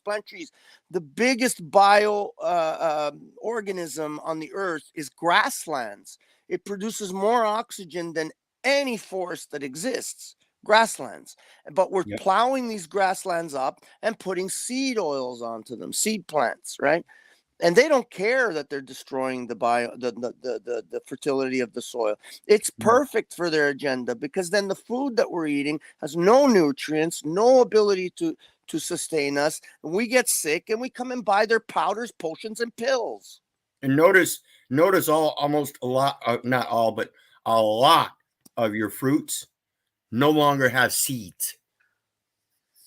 I'm gonna do my next cancer video, and I'm gonna tell you, eating those apricot seeds, that's one of the things that they tout as being a cancer cure.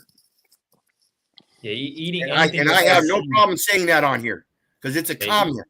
And by comment, etymology means it's an invention, fabrication, or fiction, which I'm just repeating from somebody else. So if you want, but we don't want to get OTW, strict. We got to be careful too. Eating any fruit without seeds is you're a fucking moron if you knowingly do that. Just straight up. Well, that's what people want, right? That's what people want. The convenience of being able to eat something nice and soft and cushion, and not have to deal with chomping down on those hard seeds and pits and ruining their teeth and having to deal with that bitter taste. That bitter taste is good for you. That's what's healing you. True. That's where Hey man, you ever bit down on a cherry seed? That thing hurt. Hard. Yeah. It's hard. But that's what they use.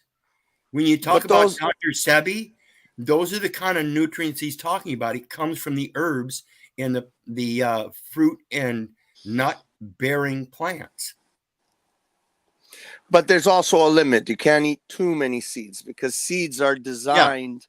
They're designed also, a lot of them, not all of them, but a lot of seeds are designed with certain anti-nutrients in them that when they're consumed, right, they're designed to be consumed. A lot of seeds, right. Number one. 3 seeds a day. But they're designed also, a day, no more. They're designed also to be expelled. It's their survival mechanism. So they want to get through the stomach. They get fermented in the stomach, and then the ones that don't get chewed, they get pooed out, and then they have a nice package of fertilizer with the shit, and then they grow out of them. And so you want to be. There's a limit to how many seeds. Let's say. They're actually go too far. Yeah, they actually, almost all seeds have some kind of like what is it? Phytic acid, and what else is the other one? Well, they have a cancer causing or not a cancer causing, but cyanide. Some seeds have cyanide at a certain level, like apricot seeds. They have cyanide. Various different seeds have a different kind of actual poison, but they're in such micro amounts that they don't affect you. It's like mushrooms. That's why you microdose mushrooms, because otherwise, if you take too much, you can get hurt. Same with apricot seeds If you eat too many, you can die. That's got cyanide. So don't sit there and eat a whole bag of apricot seeds. You will die. But 3 a day, that's just great way to go out. Thank you. Yep. I've been learning a lot about this stuff, folks. And yeah, seeds are important. Very important. Yeah. Some jerk off the other day said it was bro science on one of these streams. I was like, what the fuck are you saying? Anyway, go ahead. Well, yeah, aren't you from the West Coast, Christos? Wizard, the What? difference between the cure and the poisons within the dose, right? And that goes with a lot of things. So it would be really interesting if somebody were to, God forbid, go out in that way, doing something to essentially counteract damages from possibly a life of wrong choices, on a dietary level, and etc. By taking the seeds, the B17 and whatnot. And there are a lot of things that have B17, right? A lot of seeds have B17. No, it's just the concentration in the apricot. Am I wrong in that, or? Well, it's a matter of the balance and the cycles. 2016, a young fellow from college was being hazed in a ritual where he was trying to win a Nintendo Wii, and he drank two plus gallons of water,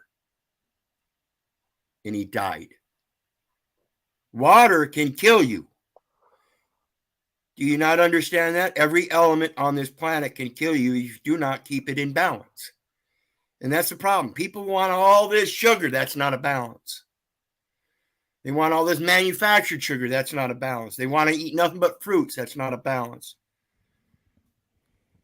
People want to be vegetarians. It's not a balance. Water is a solvent.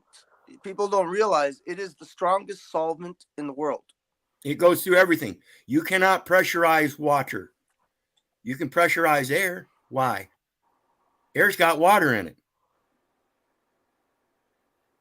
Because air is weaker. That's why it rises above. Can you break down rock with water? Yeah. How do we know this? Yes.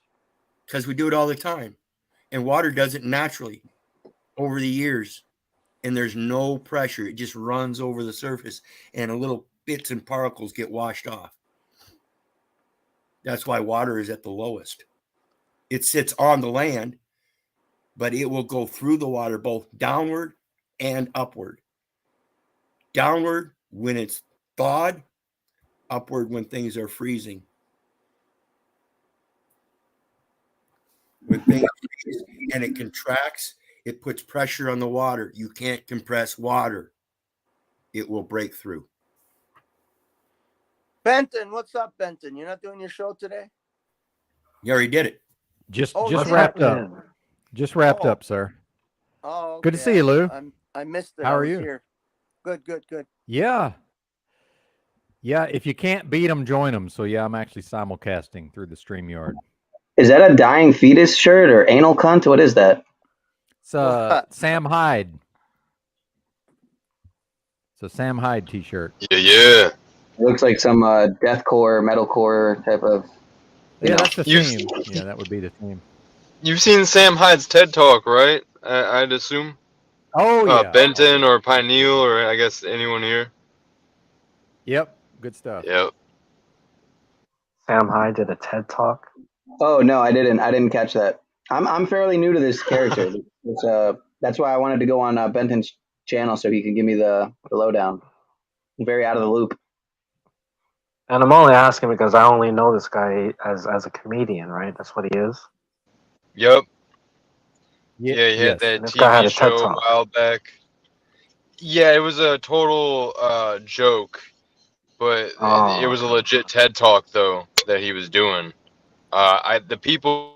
So it was a legit TED Talk, but it was also a joke. The college that let him come and do it. Yeah. They thought he was like doing a serious TED Talk.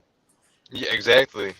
He was trolling, I guess. Is that what you? That's a good troll there. I don't know who this Sam Hyde is either. OTW, put a picture up. I had no idea who he was till just a few days ago. Be a better broadcaster. Put a picture of Sam Hyde up. I don't know. Come on. What kind of broadcaster are you? You sit there like a bump on a log playing with yourself. And I only know his name because of Benton. That's the only reason why I know his name. Yeah, I've known him for a little bit. I found him through the TED Talk. He used to have a TV show on Adult Swim that got canceled pretty quickly because of bullshit, cancel culture, and the fucking losers that were behind the scenes pulling the strings, letting shows go or not go. But yeah, he actually had a really successful show that was publicly aired for like one season, and then since then they kind of like blackballed him from, I guess, quote unquote, the industry. But he's been doing his own thing independently for quite a while now, and very successful too. He used to have something called Hyde Wars, which was like a podcast spinoff of like InfoWars, Hyde Wars. The name was a spinoff, not the whole thing. But yeah, he just did a boxing match recently against some YouTuber. He's hilarious. He's crazy. A little bit there, bud. I dropped some in the private chat. I don't know if you care, OTW, but it's on the topic of the Sam character. He looks like Well, he was wears a actually small hat. Does he wear was a small banned. Whatever y'all niggas are into. He was banned from the Creator Clash boxing event, the first one, because of political reasons. I don't even know what the fuck that is. Yeah, see, Rob, I'm not trying to be a dick, but like lots of things happen on the internet and that you have no awareness of for whatever reason. Why is that, by the way? You're oblivious. Why is Rob. that? I don't know, man. I don't look for much, man. I just stay in my own little bubble, my own little world. You're just a slave to the white gorilla. Admit it. You're stupid.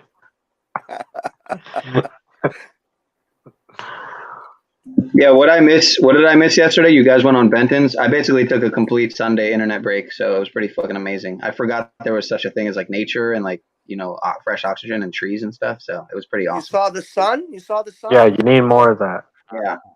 Yeah. Was it nice? You felt it? And also less of that stupid ass background.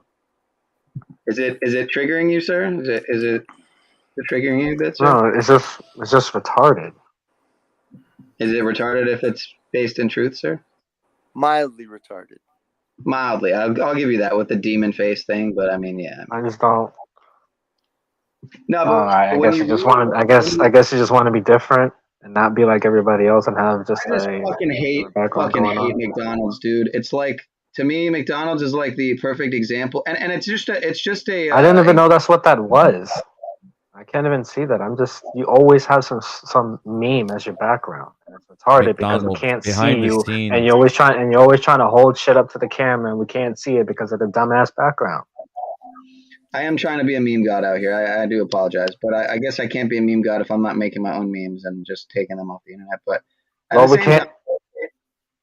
McDonald's is just one, so it's like, yeah, I get it, but it's just like McDonald's to me is like the big cheese of the agenda to fucking destroy us. So, it's just like Pfizer or, Johnson and fucking, whatever, in that realm, in the pharma and the hard. Are you going to crucify me because I like to get the 2 for $5 breakfast sandwiches? No. It's to trigger. I guess it's to trigger, because I know there's other people here that eat that shit still. Again, dude, I was eating that shit. I'll admit I ate a lot of McDonald's at one point in my life. I want the truth. I ain't gonna cap. That's the only thing I'll get from there, though, is that 2 for $5 breakfast sandwich. Yeah, dude. Look, I loved fucking McDonald's, bro. And when I was a teenager, I fucking loved. Now, do I blame some of the people in my life that would drive me through the drive-through? I mean, yeah. I mean, I can't help it. Like, I'll take the blame, whatever. I'll take the credit. What's the word? Responsibility.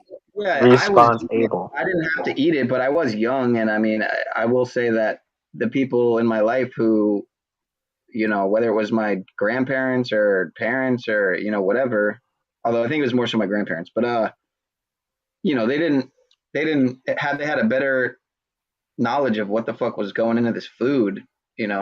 Food. I mean, if we can really even call it that. all know how the shit doesn't go bad. You know, you put that shit in a fucking dude. It's ridiculous. That stuff's not food. It's not food. It's just not. I think if you took McDonald's back in time, a caveman would not eat it. They would not consider it to be food. They wouldn't even pick up on the sense that it is food, probably. Like it wouldn't register because like it wouldn't. Yeah. It would just look like something like stuff, which is what it is. It's stuff. It's food Someone stuff. should do that Oh, experiment come on. and take You take could some smell McDonald's. McDonald's 20 miles away, man.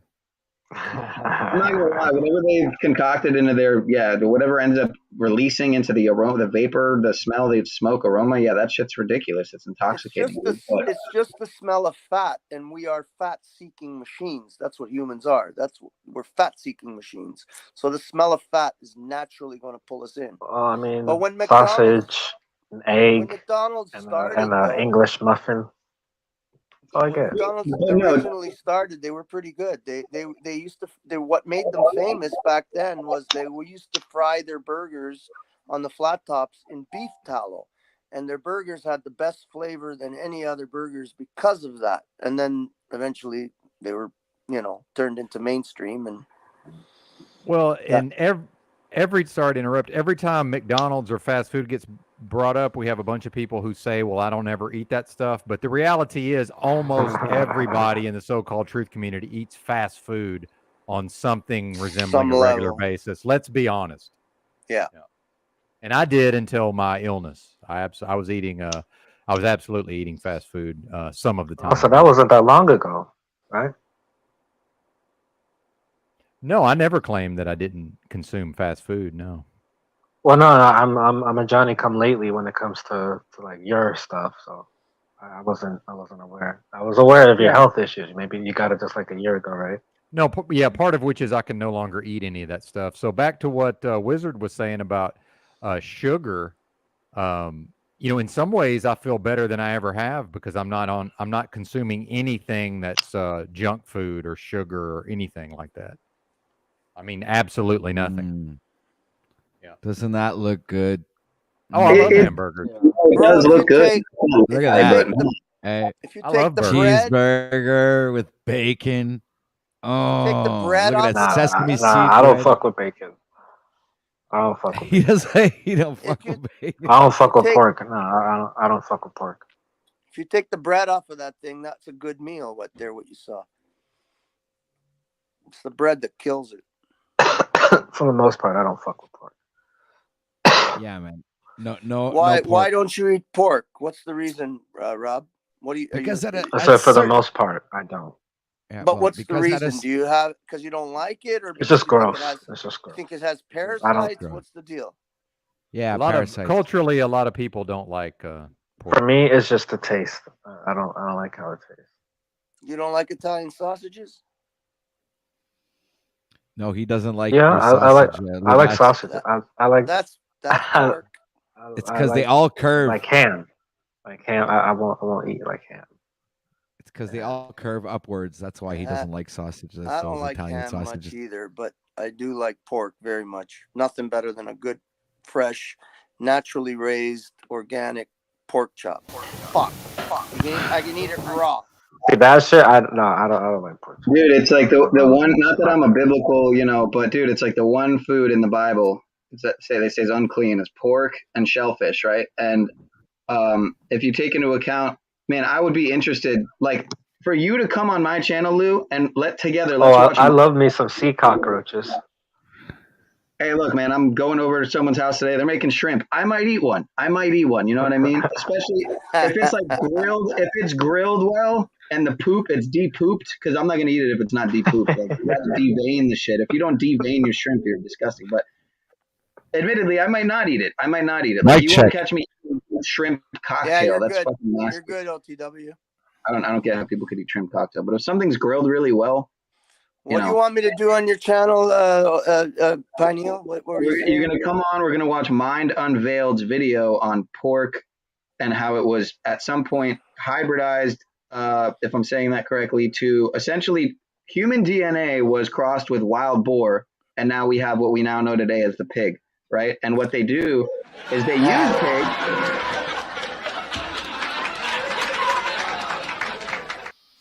I'll watch it with you, but they only use to laugh pigs. at him. And laugh Okay, at well, you. they use pigs for, for one, they use it for obviously for organ transplants, and now they're putting it out in the open now. They're finally putting it out in the open now that it's a thing, which is why they recently they had a show. They had a show, I think, in 2022. I don't know if AV is in the chat right now, but he was earlier. He was the one who actually first brought it up several months ago on Hubbard's channel, on the Gematria Effect Dude's channel. That they have this show on Netflix about pig heart transplants, and fast forward to I think it was 201 days later, they came out in the news with a story about a guy who got a pig heart transplant. Yeah, see, that's the thing. I don't typically use television or movies as my guideline for reality. Yeah, none of this is. And gematria. None of I'm not even talking about gematria. I'm not even. I just mentioned one number. Well, I know you're going into it because you're saying the whole 201, and I know all about that, Pineal, and I know all about you. After a show on Netflix about a pig heart transplant, a guy got a pig heart transplant on the news, and then shortly thereafter he died. But what network? What network did you say it was on? What network? I think it said it was on Netflix. Netflix. Okay, so net. I think the name of the show was the net part where they catch you You in. need to use the word documentary. Documentary is what you want to. He said Netflix. You're missing the Netflix. Netflix has documentary. Yeah. I don't think it was a documentary though. I think it was a show. It was pre-programming. You know what I mean? To what was to come. That's all. It was preemptive programming to what was going to come, which is more organ transplants out in the open from pigs to people that had very negative effects a lot of the time, like this guy who got a heart transplant and died. They're saying it's the first. Well, you don't think they've been doing shit like that in South America and all these other been. No, I know they have been. They're just putting it out in the open now. Yeah, no, for sure. But if monkeys are so close to our DNA, why aren't they doing it with monkeys? Who's to say they're not? Yeah, they probably are trying that. They've been trying that, forever. But do you guys remember what Dick Gregory said about organ transplants? He said drive-bys in the hood is organ harvesting. It could very well be. Makes sense. Yeah, I mean, yeah. Dick Gregory said a lot of great things, man. Well, he also publicized the Zapruder film, lest we forget. He went on TV with some other guy with Geraldo Rivera in the 70s to show the Zapruder film of the Kennedy assassination for the first time. He was the original? The first time anybody ever saw the Zapruder film was Dick Gregory. Some other guy went on with Geraldo Rivera on television in the 70s. Yeah, and that's wow. That's what we kind of think, because I've heard theories about Dick Gregory that, like a lot of people, like your more obvious Alex Jones types, but that he was put there for a purpose. But I don't know. We can speculate all we want to, but that's interesting. Like, how did he get that? Dick Gregory. He claims someone sent it to him. Yeah, I smell shit. Anything's possible. Yeah, I mean, probably. Yeah. But again, it's the official fiction. So I always reserve the right. Dick Gregory also claimed, that he associated with the Beatles, and that John Lennon. I think I could be wrong, but I think he was the first one to say that John Lennon, the Imagine by John Lennon was, an NWO, an homage to the NWO essentially. What Dick Gregory said, he gave John Lennon the idea for the song Imagine. Oh, you're right. That's what it was. My bad. Yep. I said that wrong. Yep. But see, this is where we get into the idea of an info/disinfo agent, which is what Alex Jones is. It's mostly all accurate information, but there's some disinfo mixed in. I think it's the same thing with somebody like Dick Gregory, most likely. Right. Might even be like 98%. Yeah, like 98% truth, Yeah, but then everyone's and redirection, controlled redirection. Welcome back to the broadcast, OTW News. What do you think of the show today? Yeah, okay, good. Having mic problems. I've been here the whole time, guys. I've just been just my camera been off. That's all. Well, that was a bit of a joke there, sir. But good to see everybody today, by the way. Good to see you, Lou. Wizard's deep in some kind of conversation. What's up, Rob? Good to see you. Pineal also as well. Oh, it's good to see you, Benton. Thank you, sir. Much appreciated.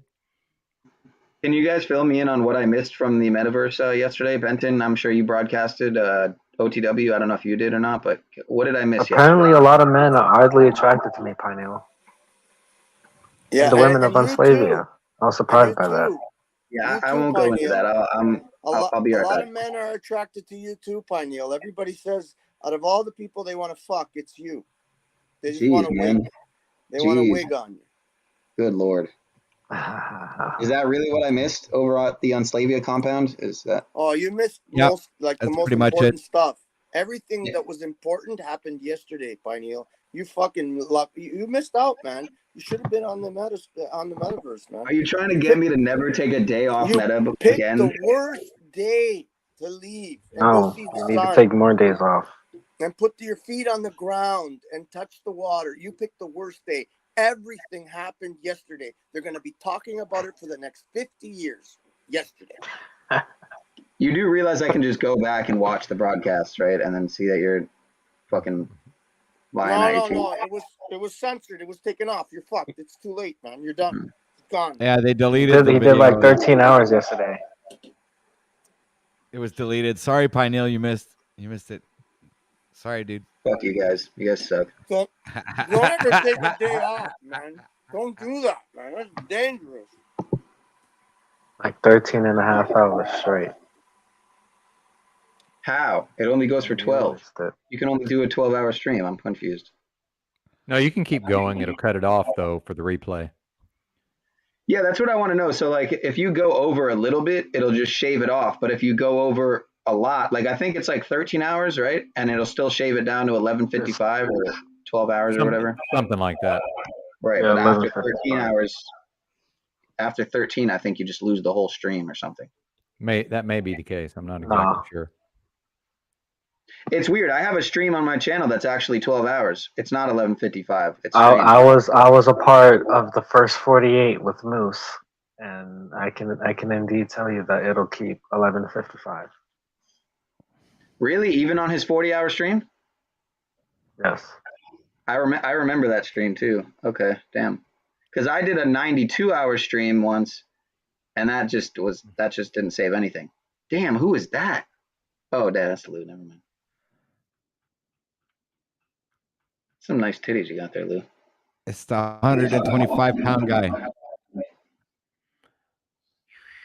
That's where I'm at, basically. I'm around there, 125 probably, I think. I didn't say 125, bitch. I said fucking 225. Well, you actually said 125, but we know. No, you said 125, you bitch. Did I really? Yes, you did. Yes, you did. You did. Oh, well, then I meant 225. I guess We I knew fucked what up. you meant. Oh, Yeah, it was all okay. good. All right. All is well. You kept saying 125. You kept saying 120. Yeah, you maybe you had a- repeated maybe you it had a more than stroke. once. Fuck you had a you. stroke. I did? Yes, you did. Yeah, you did. And I even said he means kilos, and you still didn't understand. Yeah, No, right. I You mean said no. I pound. meant I pound. mean pound. You could weigh 125 kilos, for all I know. Oh my God, what a fucking idiot. I really said that. I can do that math in my head, even though I'm an American. Cause I was like, bro, no fucking way. Because I weigh about 155, 160. But none of you said, did you say 125? We did, yeah. or You 225? thought you said 225. That was the problem. So you just argued with us, I think. See, you don't even watch the thoughts that are going into your mind, and then after coming out of your mouth. He was thinking about filter cheeseburgers. beforehand. No, it's just Yeah. because I'm mentally retarded. That's all. Hey, Weezy. Are you right, You know what? Weezy? We know your mind is on this all the time. That does look It's always delicious, on but this. McDonald's version of that does not look delicious. That looks like an actual hamburger. Yeah, from a See, and that's the restaurant. thing, right? An Is actual like- hamburger from a restaurant is delicious, obviously. And that's true. Everything on that meal would be fantastic if you got rid of the bread. The bread is the most damaging agent on that burger. Although that did look like American cheese, which is not actually cheese, as we all know. Oh, that reminds me what you just said about not real cheese. When I was working the program, people used to donate food sometimes, right? Like even companies and stuff would donate food. And this company donated this cheese once, and it was this block of cheddar. And the guys used to freak out when that cheddar would come out. It wouldn't melt. There was something fucking. It was not real. I don't know what it was. And we ended up throwing it out because they tried to melt it on bread and it wouldn't even melt. It was like a fucking lump of something. I think it came from the military or something. I don't know, but it was weird. Fake cheese. A little story for you, OTW. Yeah, I gotta agree with Mr. 76er there. You could literally go away for 30 days without internet and come back and almost the same exact shit. Yeah, I mean, yeah, a lot of ways. So like, how do we move this conversation forward, right? That's not true. Don't fucking believe that shit. Pineal, you fucking missed the most important day. It was yesterday. Fuck you, Lou. Fuck you. You're a bastard. Hey, Lou, I want to say I appreciate your offer, sir, and I am considering it. I had another. I didn't know whether you saw that or not. I sent you an email. I said if you want one of those phones, I'll send them to you. Yeah, I mean, one of Did you email me back? I don't think so. Well, then fuck you. Then I'm keeping them. Unless I did. Wait, is it Lou? Is it your name at Gmail? It's Lou Bass 63. I'm not doing the rest. Okay. Yeah, let me check. Hold on. At gmail.com. Oh, fuck off. No, it's not. Actually, no, it's not. All right, why don't you just I don't want a million emails. I don't even look at my emails. Then I'm gonna have a full fucking thing when I don't think anyone would. To be fair, I get it. I get that. I don't blame you. But at the same time, I don't think anyone's gonna flood your email. But if you want to leave it for me in the private chat, I already remember what you said, so you could just leave the email address. I mean, the email. The vegans would do it just to fuck me up. I mean, Lou, I've been vegan before, right? And where I'm at right now and where I've been at for a while is just, I'm kind of just I'm open-minded, right? And I don't want to say a flexitarian, but I guess for lack, if I had to pick a a name, I guess, yeah, flexitarian. I'm flexible. I don't think I'm ever gonna, I'm never gonna, I mean, I don't want to say never, but I don't think in my lifetime I'm ever gonna try carnivorism. I don't see that anything close to that as, you know what I mean? I barely eat meat as it is. And you do you, bro. You do you. I'm not telling you what you have to eat. No, I know. The reason I'm bringing it up is because I find that carnivores oftentimes are just as bad as, what how you see, how the way you envision vegans, that they're just these extremists. The dogmatic ones, yes. Right. Some of them are so fucked in the head. Like they're just like so dogmatic. So they won't even eat a fruit. Yeah. Like fuck off. I don't have any problem with eating fruits and vegetables. That to me is insane, It's more like there's these carnivores who think that vegans all you can eat, you know what I mean? All you can eat is fucking you know what I mean, processed grains. It's like, no, you can literally eat anything at all that isn't an animal, really, or that comes from an animal. Anything. Whereas a carnivore, I mean, what kind of carnivore eat? Meat. I mean, it's like all you can eat is fucking meat. No, there's a lot of variety in that too, but it is more restricting. But there's eggs, there's milk, there's cheese, there's butter. There's different types, right? There's lactose. There's lots of different types of meats. There's fish. There's ruminant animals. There's fowl. There's so many different things that you can vary. Right. But in reality, they're both not limiting. They're not very limiting, I guess, in that regard. But which one honestly has, not that it's a competition, but if you had to pick one, which one has more variety? I would definitely say the vegan diet is more variety. Definitely. It's much harder to follow the carnivore. Not that it's about variety, it's but it does play a factor. In my opinion, it does play a factor into getting a more diverse experience through the palate, through just the whole experience of eating day to day. I mean, you literally got fruits, vegetables, nuts, seeds, grains, beans, legumes. It's like herbs, spices, tubers, roots, shoots. Yeah. You know what I mean? Grasses. It keeps going and going. So. You're definitely right, Pineal. Sorry, but Benton wanted to say something. Go ahead, Benton. Go ahead. Yeah, you're right. Well, what we're not addressing is that the main thing about carnivore for people that switch to it is they're getting off of processed foods, whereas people can technically be vegan and eat a lot of garbage processed crap. That's the big difference I see. Yes, but it definitely is more varied, the vegan diet or the vegetarian diet. But one can also take credit for eating healthy while eating garbage. If somebody actually adheres to carnivore, they're not eating garbage. Right. Right. That's the difference I see. It's mainly just don't eat the processed food and just do whatever you want is the way I look at it.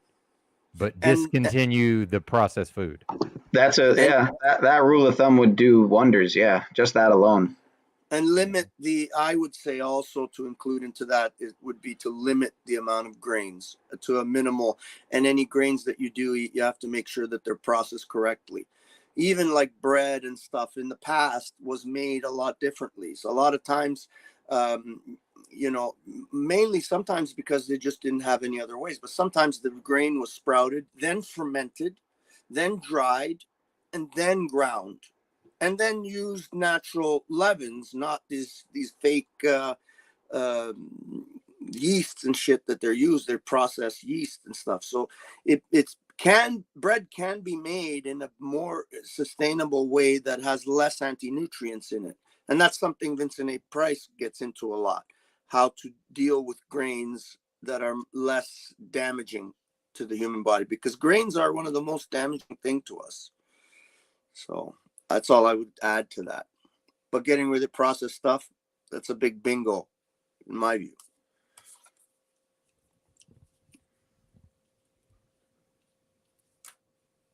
You walk into a grocery store these days. Anybody else? Yep.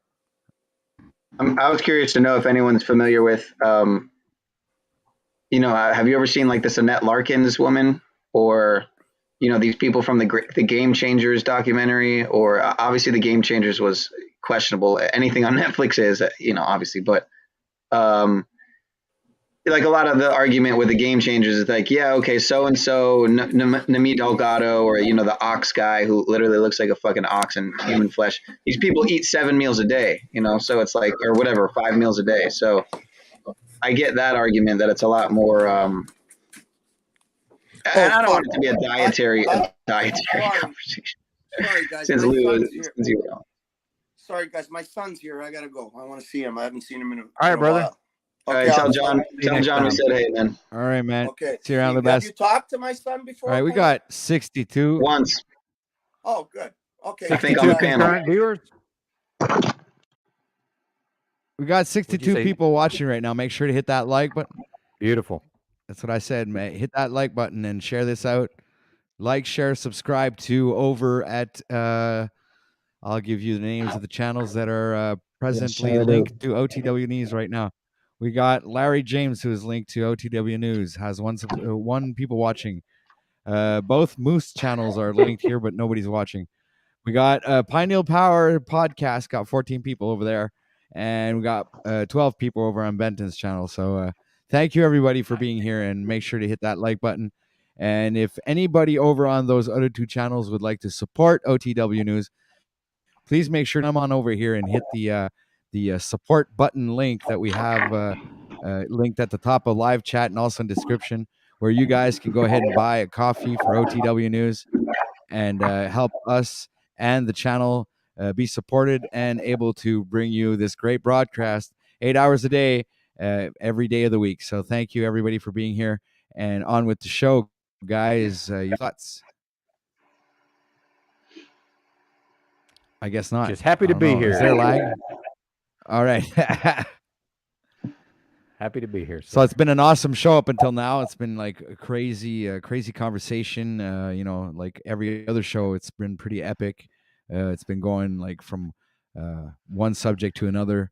Very passionate guys. You guys are always awesome when you're bringing in the information. Challenging each other's beliefs and or knowledge. So say what? Somebody's breaking up really badly. I heard a little bit of the homeless stuff from earlier in the broadcast, so I went on a long diatribe over on my channel about because I actually studied homelessness directly for almost a decade, so I would consider myself an expert on the topic. So I hear a lot of misinformation about the homeless topic. Well, and being homeless yourself. Well, what I mean, but I'm also but I'm no, but I didn't. When I mean, I don't mean I know about it because I'm homeless. I mean I'm an anthropologist. Well, wait a minute, let me finish. Too bad. Yes, I'm an anthropologist, and I lived with the homeless people. It's like Jane Goodall with the gorillas. Well, and if you think about it again, that term, homeless. Yes, you really aren't. You cannot be. Yes, I can. I was homeless. I identify as a homeless person. Okay, Absolutely. interrupt me without letting me say my piece, right? Okay. Well, my apologies, if Wizard. you think about homeless, I've thought about it a lot. If you think about homeless in the sense of spirituality, you cannot be homeless. You live in this world, but are not of this world. This is your home while you're here. And you have to realize that before you go placating to this commercial society of this box.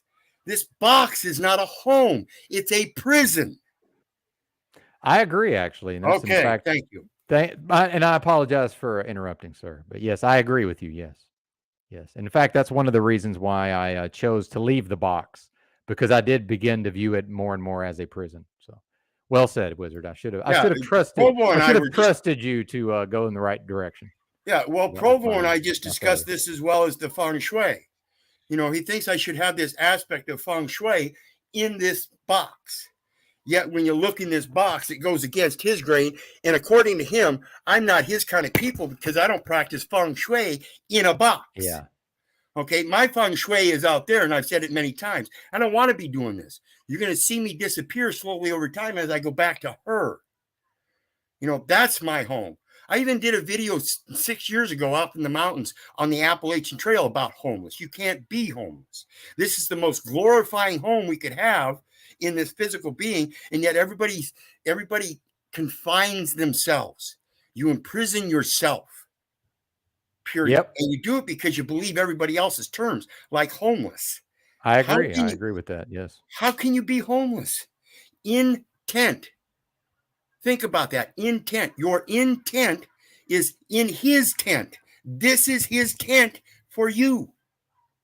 That's what your intent should be, because that's his will. You are in this world to help this world, not destroy it. Destroying it is by calling yourself homeless because you don't have a box that somebody else made for you. He made you a world that you can live anywhere you want as long as you find shelter. And it's all over the place. Why do you think they call this fucking monkeys in caves troglodytes? Because that's where we started. We didn't start out in this world building things. We started out by hibernating in the caves, just like bears and shit. That's how natural we are in reality. But here we are following this manual setup. Go ahead, Provo. Keep pushing. It doesn't bother me at all. You know, this feng shui that you think is the fictional feng shui of living in a box. And then you have to have the outside brought in some kind of colorful or natural order to make you feel comfortable in the box. Get out of the box. I yield. Yeah, well said. Well said. But as we know, homeless does certainly have a specific connotation. But I agree with you philosophically. Absolutely. Certainly. Yeah, and I don't even want to really live in a house permanently myself. I see it as a death. Yeah, I literally view it as death. That negative connotation you're talking about is the same thing I call keeping up with the Joneses. Because if you don't keep up with the Joneses, it doesn't matter if you got a home or not. You're still not keeping up with the Joneses. So now you far surpassed being homeless. Now you got a home, but you still got to keep up. What the fuck is that? Fuck you and your feng shui. Well, and I think that's the fake Provo, just for the record. But oh, I'm sure. Did Rob? Let's get ready to rumble.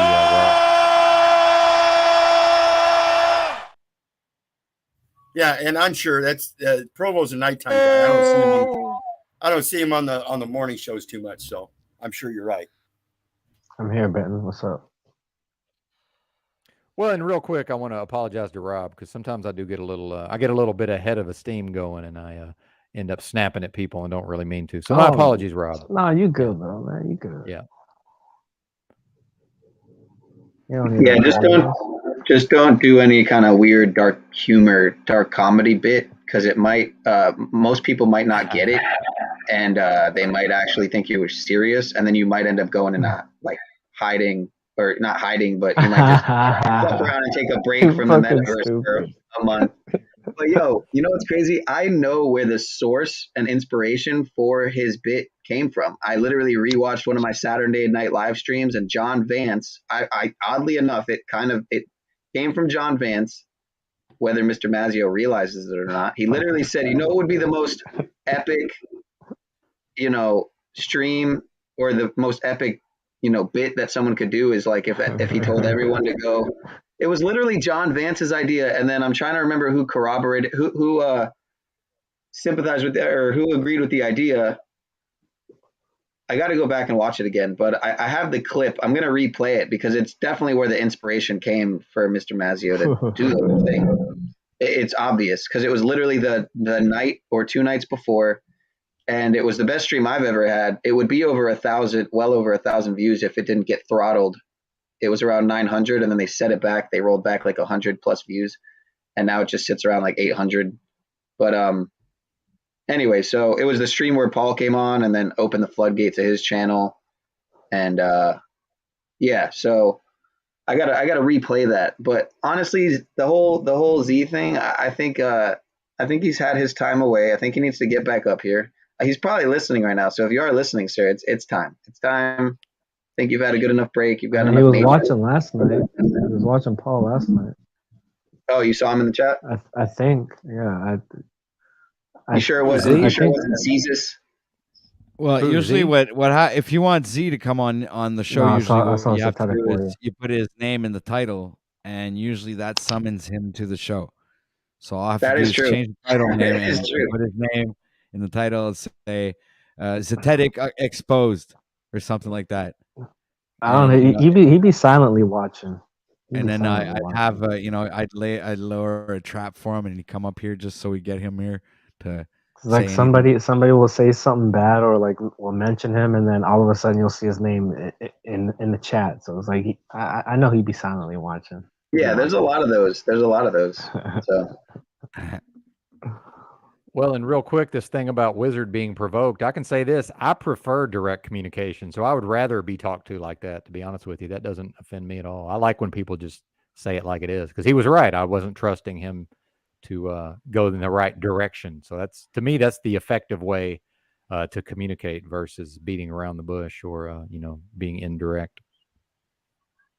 Yeah. And what is provoked? Provoked. PRO for future, VO as in vocal. You're expecting me to act in a certain way. And just because it seems like I'm angry doesn't mean I'm angry. And again, in case you missed it, anything written or spoken in the form of comment is already known to be an invention, fabrication, or fiction.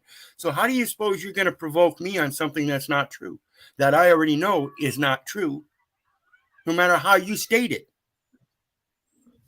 Think. I get provoked by my own will. That's what wants to overtake his will. That's what provokes me, not you. You're weak when it comes to that. I have more power than everybody in my little pinky when it comes to me. It's like Paul. Ain't no one in this world going to tell me or make me to do anything. Been like that for a long time.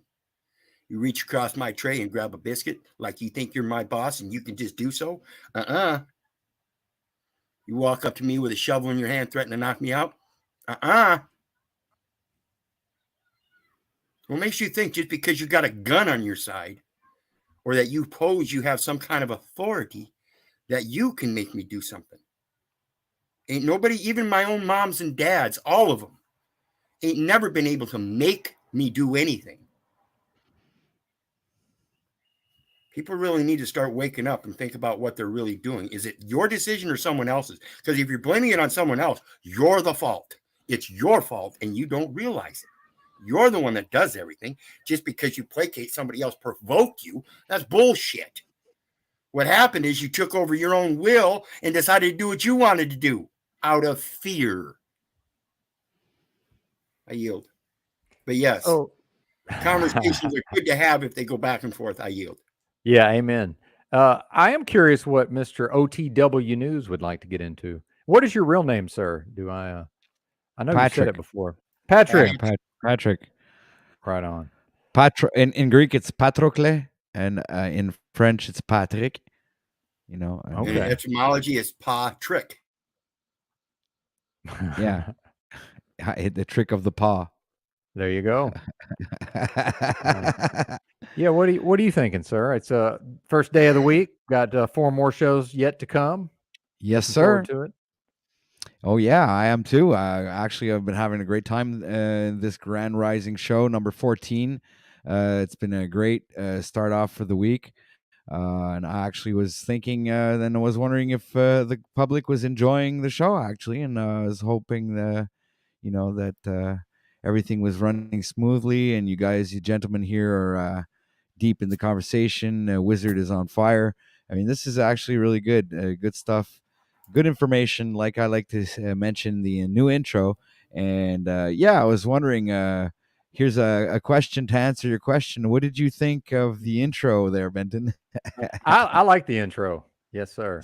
Yeah. In fact, I saw the premiere of the intro actually when you premiered it. So yeah, good job. I like all that stuff. Production, a little production goes the long way. I don't do so much of that myself, but perhaps I will be inspired to also follow suit. Yeah, I try to make it the most interactive as possible, and I think I have to thank Paul a little bit for inspiring me on that side, because he does do that. He makes it interactive, brings in little clips and things and make it funny. So, I decided to do it in my own fashion, not exactly do like him, but do it in my own way. And so I actually enjoy it myself, have a lot of fun. And at the same time, I learn a lot, especially when they go into topics that are informative, because, informative information is always good for the show.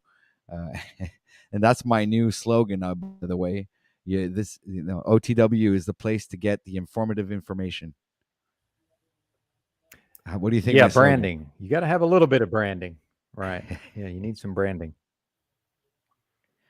Well, and I did notice, when you started the broadcast, unfortunately I have no choice but to go live at the same time as you because of the hours I'm keeping here in the motel, but I'd prefer to go live much earlier.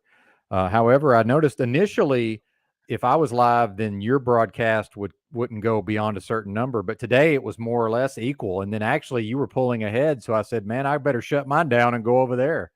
That's obviously the place to be. So that's exactly what I did. So I see progress, definitely.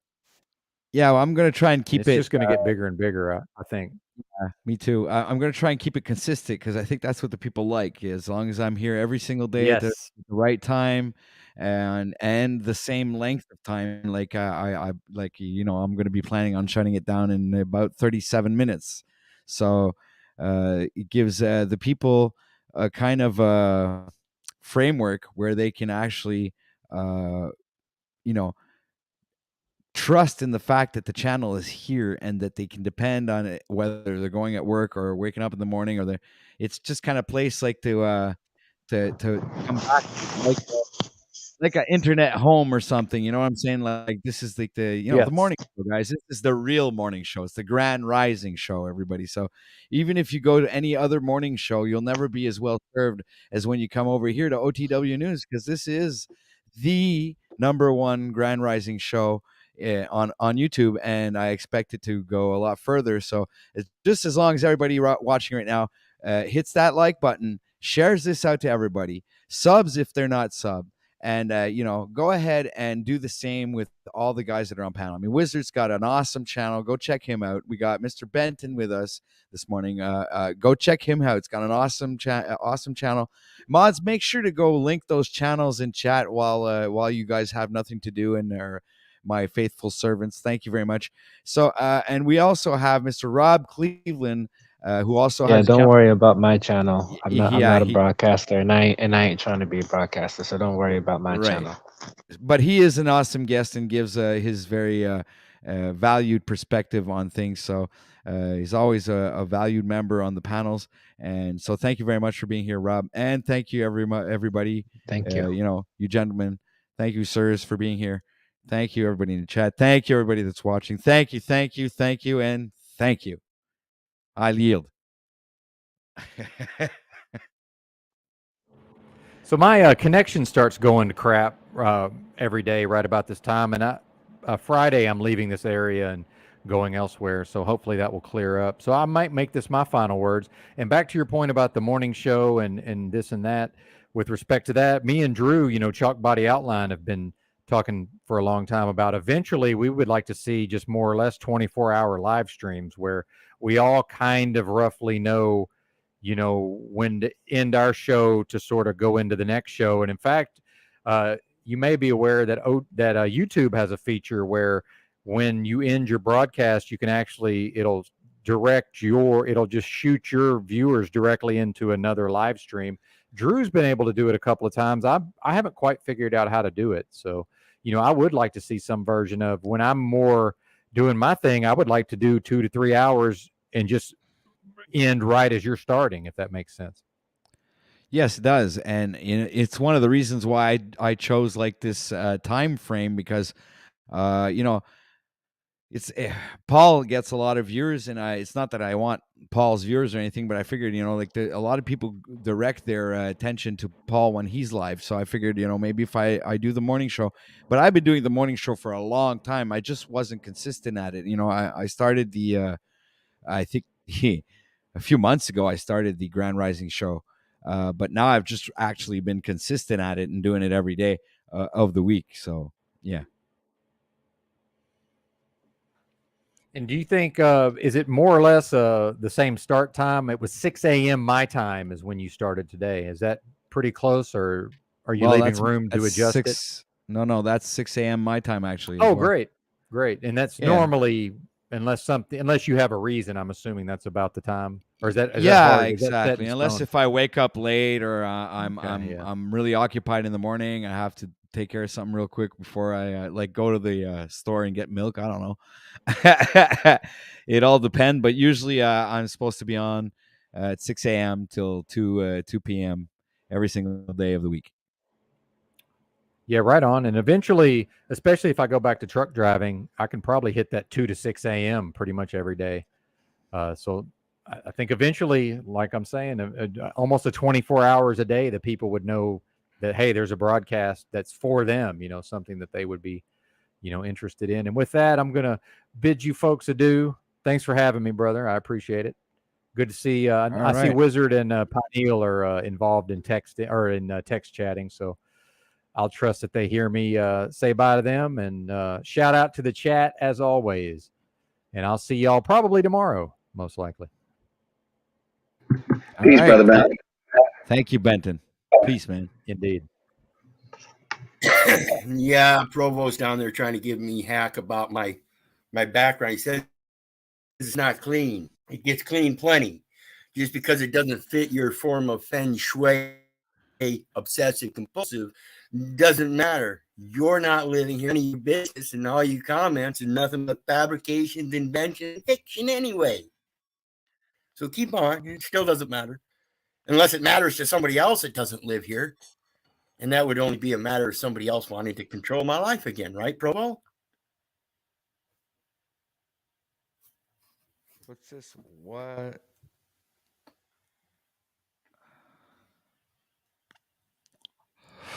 Welcome to the stream. What it is. You're muted. I think the first one is smile like that. Hi. Welcome to the stream. Hi. Nice You look dog. so familiar. What's up? I'm here at What up, work. what up? You know. Oh, with the pups, with the pets?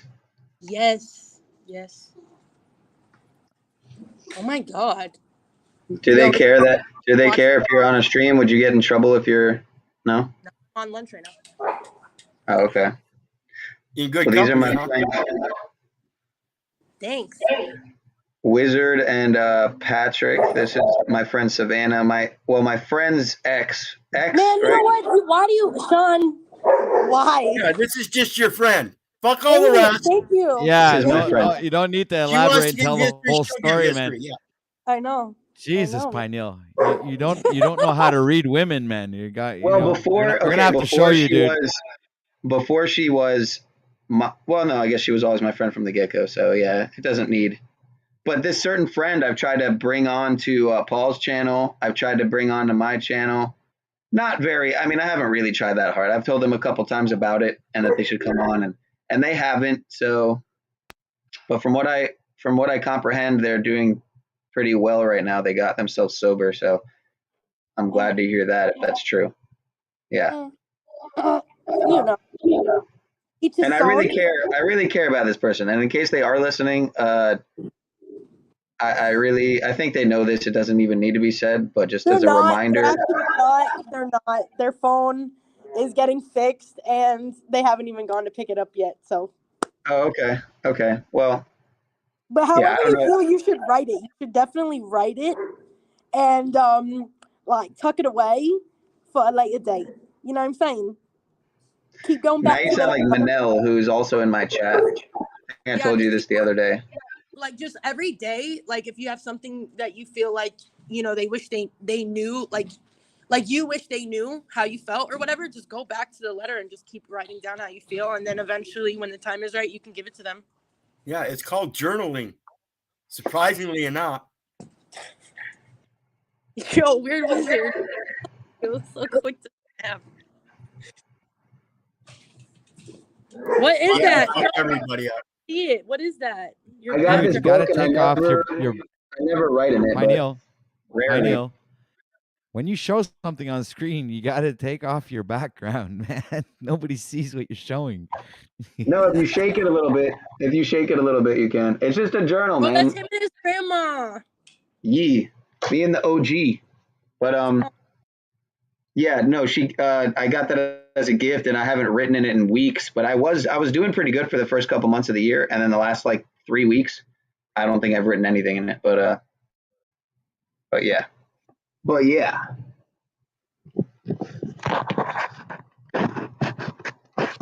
Anyway, so you know what? You just inspired me to eat a piece of that cookie you gave me, so I'm gonna eat a little piece, small, very small piece.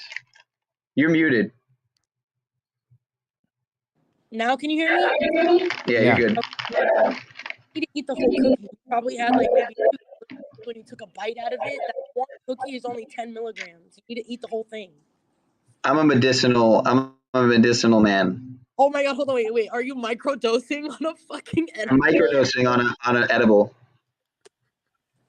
Why not? I want the truth. Yo, the truth is that microdosing is the answer. If everybody on this live stream just dropped like an 1/8 of shrooms and then we come on, Wizard. He's got the all have fucking a conversation. I'm gonna microdose. I'm just gonna lick it. I mean, now you might as well eat it, I guess.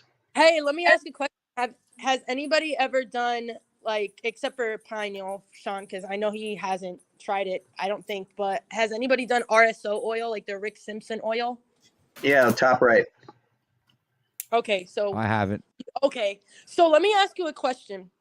I'm freezing little like pebbles of it and like dropping them so that they're easier to swallow. That's what it says on the packaging, to like freeze it and then take it. That shit sounds like a fortune to me, man. How, like, let's say I haven't eaten anything and I want to just feel it, like take them and like, how long does it usually take for you to feel the effects of RSO oil? Like RSO. Depends on what kind you get, what strain and everything. because if you get the RSO that's supposed to make you high, you should feel it pretty much short right after. If you get the CBD stuff that's supposed to help your body and stuff, you're not going to feel it. Yeah, no, this is like indica. This is like indica RSO oil. So I don't know. I did a little bit of it, and maybe it did make me so high that I just fell asleep. But it was just like I wanna actually just do it. Like not smoke before anything, like just do it and see how I feel. Yeah. Yeah, look at all the dogs that have They're telling you to dose by a rice seed. Yeah, but I did way more than a rice seed. I do about 1 gram a day all at once. Really? And you just eat it? Oh. I heard it gets all up in your teeth and gums and shit, and it's like you'll taste that the rest of the day. Yeah, if you swish it around, you just put it on your tongue, roll your tongue back, and swallow it. Okay. Lit, gang. That shit's so expensive, man. Oh my gosh, dude. When Wiz, I think Wiz mentioned how much it was, I was like, what in the fucking world, dude? Of yours, Wizard. Huh? How much was that like big ass tube of yours that you have? I got 6 of them. It was $300 a piece. $1,800 for that oil. Yo, they're selling a gram of that shit for $50. Yeah. Okay. So that would be $500. Oh shit. There's 10. 10 units. Because you got a. That's a big, thick syringe. Like that's thick, so it has a lot, you know. Yeah, yours are like this. Yep, little. Actually, smaller than that. Like it's actually smaller than that, but yeah. Yeah, I'm not sure if I've tried RSO. I probably have at some point. You guys want to see dogs that are like, homosexual? Just throwing it out there. No. Wait, where are they? I don't know if we're allowed to. That we might get shut down for that. I don't know. What do you think? Dog fight. Look at dog fight. I want to show Wiz's bag there. This is the only thing. Screen again. Let's see what that looks like. Yeah. Comes with 6 vials. What the fuck? That's insane. Wow, that's insane, dude. What in the world? What in the world? I hope that's a fucking at least an annual supply right there. Facts. Like honestly, it took me over a month to even do the RSO oil I had, and all I had was 1 gram. It took me a fucking month. Like it's still sitting in the freezer. Yeah, it should last you about a year on about a half a gram a day. I'm taking 1 gram because I've got lung cancer. But once the lung cancer is gone, I'll drop back to half a gram a day. Hey man, God bless you on that. You know, I don't know if you believe in God, but like, you know, hopefully things go well with that. Hallelujah. Hey, there we go. Hallelujah. You're asking the right man. What was I gonna say about like actually they say you can rub it on like anything, like a scar or like where you feel pain, but like let's say you actually have a scar, like how like does it actually work or is that just a waste of time? Chicken. I'll show you something. Okay, cool. All right, while you're gone there, Wizard, Thunder Chicken just decided to pop in and join us and grace us with his presence. Good day, sir, and welcome to the stream. Hey, how y'all doing today? Anytime there's some cannabis talk, I love to jump in. How's your crop going, man? Like the thing with RSO is it's going good. It's another 6 weeks before planting here. We got it's Michigan. We don't plant till like June 1st here. But I got all the indoor going. I'm taking clones, popping seeds. Y'all hear me? Yes. So what would you sell something for 10 units of this? 10. What is it measured in grams? I just do mine 10 a gram across the board because it's medical. You know, I'm just trying to help people. And so you would only charge 100 for this? Down, cat. Yeah, cat attacked me. 100 for that? Yeah. I grow my own. See, there's no middleman. I'm wholesale. I do it all myself. I grow it myself. I make it myself. Get down, cat. Let's go. Now, Fuck these. Real quick here, Thunder Chicken, if I could, to finish up with what it is. Instead of putting RSO on your skin, this is tree resin, pine tree resin. Now, this particular part here, you'll notice it's got a straw in it. This operates just like a bong. And what you do is you breathe in, and it's going to aerate, and it's going to cause this to diffuse, and you're going to get some oil in your lungs. So you can do that with, essential oil too, or yeah, or a mixture of the two. Yeah, I gotta try that. Pine resin vapor. Tree resin is a natural cure for many things: gout, indigestion, skin rashes, sores, everything. Tooth. You got a tooth problem? Put a drop on it. Ear infection? Throw a couple drops. What about heart failure? That'll help. That'll help the vessels become limber and elastic, and it'll help prevent that shit from building up on the vessels. Telling you, you're back to nature. Absolutely. And that gives you another interesting observation, like all the Egyptian and Sumerian depictions of a pine cone, how it's similar to the pineal gland. And just pine resin in general, that's what turpentine is. It's distilled pine spirits. This is known for killing all number of parasites and internal gut problems and stuff. Many great things from the pine. I want to try to do it for I want to try to do it for like at least 72 hours, but all I want to be ingest into my body is like pure cucumber water. Legit. Like you just take cucumbers and fucking what's it called? Juice them and yeah, try to do it for 3 days and see if I can continue it for like a week. I heard after like 30 days doing that shit, people on YouTube, they're just talking about how they feel and how it's changed them for like better. And it's just insane, like, the benefit, what it does for you. So I want to try that. I was showing you here a masticating juicer is the way you want to go when you're juicing, like it's part of the Gerson method. Like a lot of people are treating various forms of cancers with masticating juicer, and this is just the part. It has a screw that forces it through this, so you're separating out just pulp and juice without killing enzymes and stuff. But like a lot of that's like you're putting lettuce, celery, carrots, put cucumbers through it. I haven't done cucumbers yet. I do beets and celeries and carrots.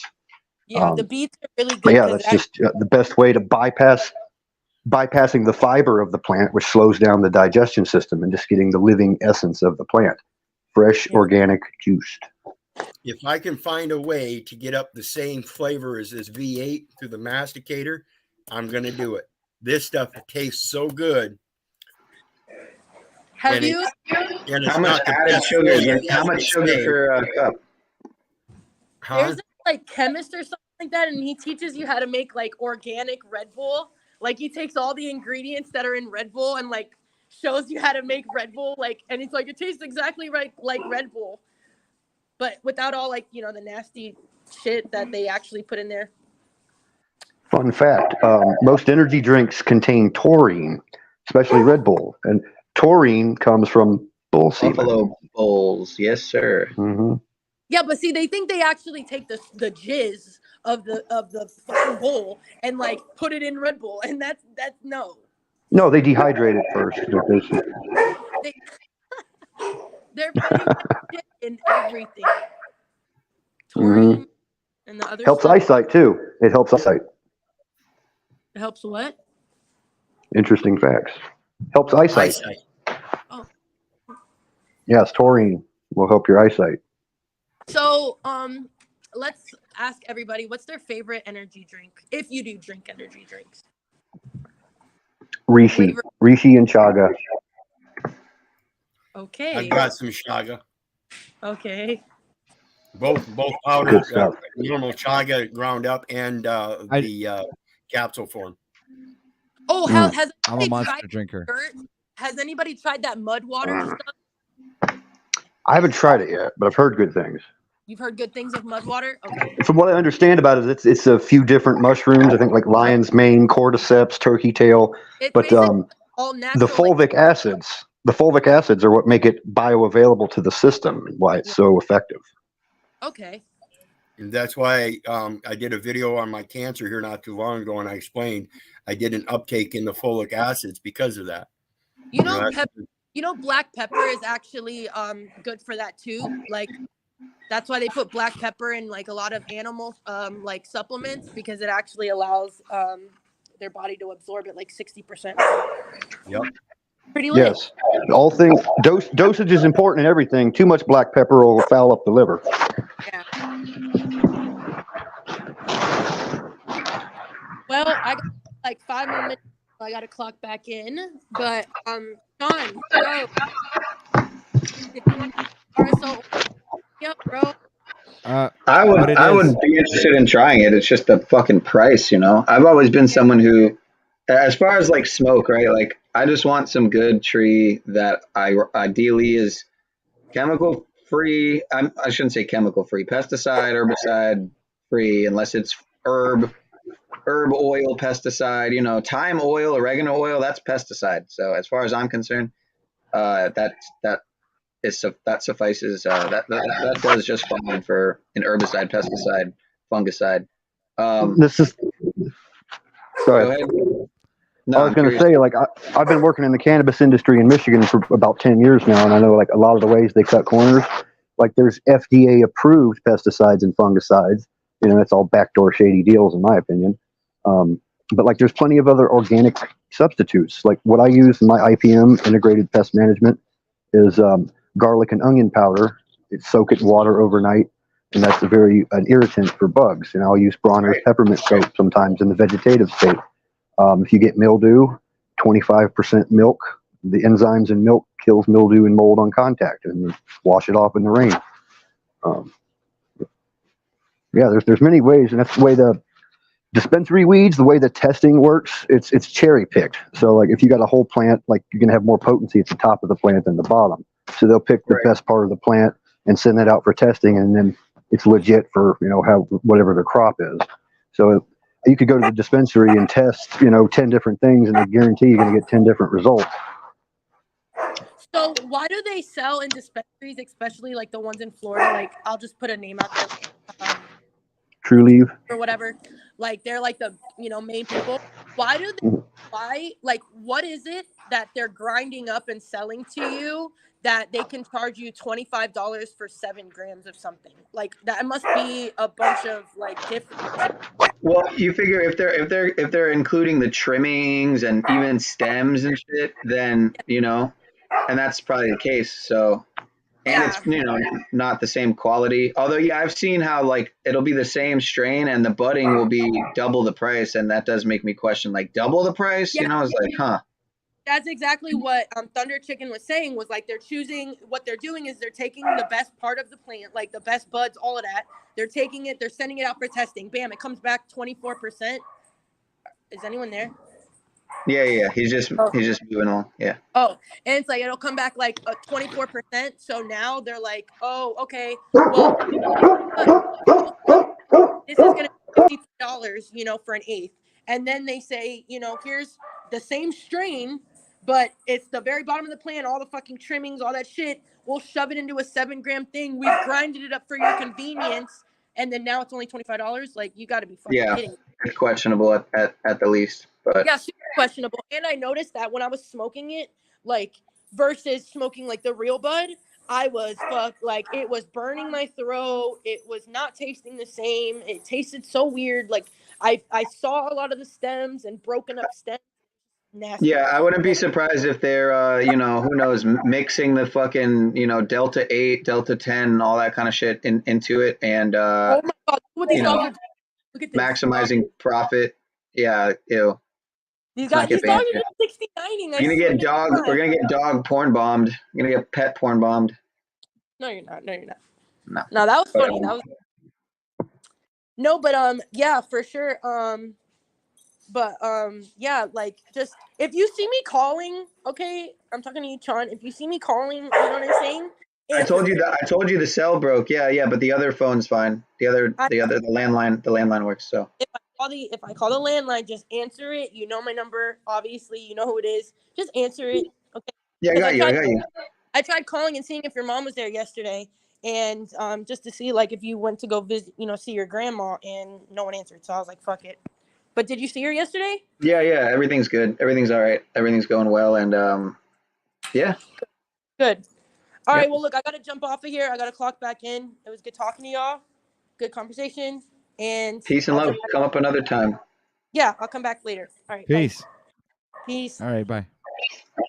Yeah, more people need to, come up like that. Like, why aren't there more new faces on a regular basis? Because I know some of my friends that like hang out in the chat. Because one time I've and this is an interesting thing to test, Pat. If you have any people you suspect might be lurking in the, like, let's say Zetetic, right? Let's say go to try to tag him in the chat and see if his name pops up. That means he's watching.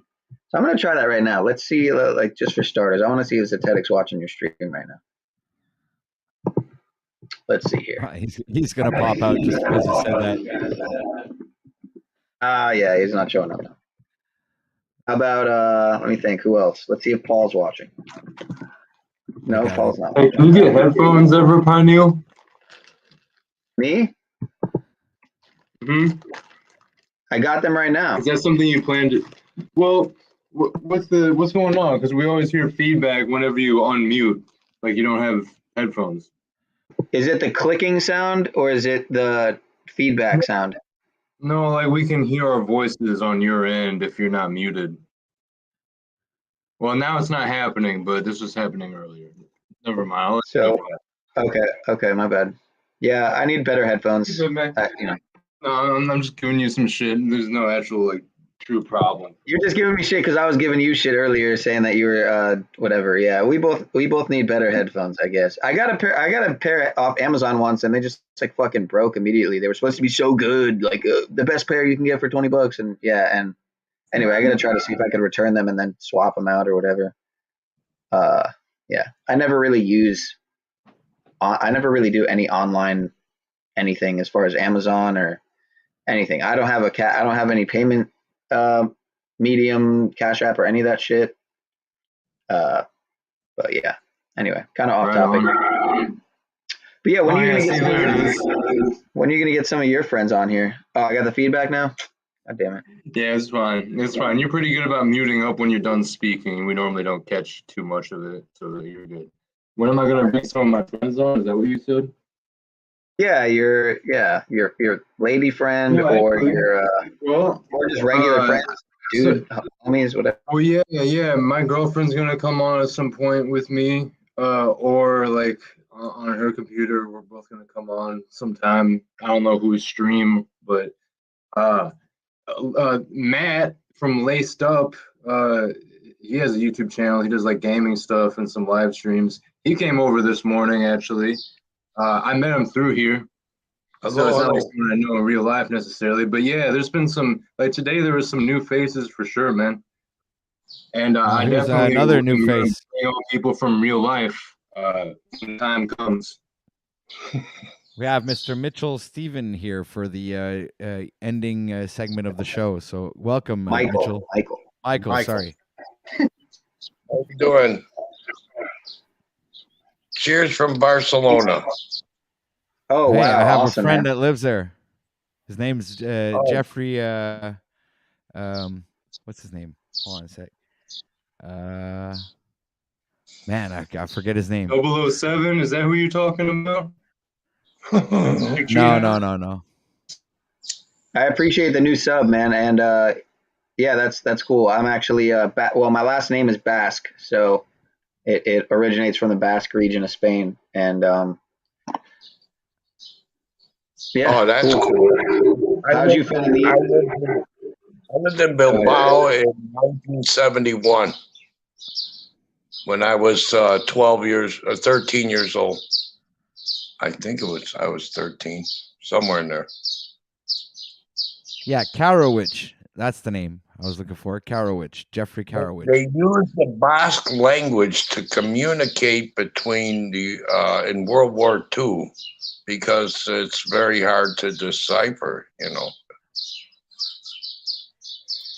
Something like that. Interestingly enough, you heard about the wind talkers in World War II. Remember the code talkers, Navajo code talkers? The last one. Oh, yeah. Yeah, the last really? wind talker just died here not too long ago. Coincidentally, his name was Keith Little. My name is Keith Little. Oh, that's neat. Word wizard, code talker. We're all the same thing. The name is the description of your characteristics, guys. Right, Patrick? Oh, yes, sir. I was just watching a video about an American Indian with a beautiful story. He includes, you know, his religion, the Bible. I forgot what channel. I'm spread so thin on YouTube. Sometimes I just leave the phone and go for a hike. The heck with it. Yeah, well, you just hit the we're going to hit the top of the hour right now, ladies and gentlemen. This is the end of the stream, so I'm going to have to thank all my guests for being on the panel today. Awesome stream as usual. Thank you, Wizard, Sean, Christos, and many others that were here today. Thanks to all you guys, and thank you everybody in chat, and also all the viewers that are watching that aren't participating in chat or that are not on the panel. Thank you, everybody. And be sure to tune in tomorrow morning for another episode of the Grand Rising Show here on OTW News. So much love and much respect to everybody. And see you tomorrow. All right. Thanks for having us. All right. Thank you very much, gentlemen. And we will move on with the end of the show song, which we will choose for today, which is going to be, well, with everything that was said, I would go with, let me see. We were talking about all kinds of stuff. I go with, hold on, guys. What do we got? I got a choice of songs. I know I'm lagging here. I'm gonna choose one. Hold on. I got it. This is the start to the week here, OTW. It's got to be like it's got to be a banger. You know what I mean? Yeah. How about Light It Up? This is it. We got it. Light it up, ladies and gentlemen. Thank you for being here. Peace. Let's go. I hope it's a bang.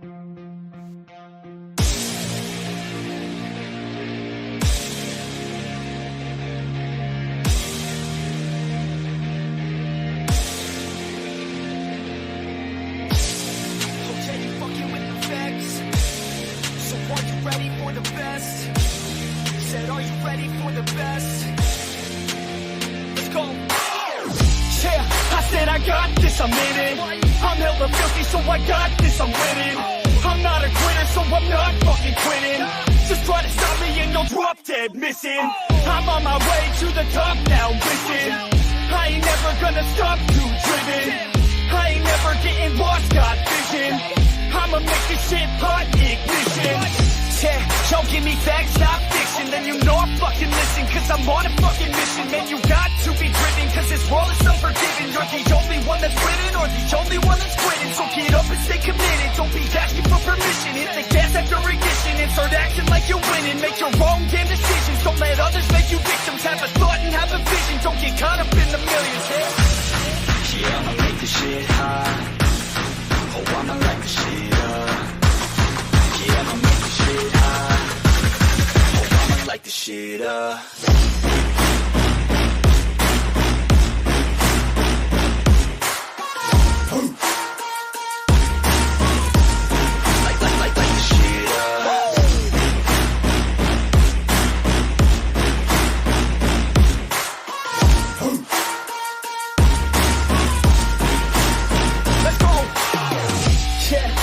I got this, I'm on it.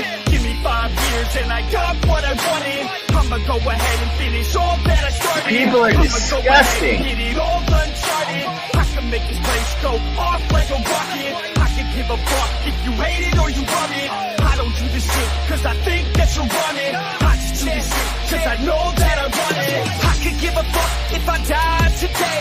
If I'ma go out, it's my fucking way. At least I'll go out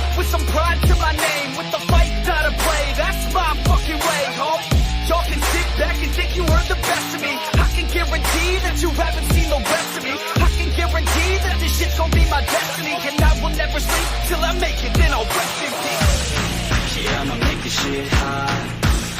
Oh, I'ma light this shit up.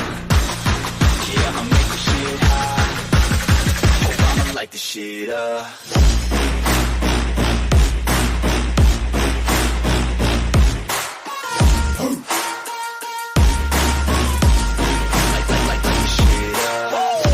Let's get ready to rumble!